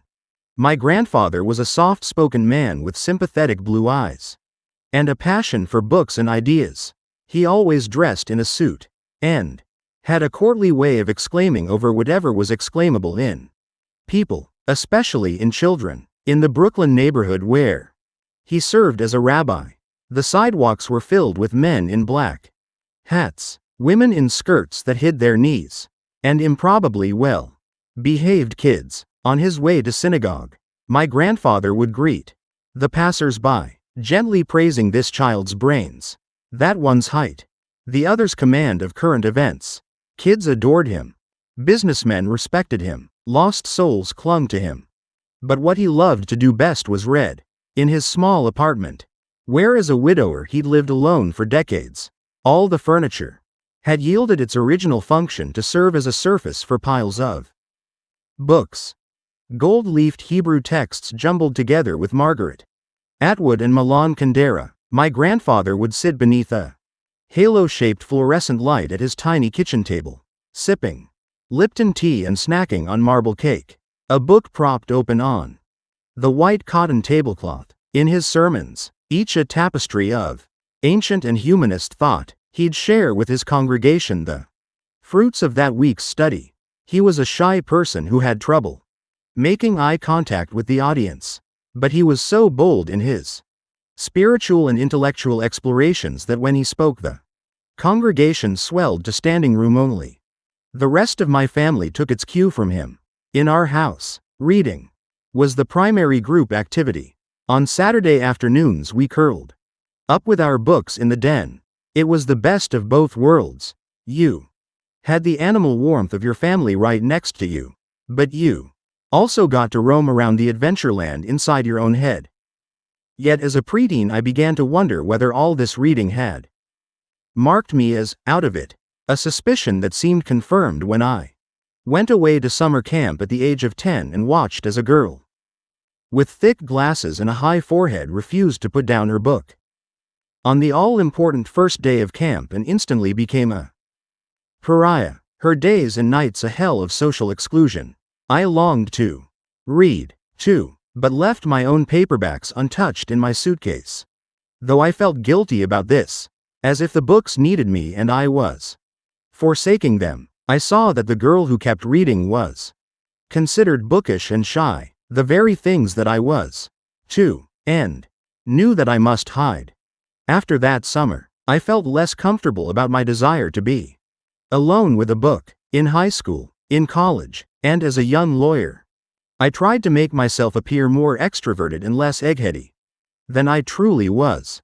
But as I grew older, I drew inspiration from my grandfather's example. He was a quiet man, and a great one. When he died at the age of 94, after 62 years at the pulpit, the NYPD had to close the streets of his neighborhood to accommodate the throngs of mourners. He would have been surprised to know this.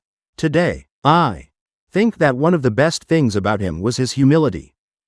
This book is dedicated, with love, to my childhood family, to my mother, with her endless enthusiasm for quiet kitchen table chats. She gave us children the gift of intimacy. I was so lucky to have such a devoted mother. To my father, a dedicated physician who taught by example the joys of sitting for hours at a desk, hunting for knowledge, but who also came up for air to introduce me to his Favorite poems and science experiments. To my brother and sister, who share to this day the warmth and affection of having grown up in our small family and household full of literature. To my grandmother, for her pluck, grit, and caring. And in memory of my grandfather, who spoke so eloquently the language of quiet. A note on the words introvert and extrovert. This book is about introversion as seen from a cultural point of view. Its primary concern is the age-old dichotomy between the man of action and the man of contemplation, and how we could improve the world if only there were a greater balance of power between the two types. It focuses on the person who recognizes him or herself somewhere in the following constellation of attributes: reflective, cerebral, bookish, unassuming, sensitive, thoughtful, serious, contemplative, subtle, introspective, inner-directed, gentle, calm, modest, solitude-seeking, shy, risk-averse, thin-skinned. Quiet is also about this person's opposite number, the man of action, who is ebullient, expansive, sociable, gregarious, excitable, dominant, assertive, active, risk-taking, thick-skinned, outer-directed, light-hearted, bold, and comfortable in the spotlight. These are broad categories, of course. Few individuals identify fully with only one or the other, but most of us recognize these types immediately, because they play meaningful roles in our culture. Contemporary personality psychologists may have a conception of introversion and extroversion that differs from the one I use in this book. Adherents of the Big Five taxonomy often view such characteristics as the tendency to have a cerebral nature, a rich inner life, a strong conscience, some degree of anxiety, especially shyness, and a risk-averse nature as belonging to categories quite separate from introversion. To them, these traits may fall under openness to experience, conscientiousness, and neuroticism. My use of the word introvert is deliberately broader, drawing on the insights of Big Five psychology, but also encompassing Jungian thinking on the introvert's inner world of inexhaustible charm and subjective experience. Jerome Kagan's research on high reactivity and anxiety, see chapters 4 and 5. Elaine Aron's work on sensory processing sensitivity and its relationship to conscientiousness, intense feeling, inner directedness, and depth of processing, see Chapter 6, and various research on the persistence and concentration that introverts bring to problem solving. Much of it summarized wonderfully in Gerald Matthews' work, see Chapter 7. Indeed, for over 3,000 years, Western culture has linked the qualities in the above constellations of adjectives. As the anthropologist C.A. Valentine once wrote, Western cultural traditions include a conception of individual variability which appears to be old, widespread, and persistent. In popular form, this is the familiar notion of the man of action, practical man, realist, or sociable person as opposed to the thinker, dreamer, idealist, or shy individual. The most widely used labels associated with this tradition are the type designations extrovert and introvert. Valentine's concept of introversion includes traits that contemporary psychology would classify as openness to experience, thinker, dreamer, conscientiousness, idealist, and neuroticism, shy individual. A long line of poets, scientists, and philosophers have also tended to group these traits together. All the way back in Genesis, the earliest book of the Bible, we had cerebral Jacob, a quiet man, dwelling in tents, who later becomes Israel, meaning one who wrestles inwardly with God, squaring off in sibling rivalry with his brother, the swashbuckling Esau, a skillful hunter and man of the field. In classical antiquity, the physicians Hippocrates and Galen famously proposed that our temperaments and destinies were a function of our bodily fluids, with extra blood and yellow bile, making us sanguine or choleric, stable or neurotic extroversion, and an excess of phlegm and black bile, making us calm or melancholic, stable or neurotic introversion. Aristotle noted that the melancholic temperament was associated with eminence in philosophy, poetry, and the arts. Today we might classify this as openness to experience. The 17th century English poet John Milton wrote Il Penseroso, the thinker, and L'Allegro, the merry one, comparing the happy person who frolics in the countryside and revels in the city with the thoughtful person who walks meditatively through the nighttime woods and studies in a lonely tour. Again, today the description of Il Penseroso would apply not only to introversion but also to openness to experience and neuroticism. The 19th century German philosopher Schopenhauer contrasted good-spirited people, energetic, active, and easily bored, with his preferred type, intelligent people, sensitive, imaginative, and melancholic. Mark this well, ye proud men of action, declared his countryman Heinrich Heine. Ye are, after all, nothing but unconscious instruments of the men of thought. Because of this definitional complexity, I originally planned to invent my own terms for these constellations of traits.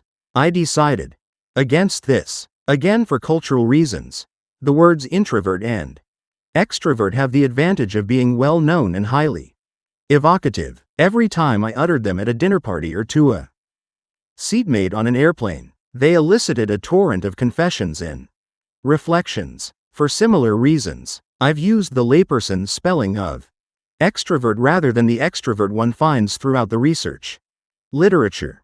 Acknowledgements. I could not have written quiet without the help of countless friends, family members, and colleagues, including Richard Pine, otherwise known to me as Superagent RSP, the smartest, savviest, and menschiest literary agent that any writer could hope to work with. Richard believed unswervingly in quiet, even before I did. Then he kept on believing, all the way through the 5 years it took me to research and write it. I consider him not only an agent but a partner in my career. I also enjoyed working with the whole team at Inkwell Management, including Ethan Bassoff, Lindsay Blessing, and Charlie Olson. At Crown Publishers, it has been my privilege to work with the remarkable Molly Stern and her all-star team. Rachel Clayman has got to be the most brilliant and dedicated editor in the business. She has been there at 2 in the afternoon and at 2 in the morning, spotting flaws in my reasoning and clunkers in my prose, and championing this book indefatigably. I also appreciate how generous Mary Chodborsky and Jenna Ciongoli were with their editorial talents, and I was fortunate to work with outside editor Peter Gazzardi, who has terrific instincts and a knack for making criticism sound delightful. My heartfelt thanks to all of you. This book would be a shadow of itself without your efforts. Special thanks too to Rachel Rakicki and Julie Sepler for the creativity and enthusiasm they brought to the quiet cause. And thanks to Patty Berg, Mark Berkey, Chris Brand, Stephanie Chan, Tina Constable, Laura Duffy, Songhee Kim, Kyle Kolker, Rachel Meyer, Ansley Rosner, and everyone else on the team at Crown. I have also been very lucky to work with Joel Rickett, Kate Barker, and the rest of the Crackerjack group at Viking Penguin UK. The marvelous people at TED embraced the ideas in this book and offered me a chance to talk about them at the TED Long Beach conference in 2012. I am grateful to Chris Anderson, Kelly Stotzel, June Cohen, Tom Reilly, Michael Glass, Nicholas Weinberg, and the entire TED team. Brian Little, whose work I profiled in Chapter 9, has become an extraordinary mentor and friend. I met Brian early in my research process. When I asked for an interview, he gave me not only the interview but also, over the years, my own personal graduate seminar in personality psychology. I am proud to be one of his many disciples and friends. Elaine Aron, whose research I profiled in Chapter 6, inspired me with her life's work and gave generously of her time, knowledge, and life story.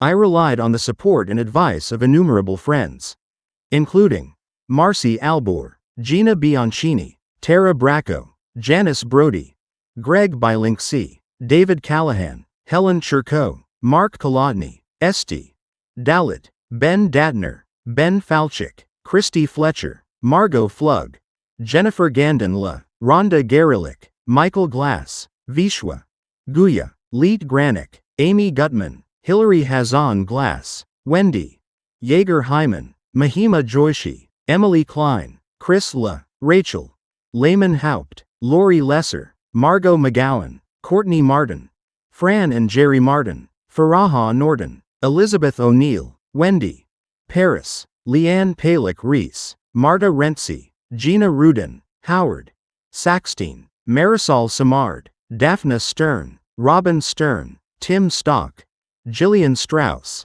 Sam Sugiura, Tom Sugiura, Jennifer Taub, Kate Tedesco, Ruti Title, Sinu Thane, Jaquette Timmons, Marie Lena, Tupat, Sam Walker, Daniel Wolf, and Callie Yost.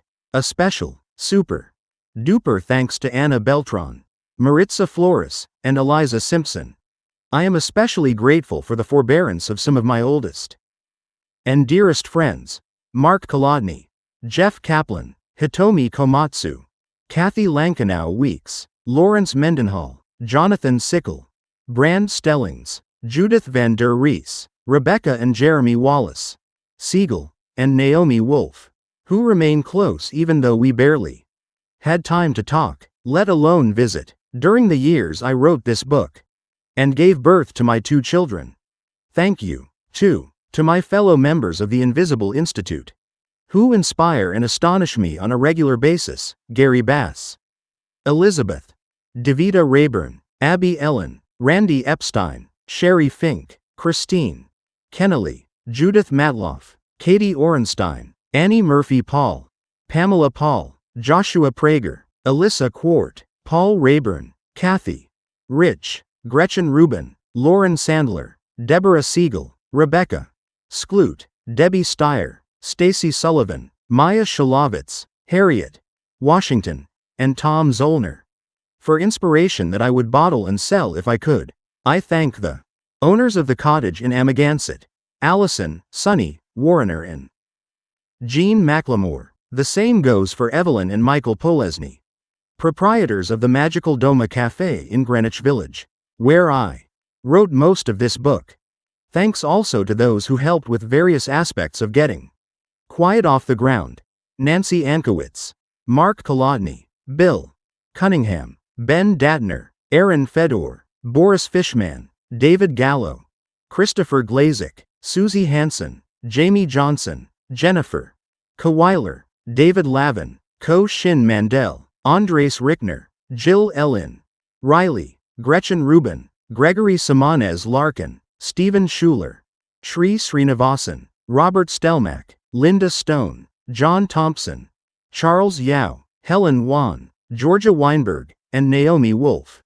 I owe a special debt to the people I wrote about or quoted, some of whom have become friends: Michelle Antaby, Jay Belsky, John Berghoff, Wayne Cassio, Hung Wei Chian, Boykin Curry, Tom DeMarco, Richard Depew, Dr. Janice Dorn, Anders Erickson, Jason Fried, Francesca Gino, Adam Grant, William Graziano, Stephen Harville, David Hoffman, Richard Howard, Jadzia Jagelowitz, Roger Johnson, Jerry Kagan, Guy Kawasaki, Camelia Kunin, Tiffany Liao, Richard Lippa, Joanna Lipper, Adam McHugh, Mike Mika, Emily Miller, Jerry Miller, Quinn Mills, Purvi Modi, Joseph Newman, Preston Nee, Carl Schwartz, Dave Smith, Mark Snyder, Jacqueline Strickland, Avril Thorne, David Weiss, Mike Way, and Shoya Zichi.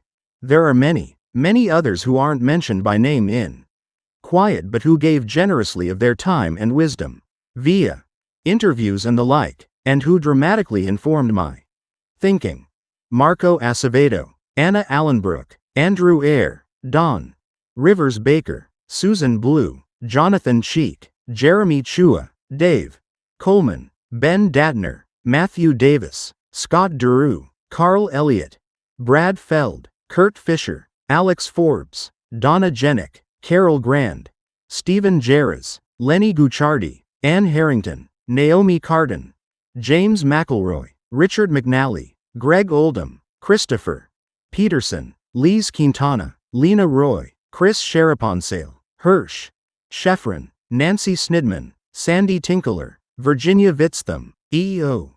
Wilson, David Winter, and Patty Wallman. Thank you, all. Most of all I thank my family, Lawrence and Gail Horowitz, Barbara Schnipper, and Mitchell Horowitz, whom I wrote about in The Dedication, Lois, Murray, and Steve Schnipper, who make the world a warmer place, Steve and Gina Kane, my wonderful West Coast siblings, and the inimitable Heidi Postlethwaite. Special thanks and love to Al and Bobby Kane, who lent me their advice, contacts, and professional counsel as I researched and wrote, and who constantly cause me to hope that one day I will be as devoted and supportive an in-law to some young person as they are to me. And to my beloved Gonzo, aka Ken, who may just be the most generous person on earth, and the most dashing. During the years I wrote this book, he edited my drafts, sharpened my ideas, made me tea, made me laugh, brought me chocolate, seeded our garden, turned his world upside down so I had time to write, kept our lives colorful and exciting, and got us the hell out of the Berkshires. He also, of course, gave us Sammy and Alishku, who have filled our house with trucks and our hearts with love. Notes. Introduction. The North and South of Temperament. 1. Montgomery, Alabama, December 1, 1955. For an excellent biography of Rosa Parks, see Douglas Brinkley, Rosa Parks. A Life, New York, Penguin, 2000. Most of the material in Quiet about Parks is drawn from this work. A note about Parks.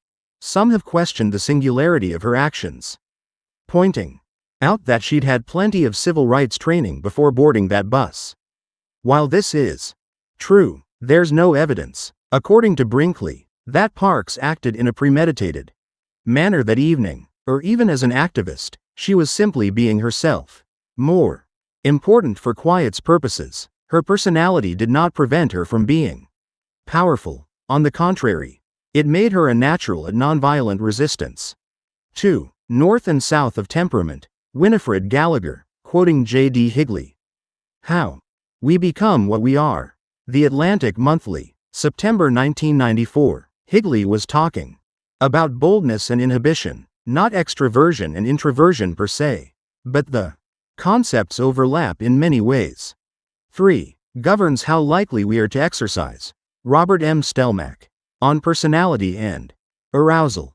A Historical Perspective on Eysenck and Zuckerman, in Marvin Zuckerman and Robert M. Stelmach, eds. On the Psychobiology of Personality, Essays in Honor of Marvin Zuckerman, San Diego, Elsevier, 2004, 22. See also Caroline Davis et al. Motivations to Exercise as a Function of Personality Characteristics, Age, and Gender, Personality and Individual Differences 19. No. 2, 1995, 165-74. 4. Commit Adultery. Daniel Nettle. Personality. What Makes You the Way You Are, New York. Oxford University Press. 2007, page 100. See also David P. Schmidt. The Big Five. Related to risky sexual behavior across 10 world regions. Differential personality. Associations of Sexual Promiscuity and Relationship Infidelity. European Journal of Personality 18, No. 4, 2004, 301-19. 5. Function Well Without Sleep. William D. S. Kilgore et al. The Trait of Introversion. Extroversion Predicts Vulnerability to Sleep Deprivation. Journal of Sleep Research 16. No. 4, 2007, 354-63. See also Daniel Taylor and Robert M. McFadder. Cognitive Performance After Sleep Deprivation. Does Personality Make a Difference? Personality and Individual Differences 34. No. 7, 2003, 1179-93, and Andrew Smith and Andrea Mabon, effects of sleep deprivation, lunch, and personality on performance, mood, and cardiovascular function, physiology and behavior 54. No 5, 1993, 967-72. 6. Learn from our mistakes. See Chapter 7. 7. Place big bets in the stock market. See Chapter 7. 8. Be a good leader. See Chapter 2. 9. And ask, what if? See Chapters 3 and 7. 10. Exhaustively researched subjects. As of May 2, 2010, in the PsycInfo database, there were 9.194 entries on extroversion, 6.111 on introversion, and 12.494 on the overlapping subject of neuroticism. There were fewer entries for the other big 5 inches. Personality traits: openness to experience, conscientiousness, and agreeableness. Similarly, as of June 14, 2010, a Google Scholar search found about 64.700 articles on extroversion, 30.600 on extroversion, 55.900 on introversion, and 53.300 on neuroticism. The psychologist William Graziano, in an email dated July 31, 2010, refers to introversion, extroversion as the 300 lb gorilla of personality, meaning that it is big and cannot be ignored easily. 11. In the Bible. See a note on terminology. 12. Some evolutionary psychologists. See Chapter 6. 13. 1/3 to 1/2 of Americans are introverts. Rowan Bain. In the Myers-Briggs Type Indicator. A Critical Review and Practical Guide, London, Chapman and Hall. 1995. 47, finds the incidence of introversion at 36%, which is in turn determined from Isabel Myers's own study from 1985. A more recent study, published by the Center for Applications of Psychological Type Research Services in 1996, sampled 914.219 people and found that 49.3% were extroverts and 50.7% were introverts. See, estimated frequencies of the types in the United States. Population. A brochure published by the Center for Application of Psychological Type, CAPT, in 1996 and 2003, that the percentage of introverts found by these studies rose from 36% to 50.7% doesn't necessarily mean that there are now more introverts in the United States. According to Captain, it may be simply a reflection of the populations sampled and included. In fact, a wholly separate survey, this one, using the Eysenck Personality Inventory and Eysenck Personality Questionnaire rather than the Myers-Briggs test, indicates that extroversion scores have increased over time. From 1966 to 1993, for both men and women. See Jean M. Twenge. Birth cohort. Changes in extroversion. A cross-temporal meta-analysis. 1966 to 1993, Personality and Individual Differences 30, 2001, 735-48. 14. United States is among the most extroverted of nations. This has been noted in 2 studies. 1. Yuri Alec and Robert R. McRae, Toward a Geography of Personality. Traits. Patterns of Profiles Across 36 Cultures. Journal of Cross-Cultural Psychology 35. 2004, 13-28, and 2. Robert R. McRae and Antonio Terracciano. Personality. Profiles of Cultures. Aggregate Personality Traits. Journal of Personality and Social Psychology 89-3, 2005, 407-25. 15. Talkative people, for example, William B. Swan Jr. and Peter J. Renfro. Blurtatiousness, cognitive, behavioral, and physiological consequences of rapid responding. Journal of Personality and Social Psychology 81. Number 6, 2001, 1160-75. 16. Velocity of Speech Counts. Howard Giles and Richard L. Street, Jr. Communicator. Characteristics and Behavior. In M. L. Knapp and G. R. Miller. eds. Handbook of Interpersonal Communication. 2nd ed. Thousand Oaks, CA. Sage, 1994. 103-61. But, note some good news for introverts. Slow speech can be perceived as honest and benevolent, according to other studies. 17. The voluble are considered smarter. Delroy L. Paulhus and Kathy L. Morgan. Perceptions of intelligence in leaderless groups. The dynamic effects of shyness and acquaintance. Journal of Personality and Social Psychology 72. No. 3, 1997, 581-91. 18. One informal study. Lori Helgo. Introvert Power. Why Your Inner Life is Your Hidden Strength, Naperville, Ill. Sourcebooks. 2008. 3-4. 19. The Theory of Gravity. Gail E. Christensen. Isaac Newton, Oxford University Press. Lives and Legacies Series. 2005. 20. The Theory of Relativity. Walter Isaacson. Einstein. His Life and Universe, New York. Simon & Schuster. 2007. 4, 12, 18, 2, 31, etc. 21. W. B. Yeats's The Second Coming, Michael Fitzgerald. The Genesis of Artistic Creativity. Asperger's Syndrome and the Arts. London. Jessica Kingsley. 2005. 69. C. Also Ira Progoff. Jung's Psychology and Its Social Meaning. London. Routledge, 1999. 111-12. 22. Chopin's Nocturnes. Tad Schulk. Chopin in Paris. The Life and Times of the Romantic Composer, New York. Simon & Schuster. 2000. 69. 23. Proust's In Search of Lost Time. Alain de Botton. How Proust Can Change Your Life. New York. Vintage International. 1997. 24. Peter Pan. Lisa Cheney. Hide and Seek with Angels.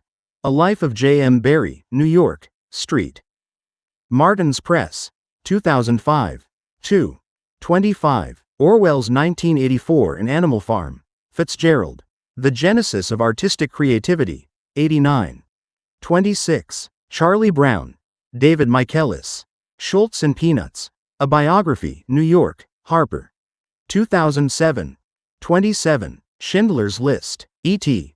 and Close Encounters of the Third Kind. Joseph McBride. Steven Spielberg. A Biography, New York. Simon & Schuster. 1997. 57. 68. 28. Google. Ken Auletta. Googled. The End of the World as We Know It, New York, Penguin. 2009. 32. 29. Harry Potter. Interview of J.K. Rowling by Sheila Rogers and Lauren McCormick. Canadian Broadcasting Corp. October 26, 2000. 30. Neither E equals Mc2 nor Paradise Lost. Winifred Gallagher. ID. How Heredity and Experience Make You Who You Are. New York. Random House. 1996. 26. 31. Vast majority of teachers believe. Charles Maishgeyer et al. Implications in Applications of Psychological Type to Educational Reform and Renewal. Proceedings of the First Biennial International Conference on Education of the Center for Applications of Psychological Type, Gainesville, Florida. Center for Applications of Psychological Type. 1994, 263-71. 32. Carl Jung had published a bombshell. Carl G. Jung. Psychological Types, Princeton. N.J. Princeton University Press. 1971. Originally published in German as Psychologisch. Taipen. Zurich. Rascher Verlag. 1921. See especially 330-37. 33. The majority of universities and Fortune 100 companies. Email to the author. Dated July 9, 2010. From Leah L. Walling, Director, Marketing Communications and Product Marketing, CPP, Inc. 34. Introverts and extroverts differ in the level of outside stimulation. Many have a horror of small talk. See Part 2, Your Biology. Yourself? 35. Introvert is not a synonym for hermit. Introversion is also very different from Asperger's syndrome. The autism spectrum disorder that involves difficulties with social interactions such as reading facial expressions and body language, introversion, and Asperger's both can involve feeling overwhelmed in social settings. But unlike people with Asperger's, introverts often have strong social skills. Compared with the 1/3 to 1/2 of Americans who are introverts, only 1 in 5,000 people has Asperger's. See National Institute of Neurological Disorders and Stroke. Asperger Syndrome Fact Sheet. http://www.nines.nih.gov/disorders/asperger/detail_asperger.htm. 36. The distinctly introverted E.M. Forster, Sunil Kumar. A Companion to E.M. Forster. Volume 1. New Delhi, Atlantic Publishers and Distributors. 2007. 37. Human Love at Its Height, E.M. Forster. Howard's End, London. Edward Arnold. 1910. 38. Shyness is the Fear of Social Disapproval. Elaine N. Aaron et al. Adult Shyness. The Interaction of Temperamental Sensitivity in an Adverse Childhood Environment. Personality and Social Psychology Bulletin 31. 2005. 181-97. 39. They sometimes overlap. Many articles address this question. See, for example, Stephen R. Briggs, Shyness, Introversion or Neuroticism, Journal of Research in Personality 22, No. 3, 1988, 290-307. 40. Such a man would be in the lunatic asylum. William McGuire and R.F.C. Hall. C.G. Jung speaking. Interviews and Encounters, Princeton. N.J. Princeton University Press. 1977. 304. 41. Finland is a famously introverted nation. Eino Salinen Kuperinen et al. Willingness to communicate, communication apprehension, introversion, and self-reported. Communication competence, Finnish and American comparisons. Communication. Research reports. 8, 1991, 57. 42. Many introverts are also highly sensitive. See Chapter 6. Chapter 1. The Rise of the Mighty Likeable Fellow. 1. The date, 1902, held him back as a young man. Giles Kemp and ed. 2. Ward Claflin, Dale Carnegie. The Man Who Influenced Millions, New York, Street Martins. Press. 1989. The 1902 date is an estimate based on the rough contours of Carnegie's biography. 3. In the days when pianos and bathrooms were luxuries, Dale Carnegie. The Quick and Easy Way to Effective Speaking, New York, Pocketbooks. 1962. Revised by Dorothy Carnegie from Public Speaking and Influencing Men in Business, by Dale Carnegie. 4. A Culture of Character to a Culture of Personality, Warren Sussman. Culture as History. The Transformation of American Society in the 20th Century, Washington, D.C. Smithsonian Institution Press. 2003. 271-85. See also Ian A. M. Nicholson. Gordon Allport, Character and the Culture of Personality, 1897-1937. History of Psychology 1, No. 1, 1998, 52-68. 5. The word personality didn't exist. Sussman. Culture as History. 277. The modern idea of personality emerged in the early 20th century and came into its own only in the post-World War I period. By 1930, according to the early personality psychologist Gordon W. Allport, interest in personality had reached astonishing proportions. See also Saul Cohen, The Mental Hygiene Movement, The Development of Personality and the School, The Medicalization of American Education. History of Education Quarterly. 32, No. 2, 1983, 123-49. 6. In 1790, only 3%, a third of the country were urbanites. Alan Berger. The City, Urban Communities and Their Problems, Dubuque, IA. William C. Brown Co. 1978. See also Warren Simpson Thompson et al. Population Trends in the United States. New York. Gordon and Breach Science Publishers, 1969. 7. We Cannot All Live in Cities, David E. Shee. The Simple Life. Plain Living and High Thinking in American Culture, Athens. Ga. University of Georgia Press, 1985. 154. 8. The Reasons Why One Man Gained a Promotion, Roland Marchand. Advertising the American Dream. Making Way for Modernity. 1920 to 1940, Berkeley, University of California Press. 1985. 209. 9. The Pilgrim's Progress. John Bunyan. The Pilgrim's Progress, New York, Oxford. University Press. 2003. See also Elizabeth Haken, Venus Envy. A History of Cosmetic Surgery, Baltimore. Johns Hopkins University Press. 1997. 99. 10. A Modest Man Who Did Not Offend by Superiority, Amy Henderson. Media and the Rise of Celebrity Culture.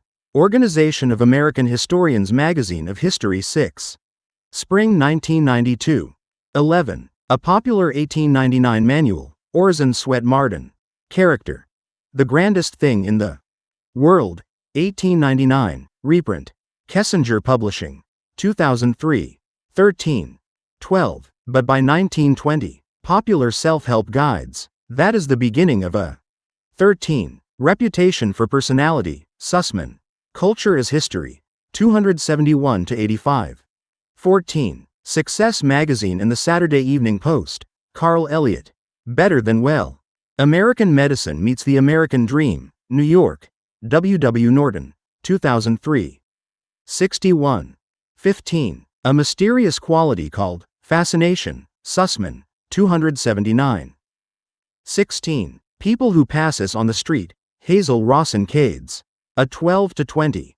Talk, Women's Home Companion. September 1925 to 71, cited by Haken. Page 91.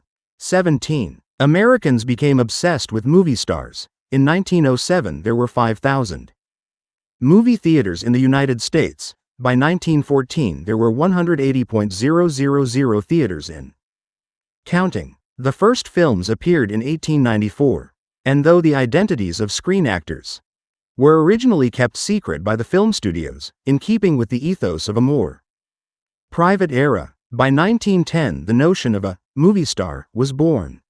Between 1910 and 1915, the influential filmmaker D. W. Griffith made movies in which he juxtaposed close-ups of the stars with crowd scenes. His message was clear. Here was the successful personality, standing out in all its glory against the undifferentiated nobodies of the world. Americans absorbed these messages enthusiastically.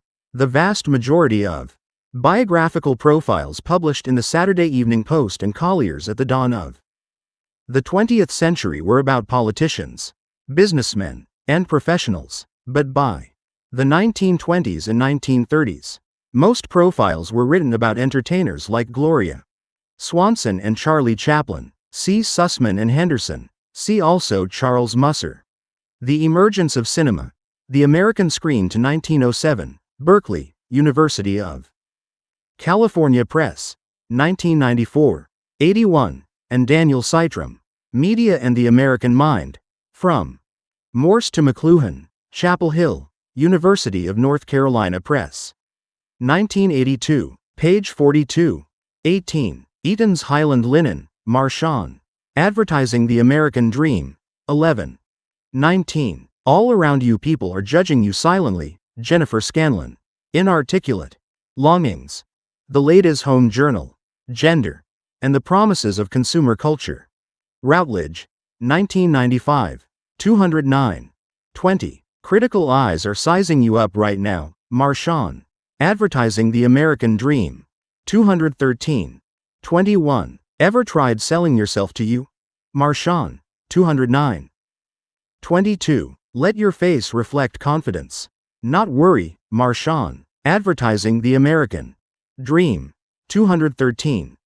23. Longed to be Successful, Gay, Triumphant. This ad ran in Cosmopolitan. August. 1921 to 24. 24. How can I make myself more popular? Rita Barnard. The Great Depression and the Culture of Abundance. Kenneth Fearing. Nathaniel West. And Mass Culture in the 1930s. Cambridge, UK. Cambridge University Press. 1995. 188. See also Marchand. Advertising the American Dream. 210. 25. Both genders displayed some reserve. Sometimes called frigid, Patricia 26a. McDaniel. Shrinking Violets and Casper Milquetoasts, Shyness, Power, and Intimacy in the United States. 1950 to 1995, New York, New York University Press, 2003. 33 to 43. 26. In the 1920s, an influential psychologist. Our current civilization seems to place a premium upon the aggressive person. Nicholson. Gordon Allport. Character and the Culture of Personality, 1897 to 1937. 52 to 68. See also Gordon Allport. A Test for Ascendance Submission. Journal of Abnormal and Social Psychology. 23, 1928, 118 to 36.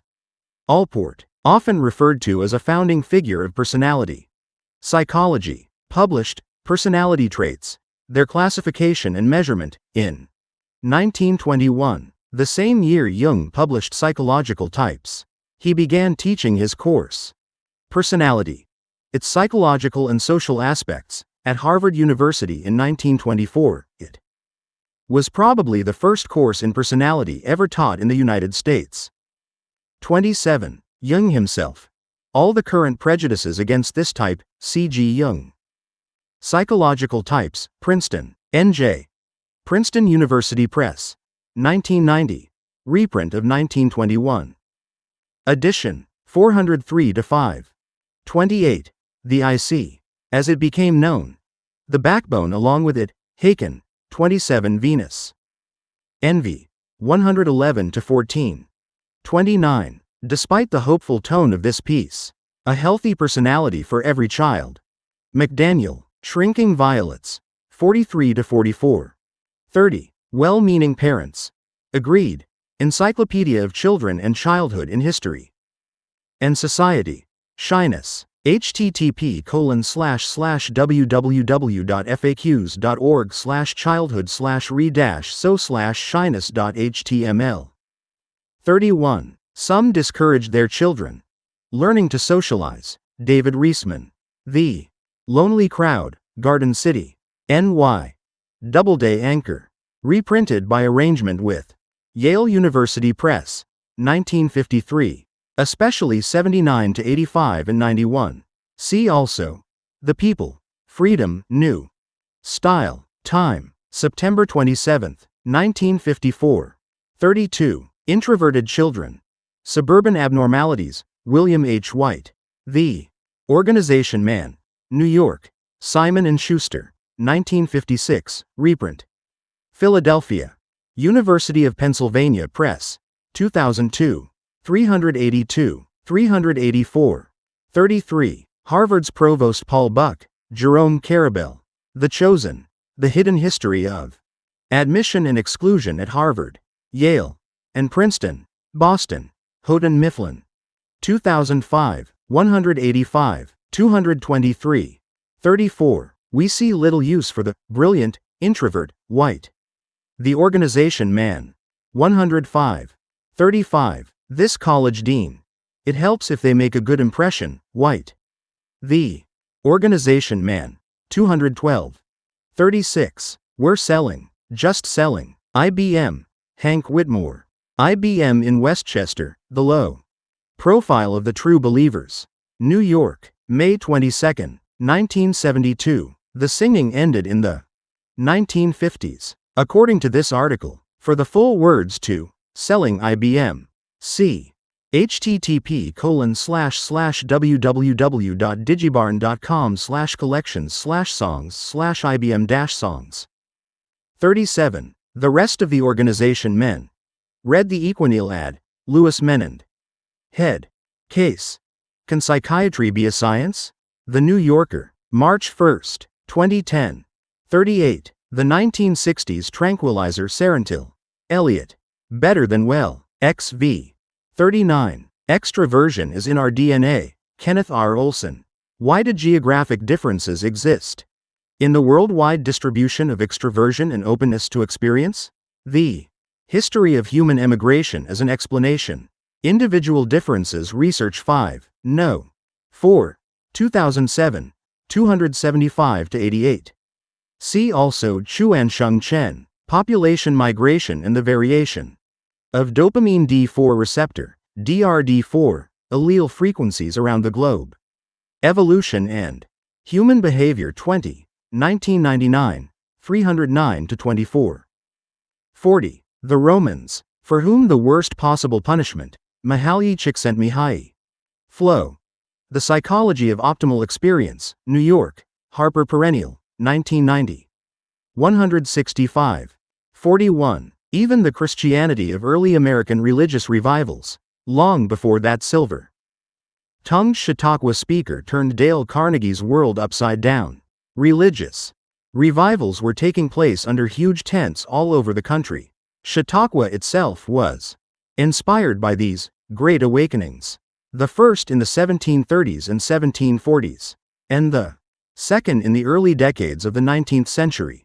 The Christianity on offer in the awakenings was new and theatrical. Its leaders were sales-oriented, focused on packing followers under their great tents. Ministers' reputations depended on how exuberant they were in speech and gesture. The star system dominated Christianity long before the concept of movie stars even existed. The dominant evangelist of the First Great Awakening was a British showman named George Whitefield, who drew standing-room-only crowds with his dramatic impersonations of biblical figures and unabashed weeping, shouting, and crying out. But where the First Great Awakening balanced drama with intellect and gave birth to universities like Princeton and Dartmouth, the Second Great Awakening was even more personality-driven. Its leaders focused purely on drawing crowds, believing, as many megachurch pastors do today, that too academic an approach would fail to pack tents. Many evangelical leaders gave up on intellectual values altogether and embraced their roles as salesmen and entertainers. My theology, I didn't know I had any, exclaimed the 19th century evangelist D.L. Moody. This kind of oratory affected not only styles of worship, but also people's ideas of who Jesus was. A 1925 advertising executive named Bruce Fairchild Barton published a book called The Man Nobody Knows. It presented Jesus as a superstar sales guy who forged 12 men from the bottom ranks of business into an organization that conquered the world. This Jesus was no lamb. This was the world's greatest business executive and the founder of modern business. The notion of Jesus as a role model for business leadership fell on extraordinarily receptive ears. The Man Nobody Knows became one of the best-selling nonfiction books of the 20th century. According to Powell's Books, see Adam S. McHugh, Introverts in the Church, Finding Our Place in an Extroverted Culture, Downers Grove. Ill. IVP Books, 2009. 23-25. See also Neil Gabler. Life. The Movie. How Entertainment Conquered Reality, New York, Vintage Books. 1998. 25-26. 42. Early Americans Revered Action, Richard Hofstadter. Anti-Intellectualism in American Life, New York, Vintage Books. 1962, c. For example, pp. 51 and 256-57. 43. The 1828 Presidential Campaign, Neil Gabler. Life. The Movie. 28. 44. John Quincy Adams. Incidentally, Stephen J. Rubenzer et al. Assessing the U.S. Presidents using the revised Neo-Personality Inventory. Assessment 7, No. 4, 2000. 403-20. 45. Respect for Individual Human Personality, Harold Stearns. America and the Young. Intellectual, New York. George H. Duran Co. 1921. 46. It is remarkable how much attention, Henderson. Media and the Rise of Celebrity Culture. 47. Wandered lonely as a cloud. William Wordsworth. I wandered lonely as a cloud. 1802. 48. Repaired in solitude to Walden Pond. Henry David Thoreau. Walden. 1854.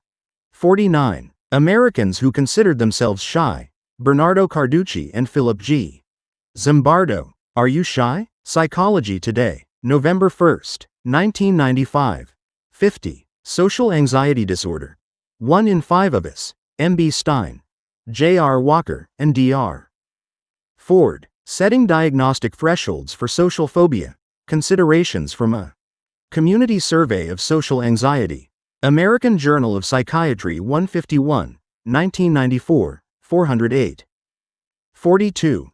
51. The most recent version of the Diagnostic and Statistical Manual. American Psychiatric Association. Diagnostic and Statistical Manual of Mental Disorders. 4th ed. DSM-IV. 2000. C. 300.23.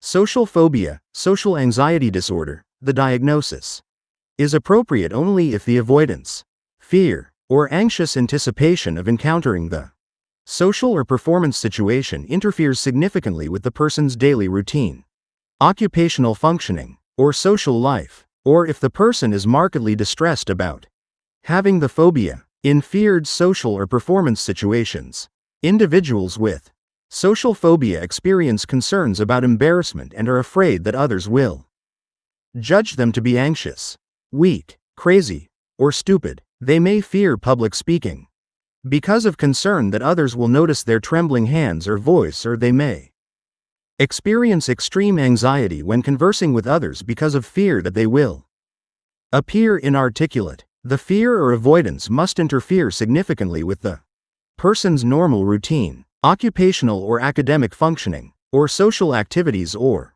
relationships, or the person must experience marked distress about having the phobia. For example, a person who is afraid of speaking in public would not receive a diagnosis of social phobia if this activity is not routinely encountered on the job or in the classroom and the person is not particularly distressed about it.